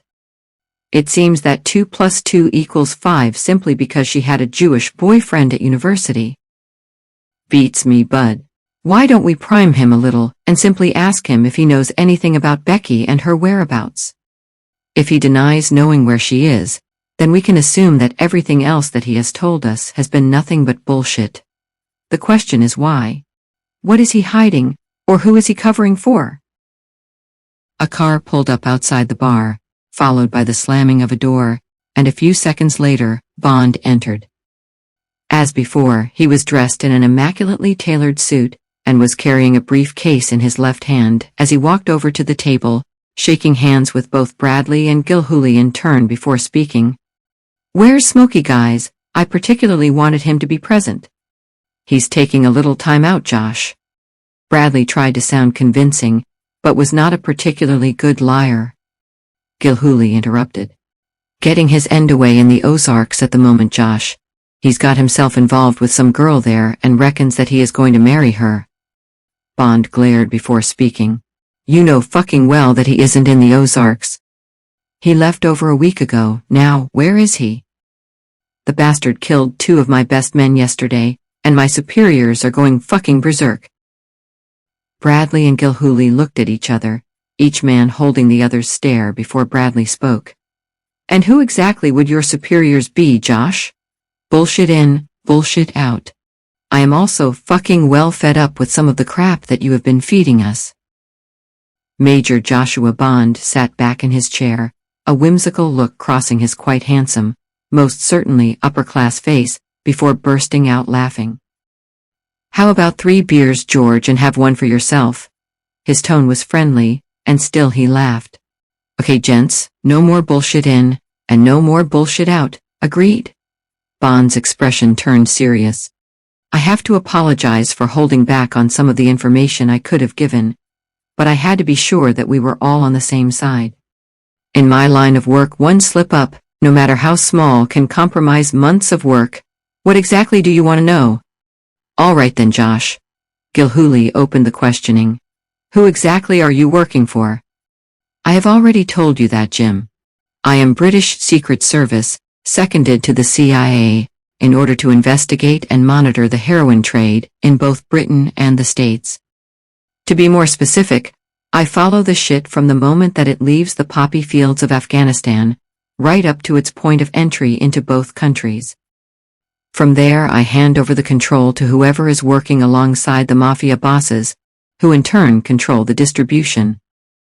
Now though, I have to confess that my role is more that of a troubleshooter/liaison officer between our embassy and your president. Next question. Your connection with the American president? Not on a personal basis, Bud, obviously, but as close as it gets through my superiors at the British Embassy. I was the one summoned as liaison officer when my superiors informed your president of the plot to eliminate both you and Smokey. Don't forget that I was the one who was originally contracted to carry out the job. I spoke to my superiors about the offer. They in turn spoke to the one person in Washington that could be trusted. He managed to bypass the usual protocol and got the info directly to the president himself. Ordinarily, I would have got on with the job, Bud, but I was aware of what happened to your section in Afghanistan. I had to endure something similar, probably for the same reason, and felt equally, in fact, probably even more pissed off with the outcome than you or Smokey did. Why would the President of the United States care about 2 washed-up soldiers who were prematurely pensioned off with supposed PTSD? Now that is the great imponderable gentleman. If he hadn't cared, Bud, none of this would be happening. Perhaps the man is a little more special than people realize, mind you. A Medal of Honor carries a lot of weight in his eyes, and he seems to have passed the patriotism test by this one act alone. Gilhooly's eyes widened. Bradley glanced at Gilhooly, and with a wry smile remarked, "It was really Smokey who earned it, Jim. I just happened to be in command of the section, so I took all the plaudits despite my recommendations." 17 shots and 17 kills, Bud. Bond interrupted. "That did not include Afghanistan.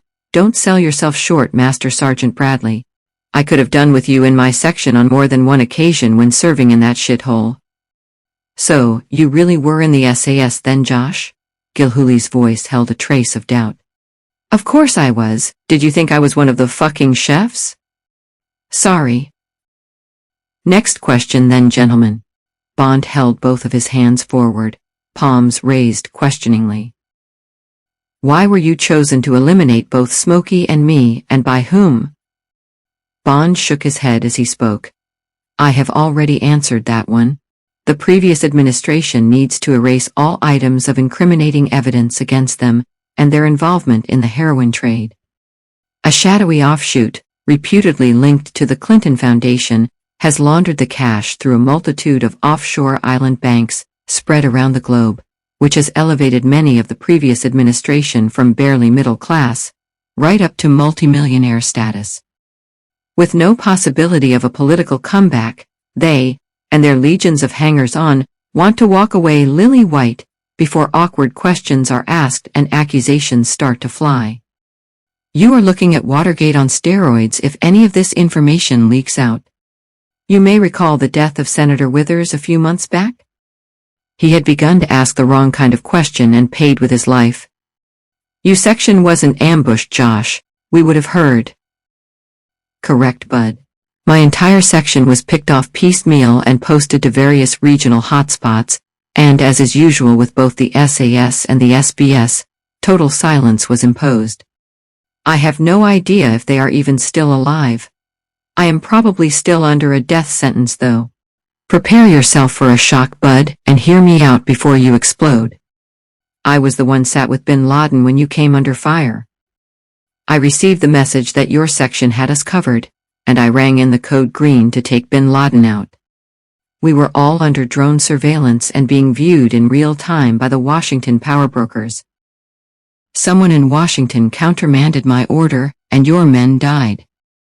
Together with Smokey, you and I are the last remaining witnesses that could prevent the corrupt bastards of the last administration walking away scot-free with their millions, possibly billions.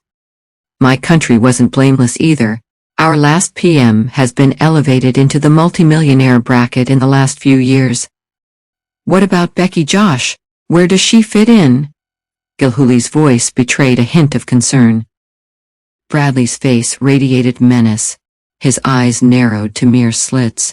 As unable to contain his anger, he suddenly exploded. So all the time we were in Afghanistan, you were in bed with fucking bin Laden as we spent months traipsing round that god-forsaken shithole looking for him. That means that you must have been up to your fucking bollocks in the drugs trade all along? I know that on the face of it, but it looks pretty bad and incriminating, but without a man on the inside, there was no way that we could monitor what was going on. I was the link between the suppliers and the money men in Washington, not forgetting the military involvement in getting it into the States. I had to live on my wits and nerves for weeks on end. One tiny leak in security and I was a dead man. I was also the one who managed to set up bin Laden for your section to take out. How the fuck was I to know that we had all been set up by your government? That took some balls, Josh. Gilhooly was serious as he spoke. What was the military involvement, though? The refined heroin was brought in hidden in all forms of returning military equipment, Jim. No one ever suspected that a tank that was returned to the States for repair, or 1,000 empty ammunition boxes, could be filled with several $100 million worth of heroin. No one checked, and by the time the repairs were underway, the distribution was already under the control of the Artizzoni network. I handled it okay until the ambush on Bud's section, Jim. We heard the gunfire and disappeared into the nearest cave. That's when I began to realize that my job wasn't as patriotic as I had imagined. I wasn't there to help in the fight against the Taliban. None of us were, not the British and not the Americans. That was always the great deception. No one gave a shit about the ignorant, uneducated goat fuckers. We were only there to guarantee secure supplies of heroin for the European and American markets, plus of course to support the American armaments industry. Without our involvement, the Taliban would have taken total control of all heroin distribution and created an unmanageable free-for-all. Why do you suppose that America goes to war anywhere? You will always find that either drugs, oil or some other valuable commodity is at the heart of all your wars. And Becky Josh? Ah yes, Becky. The British government are the ones that are concerned about Becky, Jim. They are convinced that she knows more about the DNA manipulation or genetic modification of the aerial Liger than she is letting on, and is the one most likely to come up with a solution. We cannot allow the Israelis access to the information that she possesses. She is incredibly clever, you know. Her IQ is over 160, which is higher than Einstein's was. She has a master's degree in biochemistry, and was second in charge at the British laboratory working on the Liger project. I mentioned before that she is a brilliant actress, and can play the little girl lost perfectly. Now she is utterly lost since that bloody psychopath Smokey set her free from our surveillance. Why the hell didn't he check in before acting on his basic killer instinct?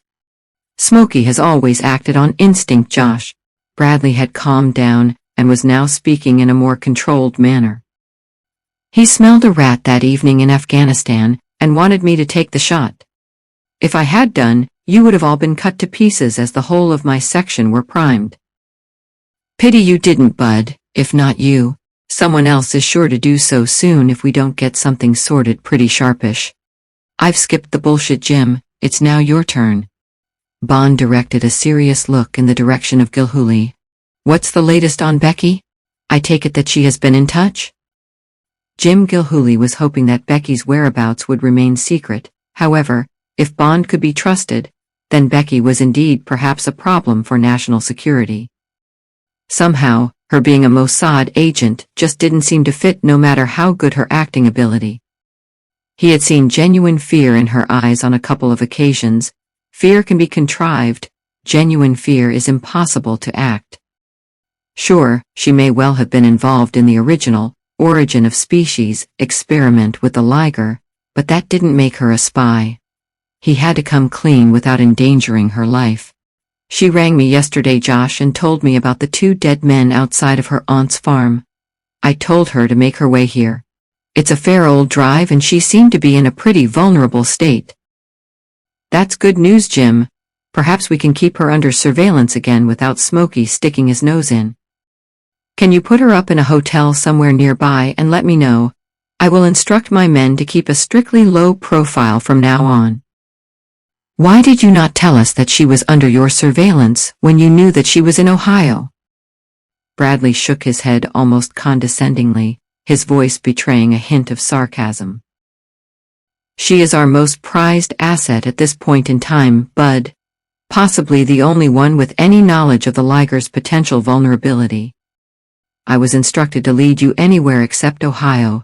One loose word and the Israelis would be in like flint. I was in fact open with you and did mention Ohio. She has been working as a reporter for some 2-bit publication these last few months.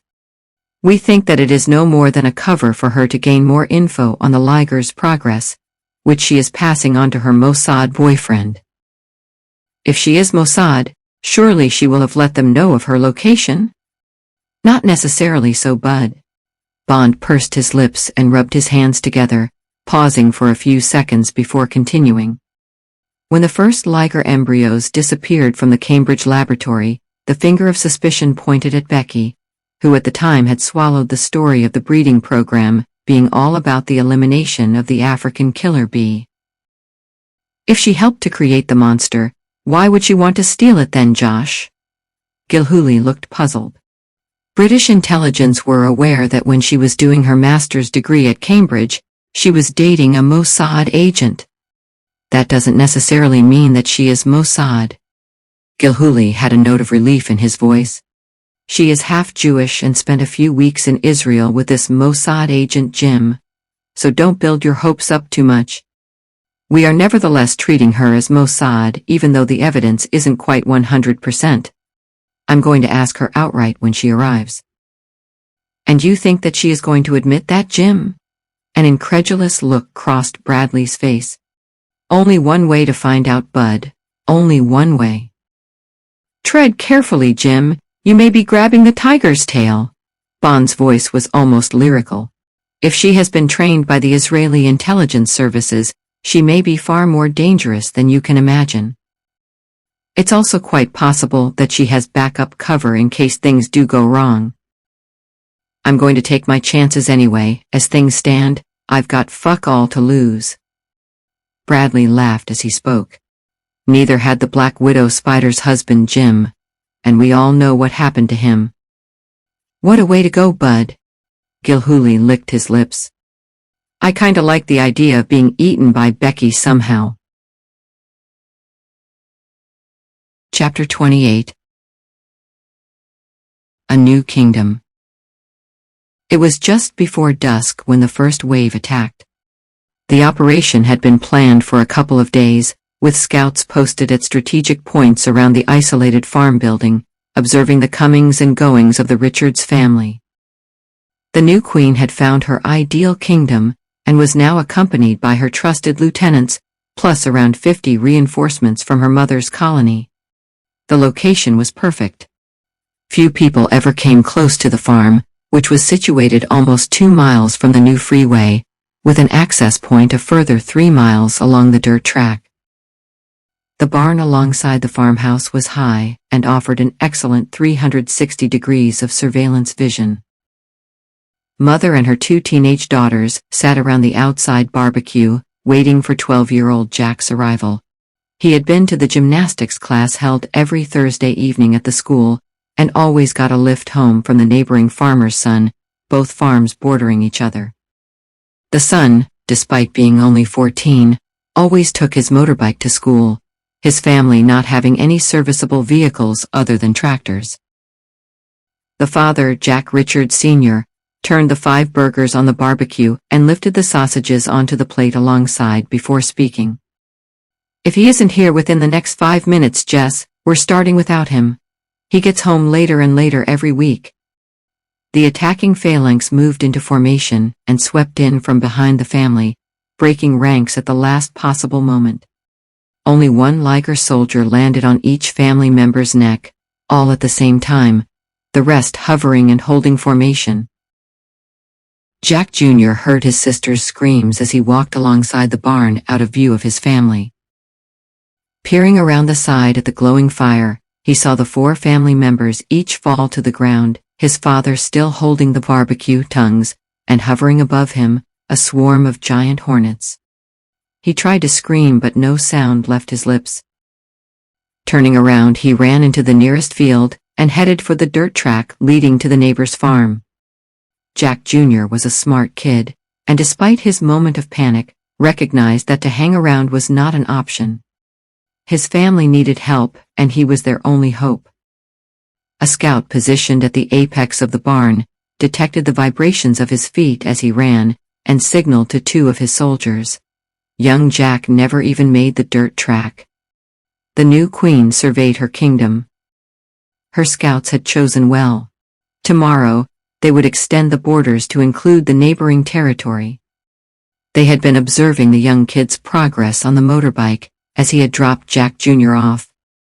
There were horses grazing in the field, and they would supply the growing colony's food demands for several days. She was 10% bigger than her mother, and possessed an ability to both think and reason. These qualities were unlike any human form of intelligence, and were entirely governed by an ever more powerful sense of self-preservation, coupled to an innate food-gathering instinct. Her trusted lieutenants had planned the military-style operation, and would be well rewarded with the choicest cuts of meat, as befitted their rank and order of importance within the colony. Each member of the Richards family had been stung only once. Their immobility would last for several hours before a second paralyzing dose of venom would be delivered. There was little point in killing them. In this heat, the meat would soon go off. Better to keep them fresh, and to eat them alive, one by one. Her mother had schooled her well. She flew into the farmhouse looking for a suitable creche. It was now time to make babies and more queens, as her army feasted on the younger of the 2 Richards girls.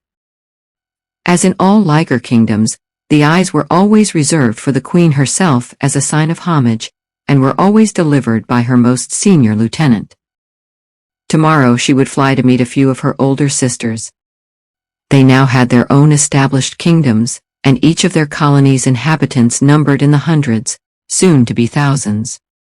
Very soon, the local food supply would become depleted, as this was an agricultural region that specialized in wheat and corn. A dairy region was needed. Carnivores did not eat wheat and corn.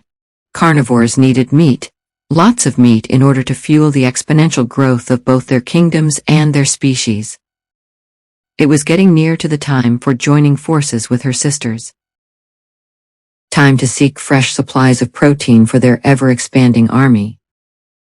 Her mother was also aware that their presence was sooner or later sure to provoke an all-out response and attack by the dominant species. Defensive plans had to be made. So far, they had managed to stay under the human radar by splitting into small colonies and living on mostly wild creatures. Food was beginning to run out, and more contact and confrontation with people was becoming inevitable.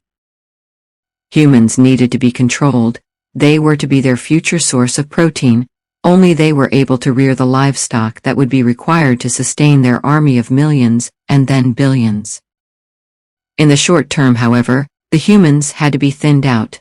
Few people would be needed to rear the livestock. All other forms of human employment and activity would become redundant. Farmers of livestock were the only ones of any use to the new, all-conquering species. In the meantime, and for the foreseeable future, they would provide the fast-growing aerial Liger army with all the protein that they needed. Household pets would be utilized. Such a valuable source of protein would not be wasted. The odd milk cow or horse kept by most of the small farms in this part of Tennessee was an added bonus, not enough for their long-term future, but useful in helping to keep the colonies under the radar until the grand plan kicked in. War was looming, and the combined might of each queen and her army was to become a formidable force. With no history to call on, her intelligence was of paramount importance. She would not commit to any form of all-out attack, having no knowledge of the battlefield weapons that the enemy would employ. Small-scale guerrilla warfare attacks would be the plan for the short term, with careful monitoring of the weaponry and tactics of the enemy. Her ancestral genetic DNA pushed for an all-out attack. Once a food source was located by the scouts, the entire Hornet army would attack, and continue attacking until nothing lived. She was unlike her ancestors. She was an entirely new species. Millions of years of evolution had been bypassed one tiny DNA modification. Her acquired intelligence controlled her once primitive actions and responses. All great commanders won their battles through intelligence and tactics rather than by brute force. Strangely, Sun Tzu's philosophy of "know thine enemy," contained in his masterpiece, The Art of War, was somehow embedded deep in her psyche. Throughout her ancestral history, battles, even wars, had been fought against neighboring hornet colonies. Darwinian theory dictated that only the strongest would survive, and in turn pass on their genes to the next generation. This warlike DNA now coursed through her body. There would, however, be no territorial wars fought against her own species. She and her sisters had acquired enough intelligence to realize that their greatest strength was both their numbers and their ability to work together. The time for taking control of their own destiny was rapidly approaching. Chapter 29. Plans are laid. The queen was fast approaching her prime, and still she continued to grow. The manipulated DNA had not only cancelled out the growth inhibitor gene, but had altered the aging gene. Unlike her wasp/hornet ancestors, her life was now measured in years and not months. Years of ever-increasing intelligence and knowledge gathering.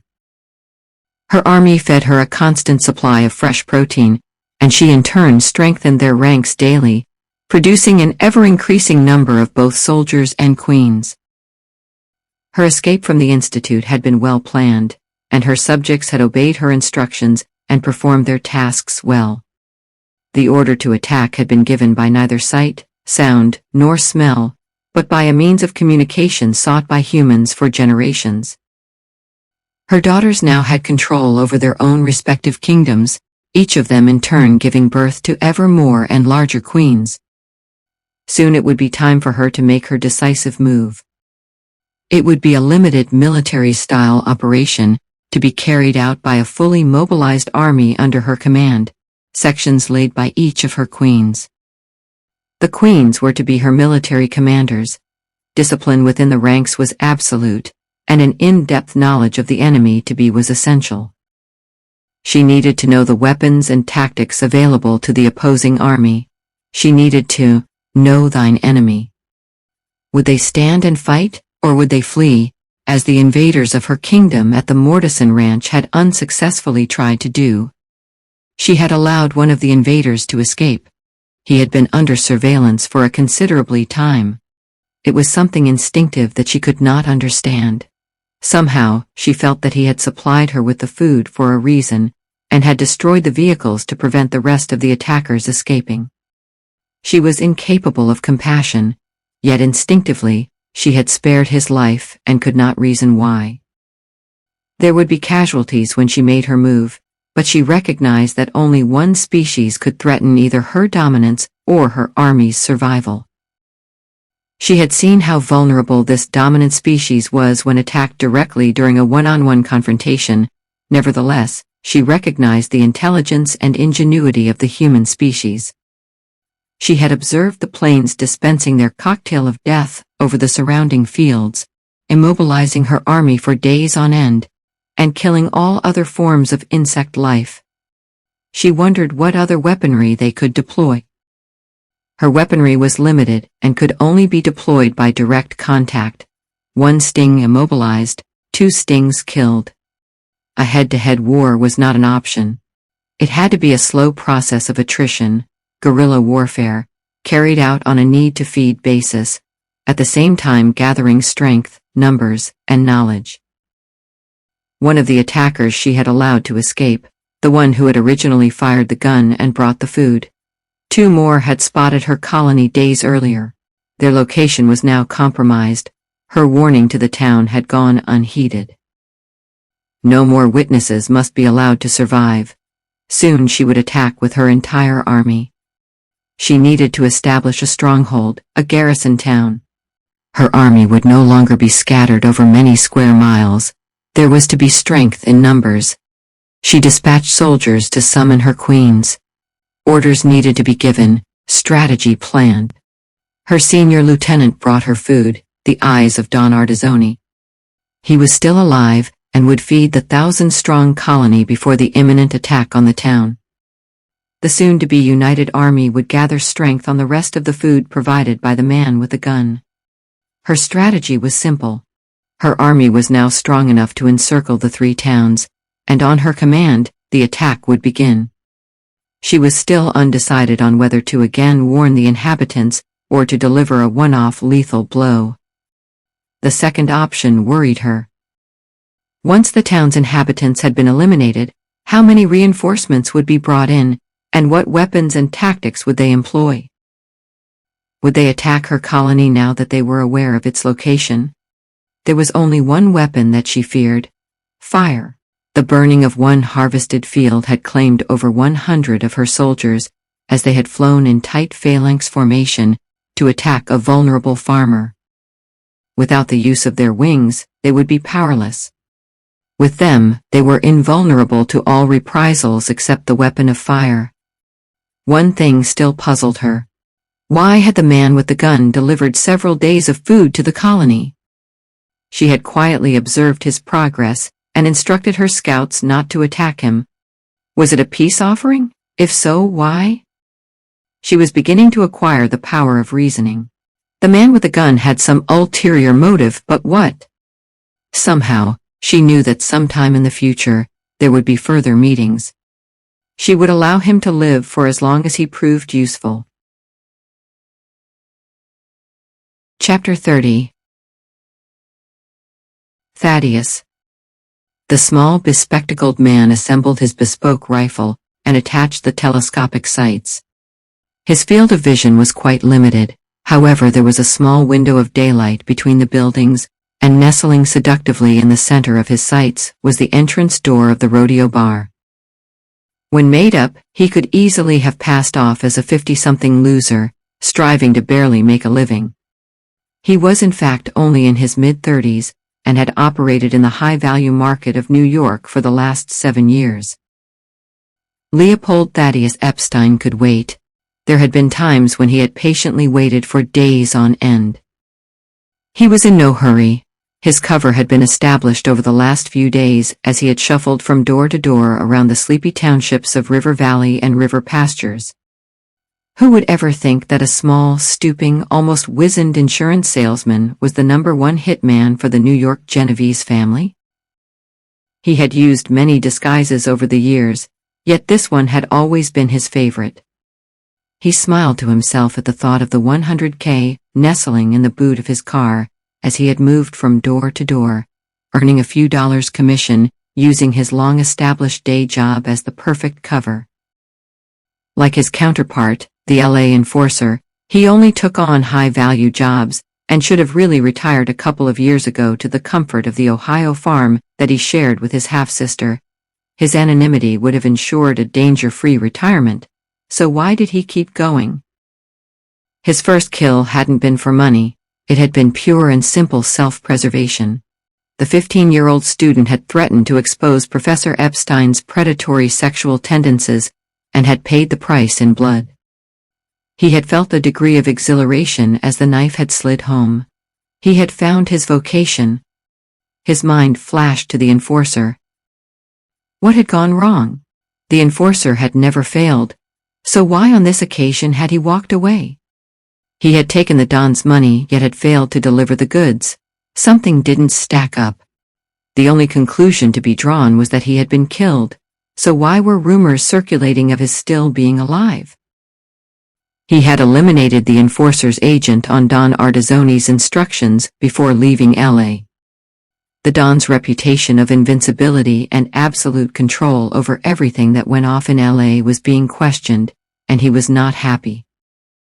Of course, no one could confirm this. Don Artazzoni was invisible, and he, Leopold Thaddeus Epstein, like the enforcer, had declined to take him down on several occasions despite the $1 million contract price. Gilhooly was late today. He had entered the rodeo bar at exactly 8 a.m. for the last 3 days, so why the delay? Although the range was no more than 100 meters, he had decided to go for a body shot, and had tailored his ordnance to suit. The bullet would enter between the shoulder blades and fragment as it contacted the backbone, the ceramics being undetectable by X-ray.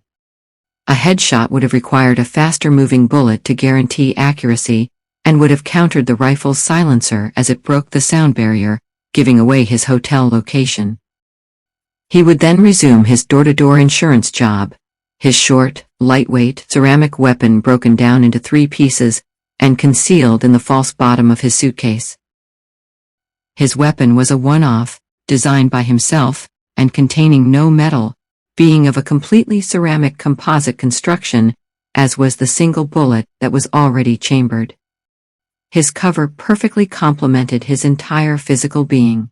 He would of course once again assume the labored stoop that he had perfected over his many hits, as he continued his door-to-door sales pitch. He lay prone and awaited the arrival of Gilhooly.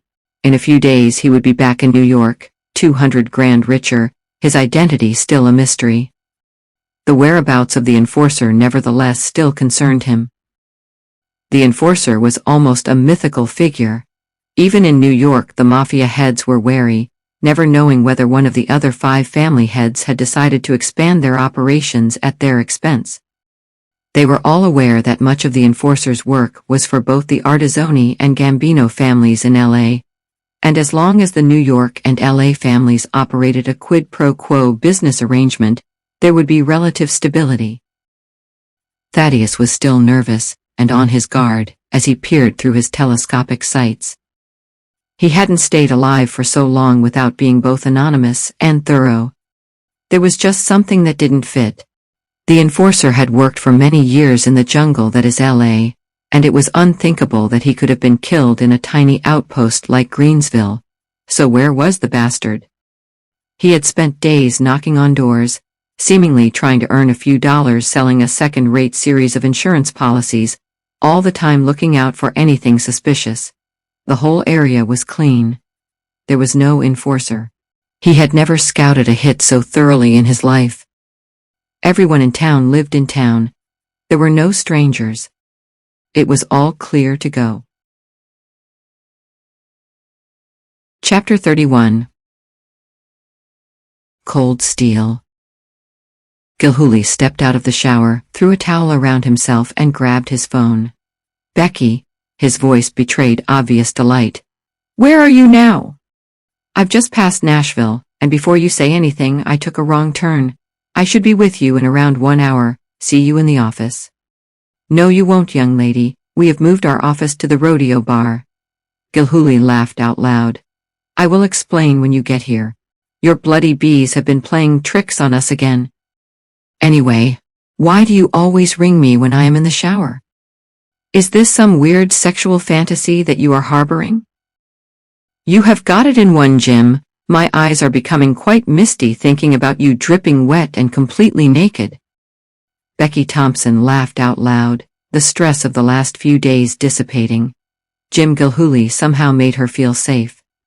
The phone went dead, and Gilhooly resumed drying and dressing himself, oblivious to the presence of New York's #1 assassin. Sheriff Bud Bradley took a call at roughly the same time.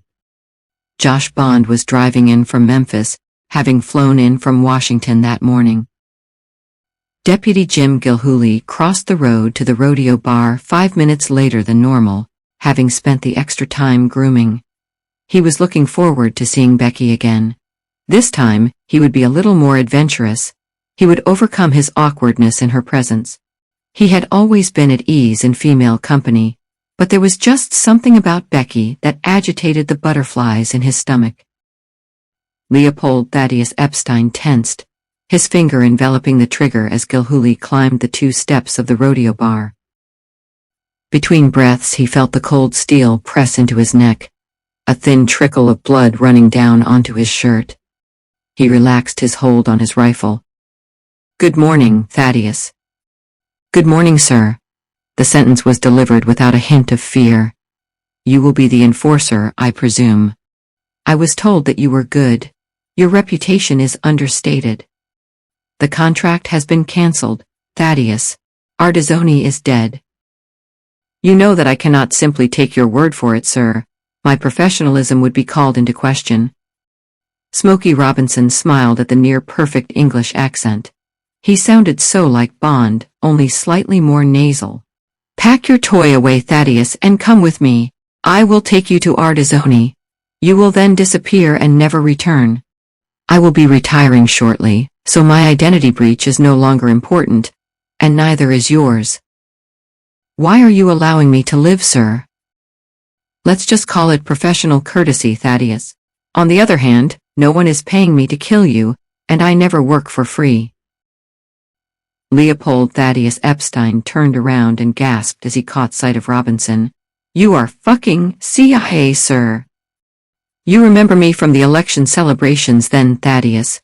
And you, sir, are a fucking Washington lackey up to your neck in the Democratic Party's corruption." "I do what I need to do in order to make a living, sir.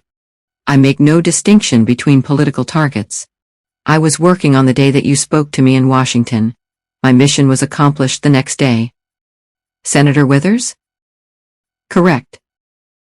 "My respect, Thaddeus, one of the finest jobs I have ever seen. How on earth did you manage to get by some of the best bodyguards in the land? He knew that his life was in danger." "Thank you, it was also one of the best paid jobs I have ever done, sir.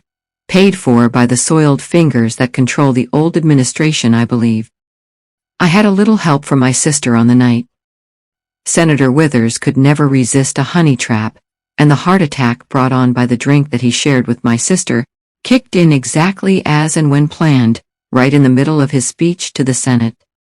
The senator was asking too many questions about events in Afghanistan, I am led to believe. "When I was informed of the fee, I took the business and split the proceeds with my sister." Robinson wiped the thin layer of blood from his knife and slipped it into a leather holster as he spoke. "Questions about drug money, Thaddeus?" "No idea, sir. As I said, I do what I do to survive. It doesn't do to ask too many questions in our line of work." Chapter 32. More food. Leopold Thaddeus Epstein's car bumped along the old dirt road, leaving a trail of dust in its wake. until the old Mortison farmhouse came into view. Their progress was being closely monitored. "This is as far as I am going, Thaddeus. So stop the car where the road widens a little, about 50 yards ahead." Robinson screwed up his face as he noticed the dead animals in the field alongside them. He was relieved that Epstein hadn't seen them, and continued. "I cannot stand the stench of decaying bodies, and in this heat, Ardizzoni and his henchmen will be a little perfumed." The two men left the car and stood in full view of the Queen and her senior lieutenants. Robinson spotted her on the apex of the old chapel roof. She was considerably bigger than the soldiers who protectively flanked her. The Queen looked on. The man with the gun was delivering more food. "Why?" "You will find Ardizzoni in the first car." Again, Robinson screwed up his face as he continued speaking. "First, I want you to go into the chapel and collect the bag sitting on the coffin and bring it to me. Then you can check out Ardizzoni." Epstein walked over to the chapel, maneuvering himself around the two dead bodies on either side of the open door, still lying in exactly the same position as when Robinson had dispatched them, and returned with the bag some 30 seconds later. He could see the bullet holes in the bodies, and wondered why there was no trace of blood surrounding them. Instinctively, the Queen held back from attack. The man with the gun showed no fear, even though he was obviously aware of her presence. "My God!" Epstein's face was ashen. "There are bodies everywhere. What the hell did you do to them? You must have had an army with you." "Indeed I did." Robinson grinned. "Now go check out Ardizzoni, then you can fuck off back to New York. He is the big bastard lying across the back seat. There has to be some form of identification on him. Take a photo with your phone if you must." As Epstein approached the lead car, he heard an engine burst into life, and turned around in time to see his own vehicle disappear in a cloud of dust. "You bastard!" he shouted. "That's my 100 grand in the boot." The Queen once again accepted Robinson's offering of food, as her senior lieutenant swooped down on the screaming Epstein. He would only be stung the once. It was much better to keep him alive as her army feasted. Fresh meat always tasted sweeter. Tonight, she would dine on the eyes. The eyes had always been her favorite snack ever since that day at the Institute, followed of course by the Blackford child. Chapter 33. The Fixer. "Nice and cozy now, chaps." Bradley grinned as he spoke. "I have just received a call from Smokey, and he has informed me that he will be joining us in an hour or so. He mentioned something about taking someone for dinner before the line went dead. Seems a bit early in the day for dinner, so I have no idea what he meant." Bradley, Gilhooly, Bond and Becky Thompson were sat around the large circular table close to the door of the rodeo bar.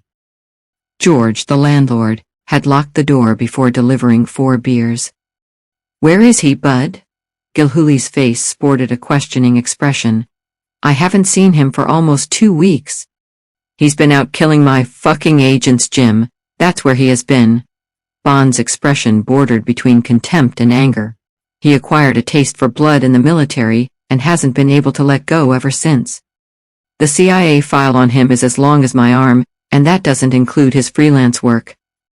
Bradley immediately sprang to Robinson's defense.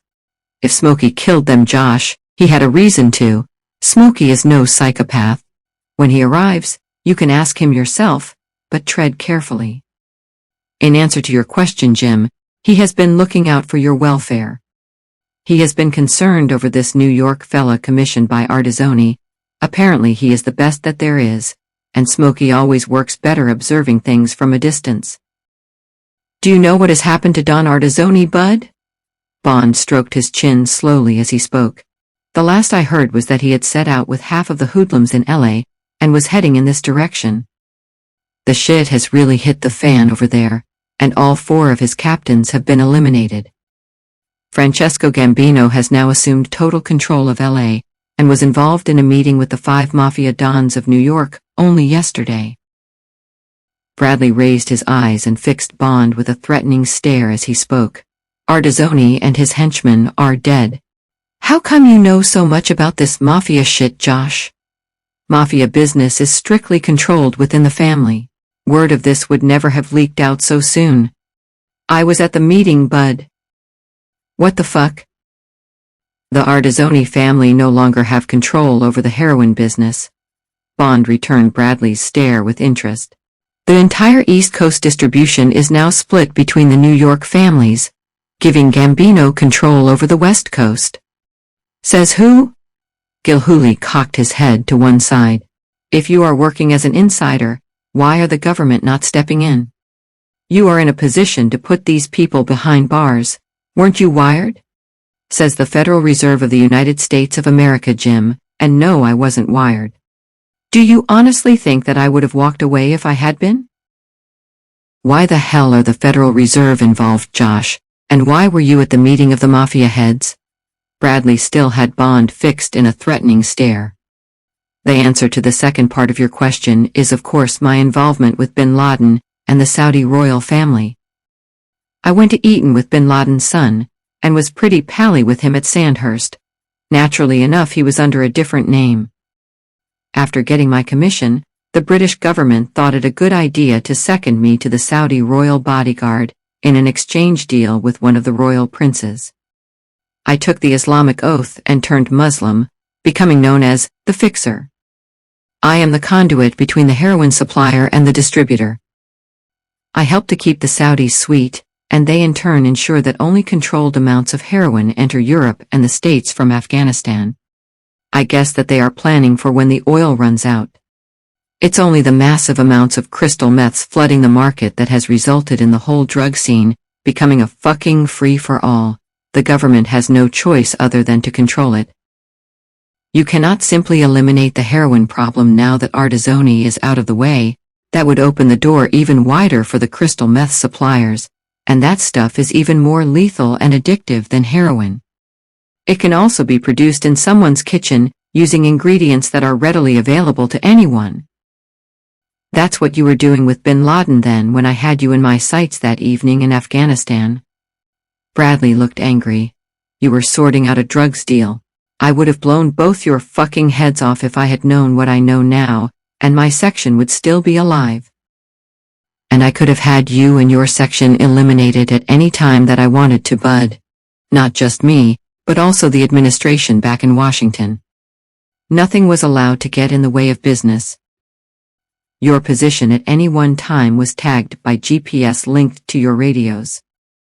I was told only seconds before that you had us covered, and was ordered to issue a green light on your section, not bin Laden. I gave the red light order on that bastard, but someone bypassed the system, someone fucking high up in government circles. They gave the green light on your section rather than to it. I wasn't aware that I had been countermanded until I heard the shots. And the Fed, Josh? Gilhooly's interruption was timely for the second time when relating to the death of Bradley's section. The look on Bradley's face betrayed his intentions. Bond's life expectancy had been shortened to seconds if he broke his control. He hadn't completely taken in all that Bond had said, and was thinking only about the 4 dead men in his section, men who were both his responsibility and his friends. Ah, Jim, that is a little more complicated. The Fed printing presses have been working overtime ever since the middle of the Bush-the-Sun era, in order to finance the country's massive overspending and to back the dollar. The entire country is close to being broke, having been conducting expensive wars in Iraq, Syria, and Afghanistan, and the Obama administration have been discreetly selling the country's gold reserves in order to simply stand still. Fort Knox holds barely enough gold to make a wedding ring. Well, not really, but it is severely depleted. If the rest of the world were to find out, the US dollar would be worth less than the Zimbabwean dollar. This would lead to world chaos and a return to the Stone Age. We would all be trading in colored beads again, all except China. That is where most of America's one-time gold reserves now live. China's wealth scares the US government and financiers shitless. If they ever cashed in the trillions in government bonds and securities that they hold, America would either have to default on the lot of them, or the Fed would have to print even more money. Both options would cause a run on the dollar and financial chaos. How does the Mafia connection work then? Gilhooly was still not convinced. Bond grinned before speaking. You were the key, Jim. The only way to wrest control away from the Ardizzoni family was to kill the Don. No one knew where he was running his empire from, you were the bait. Now the entire heroin business will become a taxable commodity, just like alcohol and tobacco, controlled by the Fed, and working in conjunction with the Mafia. The total financial control exercised by the previous administration, and the Ardizzoni network, is now completely severed. Bradley looked towards the door before speaking. How does Smokey fit in with all this, Josh? I thought that he was just an independent. His moment of crisis had been averted, and his control had returned. Bond burst out laughing. Smokey will always be just an independent bud. He does, however, do a little freelancing for the CIA, and has done so since the pair of you stepped off the plane from Kabul. He was met at the airport as soon as you both had parted, and was given an offer that he couldn't refuse. Is the president aware of any of this shit? Bond's laughter echoed around the room. Come on, bud. No U.S. president has ever been aware of how the Federal Reserve works. He was fed a tissue of lies from day one. The U.S. government has no control whatsoever over the Fed, none at all. It is completely independent. It was created on Jekyll Island in 1913, by the money men at the time. The Rothschilds, the Rockefellers, the Carnousties and the Morgans can possibly all lay claim to its birth despite numerous denials. Nevertheless, it has invisibly remained under their total control ever since. Politicians do politics. Money men tell politicians what politics to do. Money is the power behind all politics. And there is nothing like a good war to stimulate the arms industry and boost the money men's coffers. So, my Delta section were sacrificed for fucking politics, Joshua. 4 good, loyal men that were my responsibility, were simply blown away so that you could help the government tax the drug addiction of our kids, and bail out the fucking bankers of this world? Bradley's anger was threatening to run out of control once again. A rather simplistic view, Bud, nevertheless, largely correct. Gilhooly turned to look at Bradley. You and Smokey took lives as well, Bud, both in Iraq and Afghanistan. Those people had parents and possibly kids. Josh was doing a job just like both you and Smokey were. Bradley went quiet, pictures of Dave, Smiler, Stu, and Hippie painted on his subconscious canvas. Gilhooly was right, of course. It just didn't seem right when it was so close to home. Fucking politics, he mouthed. Both Bradley and Robinson had long harbored thoughts of revenge for the loss of their friends in Afghanistan. Now it seemed that the Fed, in collusion with the corrupt government administration no less, had sacrificed endless good men in a phony war purely to cover for the mistakes made by the money men, and in the process would be sacrificing many millions more young men, kids even, by addicting them to the proceeds of their phony war. Chapter 34 150 Grand Richer. Smokey Robinson's face wore a permanent smile as he drove slowly along the dusty farm track. I'm driving a car worth more than a gold fucking Ferrari, he said out loud. He had good reason to be happy. On the back seat of the car was the bag containing the 50 grand of the Ardizzoni money, and in the boot was the 100 grand of Epstein's down payment on Gilhooly's life. That very morning, Francesco Gambino in person had rung him to confirm that the $3 million was now gathering interest in his Swiss bank account. Gambino had personally taken the call from Robinson the previous evening, and when the enforcer informed him that Ardizzoni was dead, he did not question the announcement. Not even one of the world's most powerful mafia bosses dare question the enforcer. No one knew his identity, and no one crossed him. Those that had, both died very public deaths. Robinson destroyed the phone after receiving the call. By the end of the week, Gambino would have covered most of his payment to Robinson by simply taking control of the Ardizzoni gambling syndicates, before the millions involved in the drugs trade were even considered. His mind flashed back to his girl in the Ozarks. He had been working too hard for the last few months. Life wasn't forever, life was finite, and in his line of work life could sometimes be measured in seconds. One slip, one tiny mistake, and the millions that he now had in Switzerland would remain there forever.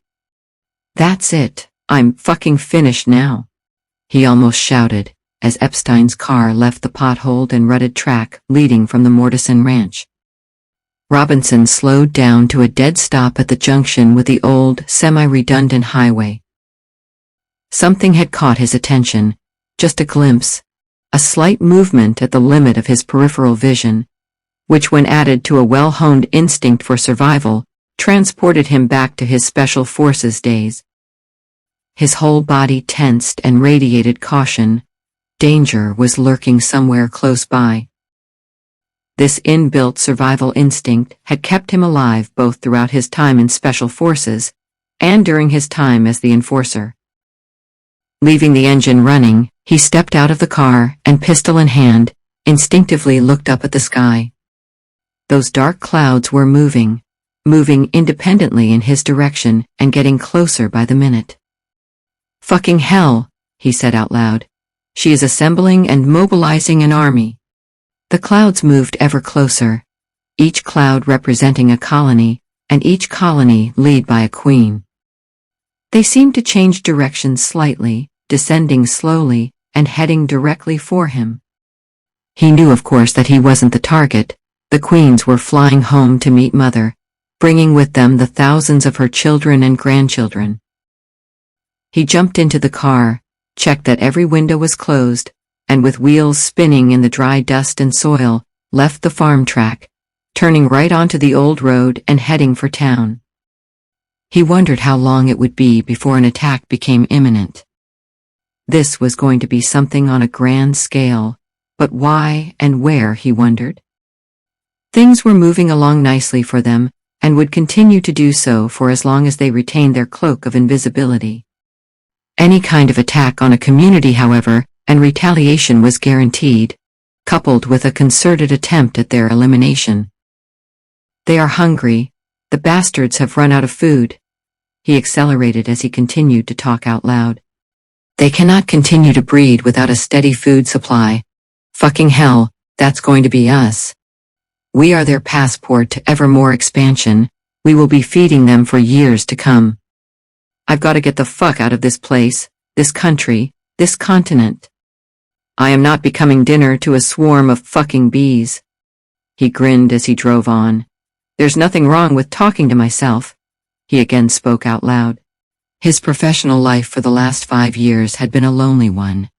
Days, even weeks with no human contact. He hadn't had one single relationship during this period, and other than an occasional prostitute, women had been taboo. He could not afford to let his guard down. Not all his work had been on the West Coast. Overseas business was considerably more lucrative, one Middle Eastern hit paying a tax-free $1 million, his knowledge of Arabic being the key to his success. He was looking forward to both retirement and marriage to his little girl up in the Ozarks.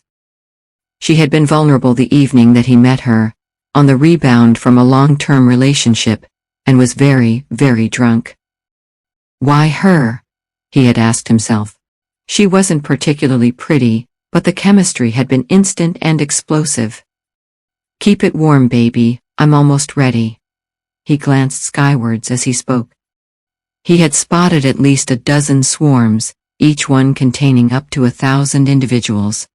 What was their plan, and where were they heading? Becky's words came back. "A new queen every 6 weeks," she had said. It had been months since he had first read about the slaughter at the Blackford house, so how many queens had she bred, and how many queens had her daughters bred? He slowed the car to 30 miles per hour as he crossed Dawson's Creek, and chuckled at his memory of the look of surprise on Master Sergeant Bud Bradley's face as he had turned around. No one got the drop on Bud Bradley, so he had felt quite impressed with himself, completely unaware that Bradley had him firmly focused in his rifle sights some 15 minutes before he had even got himself into position. He slowed the car down to a dead stop as a small swarm of perhaps 100 aerial ligers hovered in the middle of the road, after suddenly appearing a short distance ahead. The swarm adopted a ram's head formation, both front and rear, and moved slowly forward. Robinson's mind was reeling as, completely mesmerized, he visualized the Roman phalanx. How the hell had a bloody insect arrived at the world's most efficient infantry attack formation? It had taken the Romans years and countless battles to formulate these tactics, and only the advent of gunfire had neutralized the phalanx's tactical effectiveness over the centuries. He again checked that the windows were secure, and watched nervously as one of the larger Liger moved ahead of the formation, hovering directly in front of the windscreen.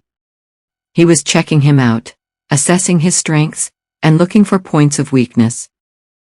It circled the car twice before flying back to the head of the phalanx, and as if by some magical order, the entire swarm moved to the side of the road, each aerial soldier retaining its position in the phalanx. This was a roadblock in all bar name. The only things that were allowed to move in or out had to have the approval of the guard commander, the centurion. He had been given the nod to proceed, but why and how? His mind flashed back to Becky's words. They could communicate by sight, sound, and the smell of emitted pheromones. But how had the order to let him pass been received, and who had sent it? He inwardly pictured the Queen. She had been watching his every move as he and Epstein had left the car, yet had only given the order to attack Epstein and not him. He had felt no fear. He wondered, why not?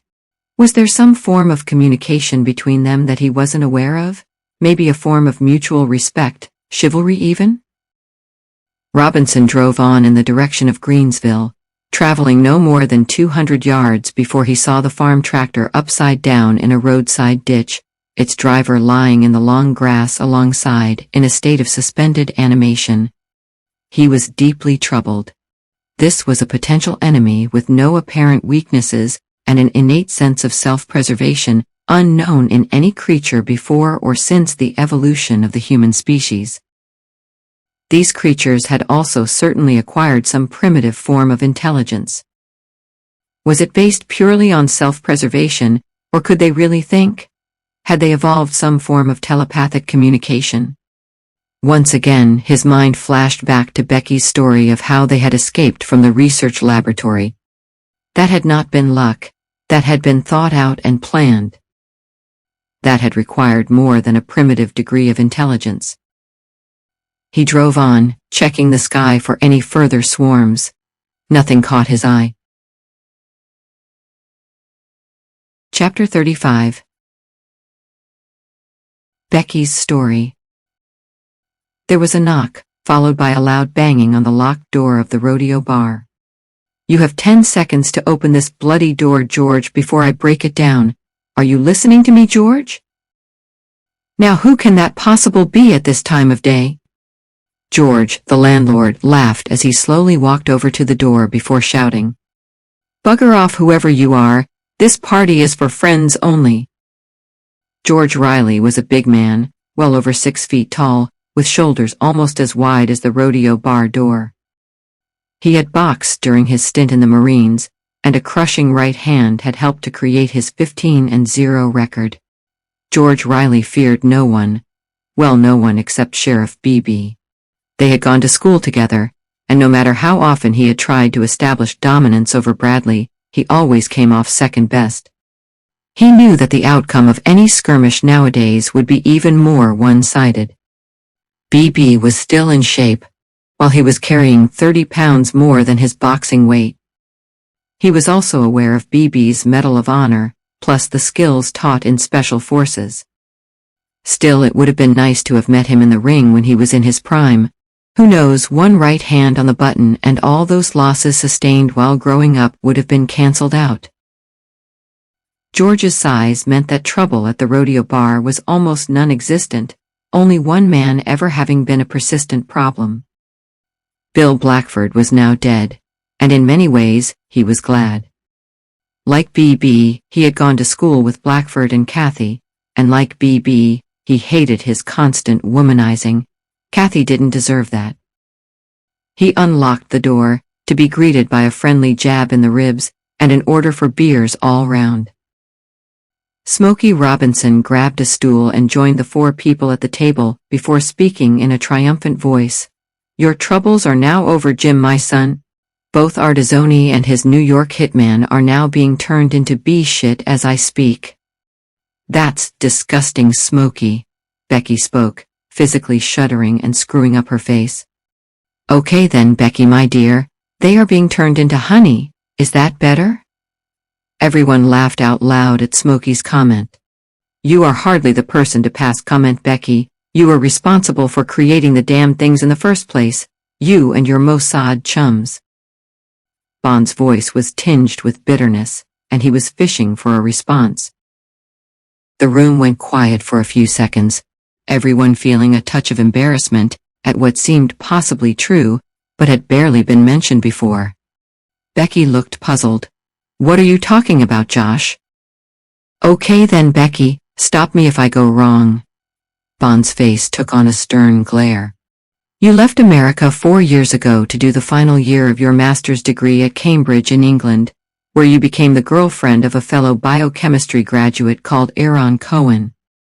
You began working at the Advanced Research Facility at Bury St. Edmunds, where, by a process of gene and DNA manipulation, you accidentally stumbled upon the wasp/hornet hybrid that somehow developed the Liger Syndrome. Am I correct so far, Becky?" "No, Josh, you are not. The aerial Liger was no accident. It took 18 months of hard work and was designed to order. As I have told everyone before, the objective was to produce a predator to control the killer bees." "And you believe that, Becky?" Bond shook his head at Becky's naivety. "You were all conned. The Liger was always intended as a weapon of war. It is a chemical, biological, and nuclear weapon all built into one untraceable package, its origin, when released, being so untraceable that there could never be any form of retaliation. Mutually assured destruction no longer applies if you don't know who is destroying you." "What about the break-in at the Bury St. Edmunds facility, Becky?" Again, Bond sounded unconvinced. 2 of the queen embryos were stolen, and other than the professor who was at a London conference at the time, you were the only one with a workable pass that would allow access into the secure confinement lab. Did you at any time mention your work to Aaron?" "Of course I did. We often talked about our jobs. There was never a problem as we were both working on different forms of predatory control. It wasn't a state secret, or at least it didn't seem to be at the time." "And the pass, could he have gained access to it, Becky?" "I suppose so. I never took it outside of our apartment unless I was going to work." "Are you implying that I colluded with him, Josh, or that he was Mossad?" "Oh, he was most definitely Mossad, Becky, my dear, and now the damned Israelis have access to a weapons system that could solve all of their problems with their neighbors forever, if they can only control it. What a fucking mess." Major Joshua Bond shook his head slowly and resignedly. "What a fucking mess. What have you done, Becky? You may well have contributed to the extinction of the entire human race." The room went silent as everyone took on board the possibilities of the aerial Liger, let loose in both the Americas and the Middle East, without any form of control over either its numbers or its geographical spread. Bond was the first to speak. "It probably doesn't seem to be too important at the moment, Smokey, especially with Armageddon waiting just around the corner. But why did you kill both of the men that I had detailed to ensure Becky's safety? They were good blokes, the FBI vouched for them." "Not that good, Josh. I moved in on them during the night and listened to them talking in Arabic. The plan was to kidnap Becky and move her to Saudi, in order for her to work on their version of the Liger project. It seems that they had been receiving information from their American paymasters, and we all know who they are. The plan was to safeguard their control over the heroin trade and take out Israel as a bonus. You are right about one thing though, Josh. It really is a fucking mess and is about to get a whole lot worse if what I have just witnessed is anything to go by." Smokey described what he had seen on his way back from the Mortison ranch. No one interrupted. Every person in the room was thinking of an exit plan. Where would they be safe from attack? Could the bloody things survive an Alaskan winter? More to the point, would they be able to? Would they even want to? Could 300 million people all fit into Alaska? There had to be a bolt hole somewhere that would be unattractive to the Liger, perhaps a remote island, maybe even the other side of the world. It would, however, take only one stowaway queen, and the colonization of a whole continent would begin. Chapter 36. Battle Plans. The queen surveyed her army, her sister queens close by. It was now time to make her move. It would be a limited strike, total in its execution, but only of limited territorial gain. She needed a common base from which she and her queens could operate as one military unit in coordinated raids. Her army also needed food. They had exhausted all the wildlife in their respective areas, and had managed to keep their kingdoms secret by holding back from any form of interaction with humans, other than in remote locations. The army had feasted well on Thaddeus Epstein and the 12-strong Artizzoni outfit. The people still alive had endured unspeakable agony as thousands of powerful mandibles tore off small pieces of flesh, their eyes already eaten by the queen. Why did the man with the gun deliver her the food? The queen was still curious. She decided the target would not be a major city. Instant retaliation would almost certainly follow, and she was still unaware of how powerful the enemy were, or the weaponry they could employ. Her released pheromones excited her queens. Their combative aggression was built into their inherited genes. Millions of years of evolution had transferred this warlike aggression from her ancestors to the new species, and coupled with their size, intelligence, and paralyzing sting, no creature on Earth could threaten them without some form of weapon. She had to test them and was prepared to accept losses in the process. She sent out the message to her queens, "Tomorrow we will feast." Chapter 37. A garrison established. It had been at Bond's suggestion that everyone met up for a reunion-cum-farewell party. Events somehow dictated the inevitability of all parties going their separate ways. He also wanted to speak to both Bradley and Robinson face to face. He still had useful contacts at a very high level, and his security clearance was at the top secret level, yet whispers were barely reaching him, whispers that were just out of reach, out of earshot. Nevertheless, whispers were in the air. Someone wanted to tell him something important, yet they were holding back. He wondered if it was fear, or something of such a classified nature, that it had to be confined to a certain level, a level beyond top secret. He had to move quickly, but where did his loyalties now lie? Was it with his own government, together with their devious complicity with the American government, or with a kindred spirit, who like himself had been duped into believing that their military sacrifices were indeed for the good of their country? He could feel the hit coming on. He had been in life-threatening situations before, and like both Robinson and Bradley, his warning antenna was both sensitive and directionally focused. Bradley, Robinson, and he were the marks. The old administration was never going to let them go. There was too much at stake. He resolved to make the reunion amiable enough, and shortly after, tell both Bradley and Robinson to get the hell out of Greensville, maybe even disappear completely. This was becoming pretty much his plan also. The British ambassador had been to see the president and had returned ashen-faced. He knew fuck all about the Liger or the heroin connection Josh. He had informed Bond discreetly. A few heads are going to roll soon. He has gone fucking mental. I let him know that you are up to speed, so stay in town for the immediate future. I am expecting a follow-up from him very shortly. Bond pondered his future. Deep down he knew that he was expendable.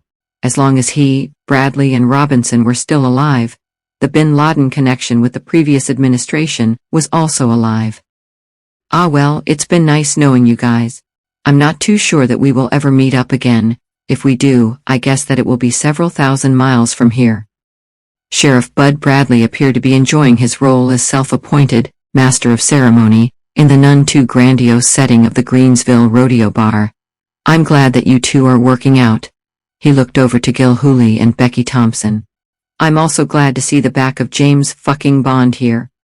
You have been nothing but trouble, Josh, since the day that you arrived. In fact, ever since that day in Afghanistan. However, Smokey and I are grateful for putting our minds at rest over the bin Laden incident. Major Joshua Bond smiled painfully as he spoke. I'm only sorry that the truth behind the whole episode had to reflect so badly on both of our countries, but it's a worldwide phenomenon. Absolute power corrupts absolutely. We die in order to allow the powers that be to get richer. I guess so, Josh. We were never more than sacrificial lambs, expendable pawns in the game. Bradley suddenly burst into laughter as he continued. So, Shagger Robbo is actually going to settle down and marry. Are you sure that you can afford to give Jim and myself $1 million each? I know that you promised us the money once you had eliminated Artizzoni, but some women can be pretty high maintenance, especially when you marry them. He then glanced over at Gil Hooley, whose arm was protectively wrapped around Becky Thompson's shoulders. Robinson grinned. I have actually managed to save an odd $1 or $2 over the last 5 years, Bud. So I reckon that I might just about get by if I am careful. Besides, I've always got my army pension if I fall on hard times. Gil Hooley looked to Bond as he spoke. And you, Josh, are you off back to England? I wish, Jim. Sadly, I'm too involved in my role as a fixer. I have to spend half of my life traveling between England, the States, and Saudi. I really wish that someone would simply nuke the desert shithole. Then we could be free from this damned scourge of humanity called Wahhabi Islam. As long as the Western world is dependent on oil, we will continue to kiss Saudi asses, especially now that they have such a stranglehold on the heroin tax. And you, Bud? Not sure, Josh. No plans really. I've never worried too much about money. The last time that I really thought seriously about it was a long time ago, when Kathy and I were planning to marry. Bill Blackford put paid to those plans. Ever since then it has been no more than a meal ticket, so $1 million probably won't change my life one iota. Like Smokey, the government pays me a pension, and other than lining George's pockets, I don't really spend much. I've kinda got used to being a small-town sheriff. Life was so simple until you and those bloody bees appeared. I suppose that Smokey and I will have to accept that we can never get even for losing our 4 friends in that Afghan shithole. But at least we now know why, and who was responsible. Can you get a copy of the order, Josh? Robinson's voice was serious. I might still find a little time for one more job before I leave the country. It's beyond top secret, Smokey, way above my level. Better to just let it go and get on with your life. You know where it came from anyway, and even your skills will be of little use against someone with more security than the president himself. Epstein got to Senator Withers, Josh, and he was guarded better than Fort Knox. Becky Thompson squirmed uncomfortably. Thaddeus Epstein, Smokey? Yes, Leopold Thaddeus Epstein. Why do you ask? Well, I'll be damned. I always thought that he was no more than a small-time lackey for the Democrats. I've met him at least half a dozen times. He's the last man I would have expected to do our job. That's why he was so good at it, Josh. Little point walking around armed to the teeth like Rambo. Everyone grinned. Everyone except Becky. George, the landlord, carried the tray containing 5 beers over to the table. On the house, lads, and here's to the next national news to come out of Greensville, Tennessee. As I've mentioned before, can you possibly arrange for a double murder next time, BB? Business is beginning to slip away again, unless of course you are looking for someone to look after your $1 million. The laughter at the table was suddenly interrupted by the sound of two motor vehicles colliding. Bradley stood and moved towards the door as the next collision occurred, followed by terrified screaming. The screaming intensified, until it seemed that every inhabitant of Greensville was taking part. "Stay away from the door, Bud," Smokey shouted, almost screaming. Too late. Sheriff Bud Bradley was halfway out of the door when he suddenly stopped dead in his tracks. "Fucking hell," was all that he had time to say before collapsing onto the floor. Robinson, Bond, Gilhooly, George and Becky Thompson backed against the wall at the rear of the bar, as the swarm poured through the door, and assumed the ram's head attacking phalanx. Bond drew his pistol and began firing into the phalanx. Immediately 3 Liger broke away and attacked. Bond crumpled in a heap within seconds, his blood turning into no more than a highly nutritious jelly. "Don't move a muscle," Robinson said out loud. The phalanx hovered before their eyes no more than 5 yards away, seemingly awaiting instructions. The town was now silent. There was no more screaming, the only sound being a dog barking in the distance. There was a yelp, and then silence. Robinson let out a low whistle as Her Majesty the Queen flew in through the open door. "She's fucking enormous," he whispered to Gilhooly. Accompanied by half a dozen of her senior lieutenants, she slowly flew over to Robinson, hovering no more than inches from his eyes. Unblinkingly, he held her gaze. He could hear the whirring of her wings and feel the draft on his cheeks. Her eyes pierced deeply into his soul, her 2-inch-long cutting mandibles seemingly mocking him as they followed every movement of her head, opening and closing in a demonstration of her power and dominance. The standoff lasted for some 20 seconds, as Robinson and the Queen unflinchingly glared at each other, not unlike two pugilists before the real action begins. There was no apparent signal, yet the entire phalanx moved in perfect formation as one, out through the open door. The Queen and her bodyguard followed, hovering fleetingly over the parked car that had been Epstein's. "She wants us to leave." Becky's voice trembled. "Fucking good idea, Bex. Let's get out of here." Gilhooly made a move for the door. "What about Josh and Bud Jim?" Becky's voice had returned to normal. "Bond is dead. He was stung multiple times. Bud will hopefully be okay in a few hours when the effect of the sting wears off." Robinson grabbed Bradley's arms as he spoke. "Grab the feet, Jim, and let's get out of here." The Queen hovered over the rodeo bar and looked on as Epstein's car drove slowly out of town, Robinson behind the wheel. She had returned the favor. Robinson's gift of food had saved their lives.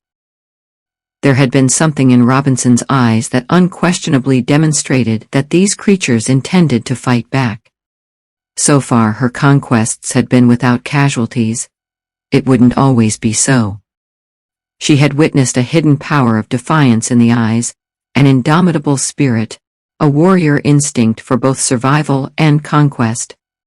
She had seen herself in Robinson's eyes. The two species could never coexist. There was only ever going to be room for one. She now had to reinforce her newly conquered garrison town. Her desire to go for total control had outweighed her natural caution. The town's boundaries encompassed Greensville, River Valley, and river pastures. The stream flowing through River Valley and skirting river pastures would provide all the water that her army needed, and the inhabitants of all 3 towns would supply the protein. She had to monitor and control the food supply carefully. Once depleted, it would be time to conquer new territories and to exploit new food sources.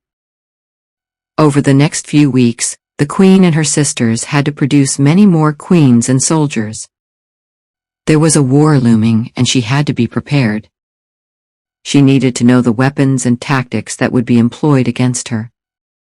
The look of defiance that she had seen in Robinson's eyes concerned her. She had only ever seen fear and panic in the species' eyes before. There had been neither in Robinson's eyes. Chapter 38. The escape. Epstein's car, with Robinson behind the wheel, headed south down the old road, before turning right for some 4 miles and linking with the new freeway heading north. They had passed 2 separate aerial roadblocks, and each time the phalanx had moved aside. How the fuck are they communicating? Robinson shook his head in disbelief as the second phalanx moved out of their way in perfect formation. Cell phones? Gilhooly half laughed as he spoke. The rest joined in. One way or another, tension had to be released. Oh my God. Smokey Robinson's face blanched as he spoke, at the same time pointing his finger skywards towards the driver's window. Jesus Christ! George's jaw dropped. Is that what I think it is? There must be tens of thousands of them. Becky Thompson's voice pitched almost an octave higher than normal. It looks like a plague of locusts, giant locusts. And all heading in the direction of Greensville, Becky. Gilhooly was stating the obvious. It looks like we have had our last drinks at the rodeo bar, George, no disrespect intended, but you can stick your bar right up where the sun doesn't shine from now on. You still owe me close on $50 for this month's bar bill, Jim. Everyone laughed. Where are we heading, Smokey? Gilhooly was still laughing. The South Pole is in the opposite direction. I'm going to pick up my girl in the Ozarks, then I'm off to Europe, probably Switzerland. I've got my money stashed there, and maybe, just maybe, we will be able to live for a few years before the bloody bees find us. Gilhooly rested his head in his hands before speaking. Is this really the end, Smokey? Are we to become extinct and replaced by bloody bees? Are we the 21st century's dinosaurs? Becky began to sob. It's all my fault, Jim. I'm their mother. I created this monstrosity by playing God. I speeded up evolution by 1,000,000 years in a matter of months. And now it could spell the end for all of us. Let's look on the bright side now, everyone. Robinson suddenly sounded happy. I've got 150 grand in the car. Within a week I can have a full set of passports for us all, and buy plane tickets to anywhere on Earth. Bradley groaned and moved. Bud's coming round. Becky's voice was tinged with both excitement and relief. Shame about Josh, though, he seemed like a nice enough guy. Seemed Becky. Robinson's voice betrayed more than a hint of uncertainty. Much of what he told us had holes in it big enough to drive a school bus through. There is no way that the Fed would sanction the exploitation of the heroin trade, nor would the current administration. I checked him out with an old CIA friend of mine, and it seems that he was more in league with the Mafia than the government. His connection with bin Laden was true enough, so I suppose that his name, the Fixer, was appropriate. I don't suppose that we will ever really know the truth. We are too far down the pecking order to even be considered. I would best describe him as a rather well-connected double agent who looked after number one at everyone else's expense. He didn't pay his bar bill either, same as Jim. Right couple of bastards, the pair of you. Chapter 39. One choice only. Both Robinson and Gilhooly took turns in driving the 300 miles to the Lake of the Ozarks, reaching Robinson's place at first light. Things were strangely quiet. Why were the early morning fishermen not around? The Lake of the Ozarks drew fishermen from all over the states in search of its giant bass. Maybe the threat of bad weather had forced a lie in this morning. I'm home, honey. Robinson called out as he headed for the open door to the functional, yet picturesque log cabin. Come on, you guys, I left a fridge full of beer a few weeks ago. Let's have an early morning party and some breakfast. Becky Thompson began phoning as she spoke to Gilhooly. I'm worried about my brother Thaddeus Jim. He was going to meet me in Greensville, but he hasn't been answering his phone for the last few days. Don't go in there, Smokey, something's not right. Bud Bradley was now fully recovered, and his warning antenna had suddenly gone haywire. Get out, Smokey, get out! He screamed. Smokey Robinson crumpled and hit the ground as he took one step inside the log cabin. A swarm of giant hornets, their bodies almost the size of tennis balls, headed for the car in phalanx formation. Bradley and George frantically closed the two open car windows as the creatures hurled themselves at the glass of the departing car. Where to go now, they wondered. Having seen the demise of Bond, they all realized that Smokey was already dead, and there was little point in going back for him. At least he would feel no pain as his body was consumed. How many more garrison towns were there? I reckon that the safest place will be the big cities. Becky Thompson was still shaking, tears running down her cheeks. They will stay clear of them until they are strong enough to attack. Gilhooly took his arm from around her shoulders and looked directly into her eyes as he spoke. Do you honestly think that they are smart enough to work that out, Bex? Bradley broke into the conversation. Surely you can work that out for yourself, Jim. You told me that the roads in and out of Greensville already had roadblocks in place before the three towns were attacked. That's planning of the highest order, not just luck. The thing that has me baffled, though, is how the ones in charge of the roadblocks somehow recognized Smokey and allowed us to pass. The Queen must have developed a sophisticated way of messaging over distance, possibly telepathy. Can't see it, bud. Even we haven't mastered that yet.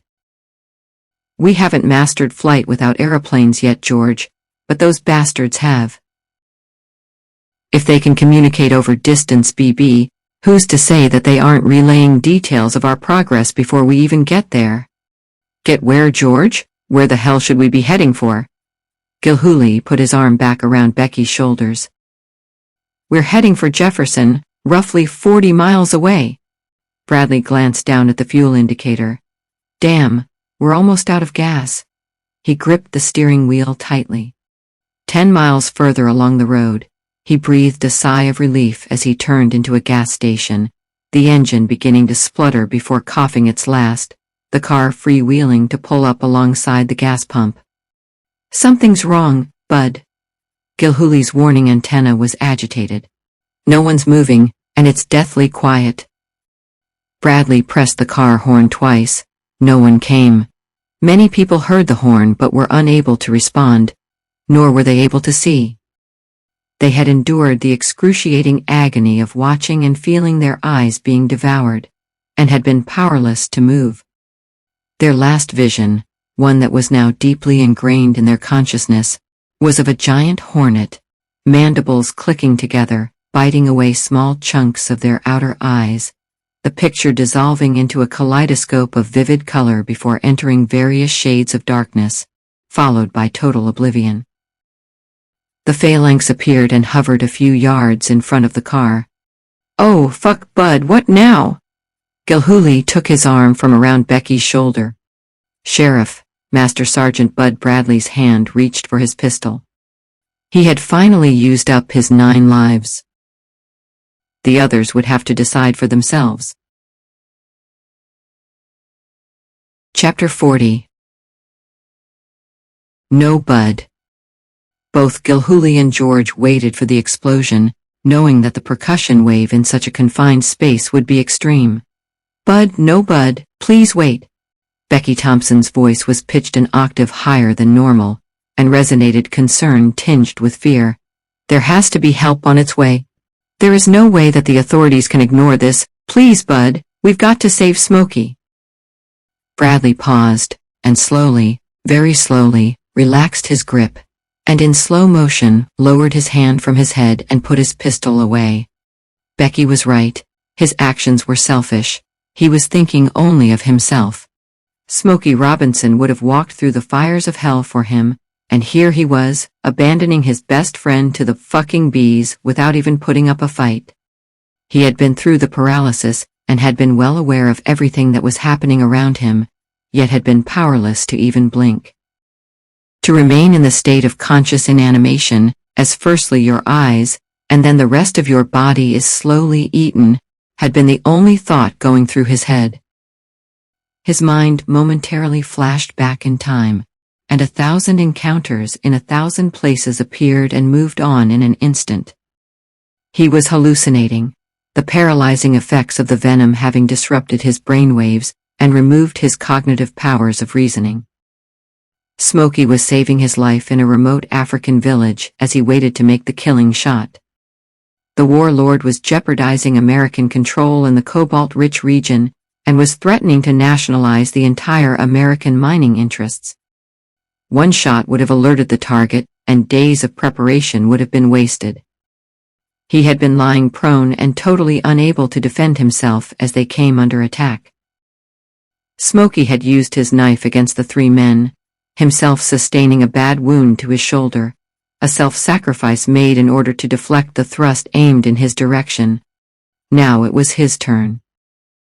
How long would it be before rationality again kicked in? He grinned at the thought of Smokey's surprise as the young Iraqi girl had flung her arms around him in the middle of an undercover meeting with the second most powerful man in the Al-Qaeda hierarchy.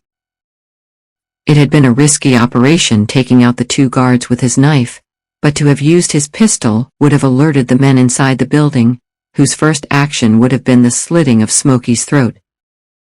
"Try the radio, bud. Maybe a local station is operating." Becky's voice had returned to normal. He violently shook his head, opening and closing his eyes several times, resisting an almost overwhelming urge to exit the car with all guns blazing.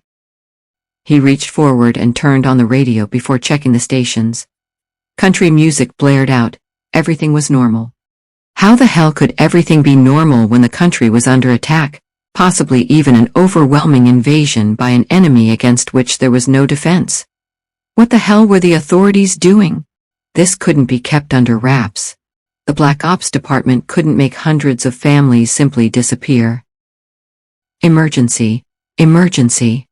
The voice came over loud and clear. "Stay in your cars and houses. Repeat, stay in your cars and houses, and close all windows and doors. Anyone who is trapped around the Ozarks, ring the following number and speak to one of our guardsmen." Fucking hell, that was a close call. Thank you, Becky, I owe you one. Bradley grinned as he rang the number. "Captain Warburton, National Guard speaking. How can I help you, sir?" "Sheriff Bradley from Greensville here. We are trapped in the car at a place called Eli's Diner, about 10 miles north of the Ozarks, and could sure do with a bit of help. The place has been taken over by the Hornets and appears deserted. All the people may well be trapped inside the diner." "I know the place well, Sheriff. Best pancakes in the county. Stay put, and help will be along shortly. Do not leave the car. I have a friend who has been stung on the northeast shore of the lake. Can you arrange some help?" "We are clearing the area as we speak, Sheriff. Ambulances are standing by." Some 30 minutes later, the military truck arrived, disgorging a dozen guardsmen, the leading three men covered in what appeared to be spacesuits and carrying flamethrowers, the cylinders strapped to their backs. The army captain walked over to the car seemingly without a care in the world, accompanied by one of the spacemen complete with flamethrower. Bradley, Gilhooly, George and Becky climbed stiffly out of Epstein's car, Bradley grinning as he shook the captain's hand. "The fuckers have disappeared, but I have a feeling that you are not going to like what you find inside the diner, Captain. It is Captain Warburton, I presume?" "Sure is, Sheriff, and I've got a damned good idea of what's in store for my people when they go inside the diner." "You sure left the lake in a hurry. My detail was just about to close in on that sector when you turned up and alerted the bastards. I would guess that the big fella we dragged out would be your friend. He should be okay." "Can't say the same for the lady, though. She was in a bad way. Doubt that she will pull through. Doubt that she would want to with no face or eyes." "Strange thing, Sheriff. When we first went in at the lakeside residences, they attacked like fury. Fucking great swarms of them, all lined up and boxed in a tight formation. I lost a few men, but the flamethrowers wiped out most of them. Then, as if by magic, thousands of the bastards appeared from nowhere, and instead of attacking as their damned mates had done, they simply disappeared into the woods. I've never seen anything like it in all my life. Where the fuck have they suddenly appeared from, and how the hell have they grown so bloody big?"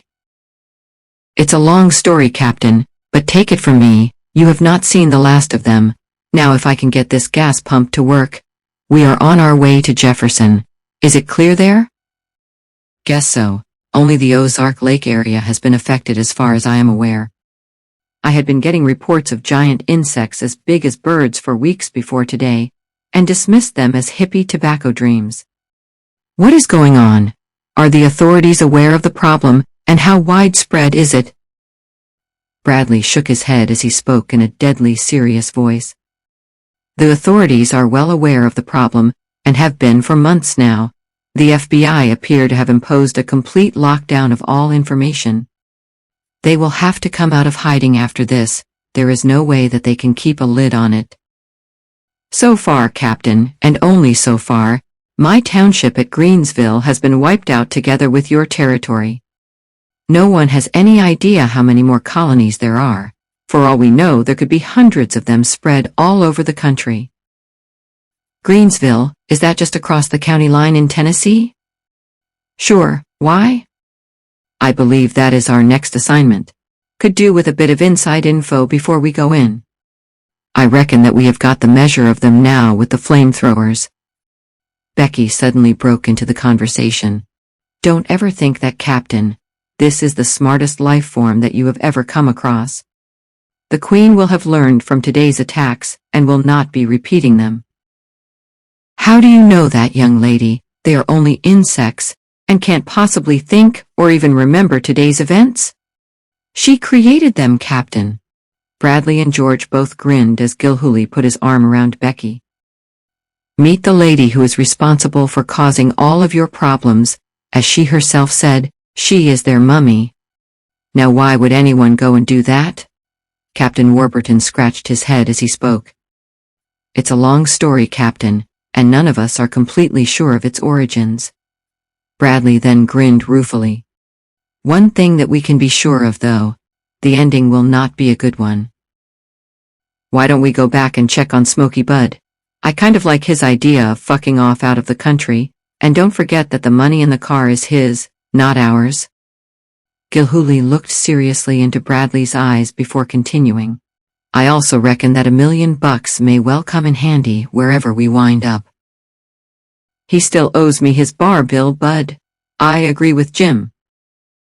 Help me fill the damned tank then, George, and I'll turn the car around. Will I be seeing you guys in Greensville then when we go in? No, Captain. Bradley glanced at the other members of his party.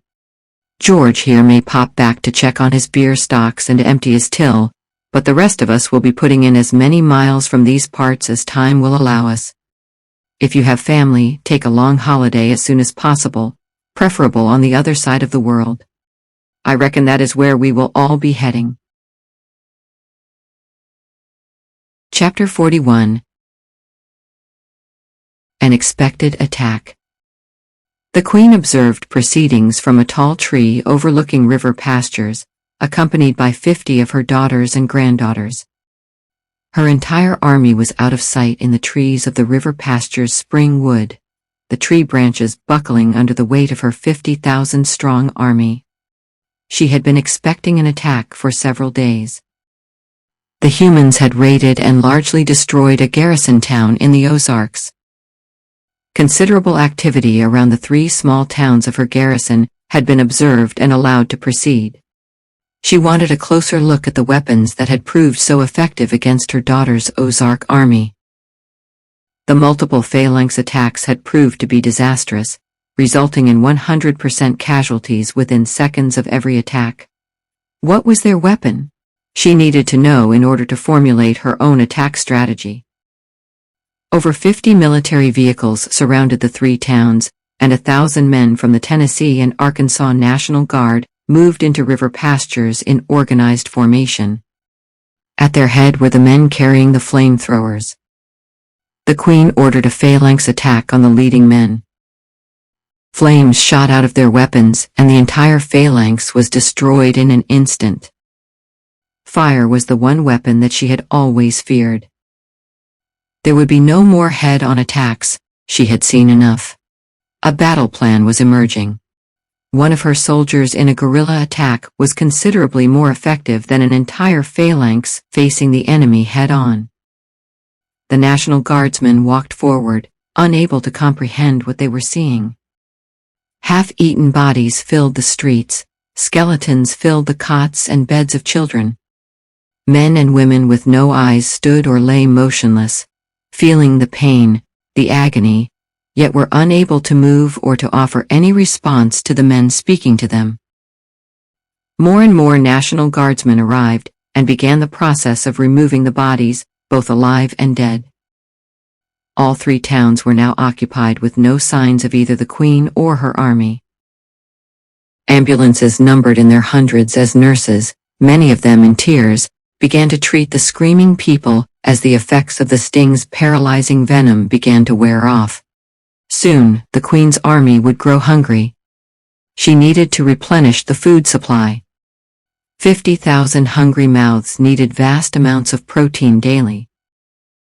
Her scouts hid out of sight in the trucks as they left, and returned at nightfall to pass on their reports. Sight, scent, and a form of telepathy were all utilized. Tomorrow evening she would attack and take control of the military camp.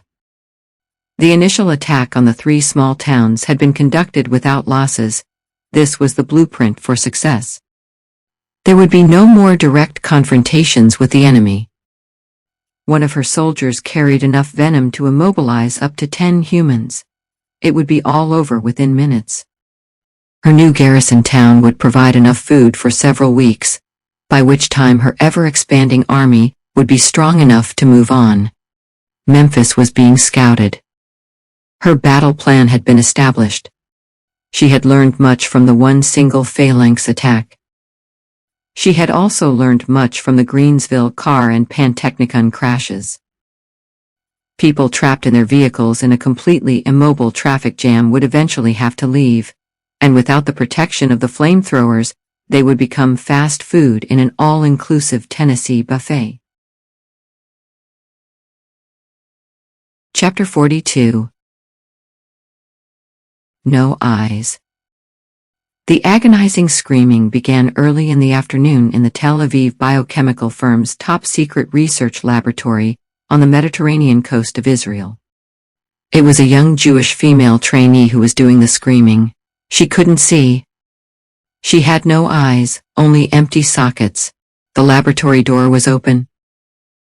The steel mesh of the secure confinement cage had a circular hole in it the size of a golf ball. The cage was empty. Two queens left the baggage compartment at London's Heathrow Airport.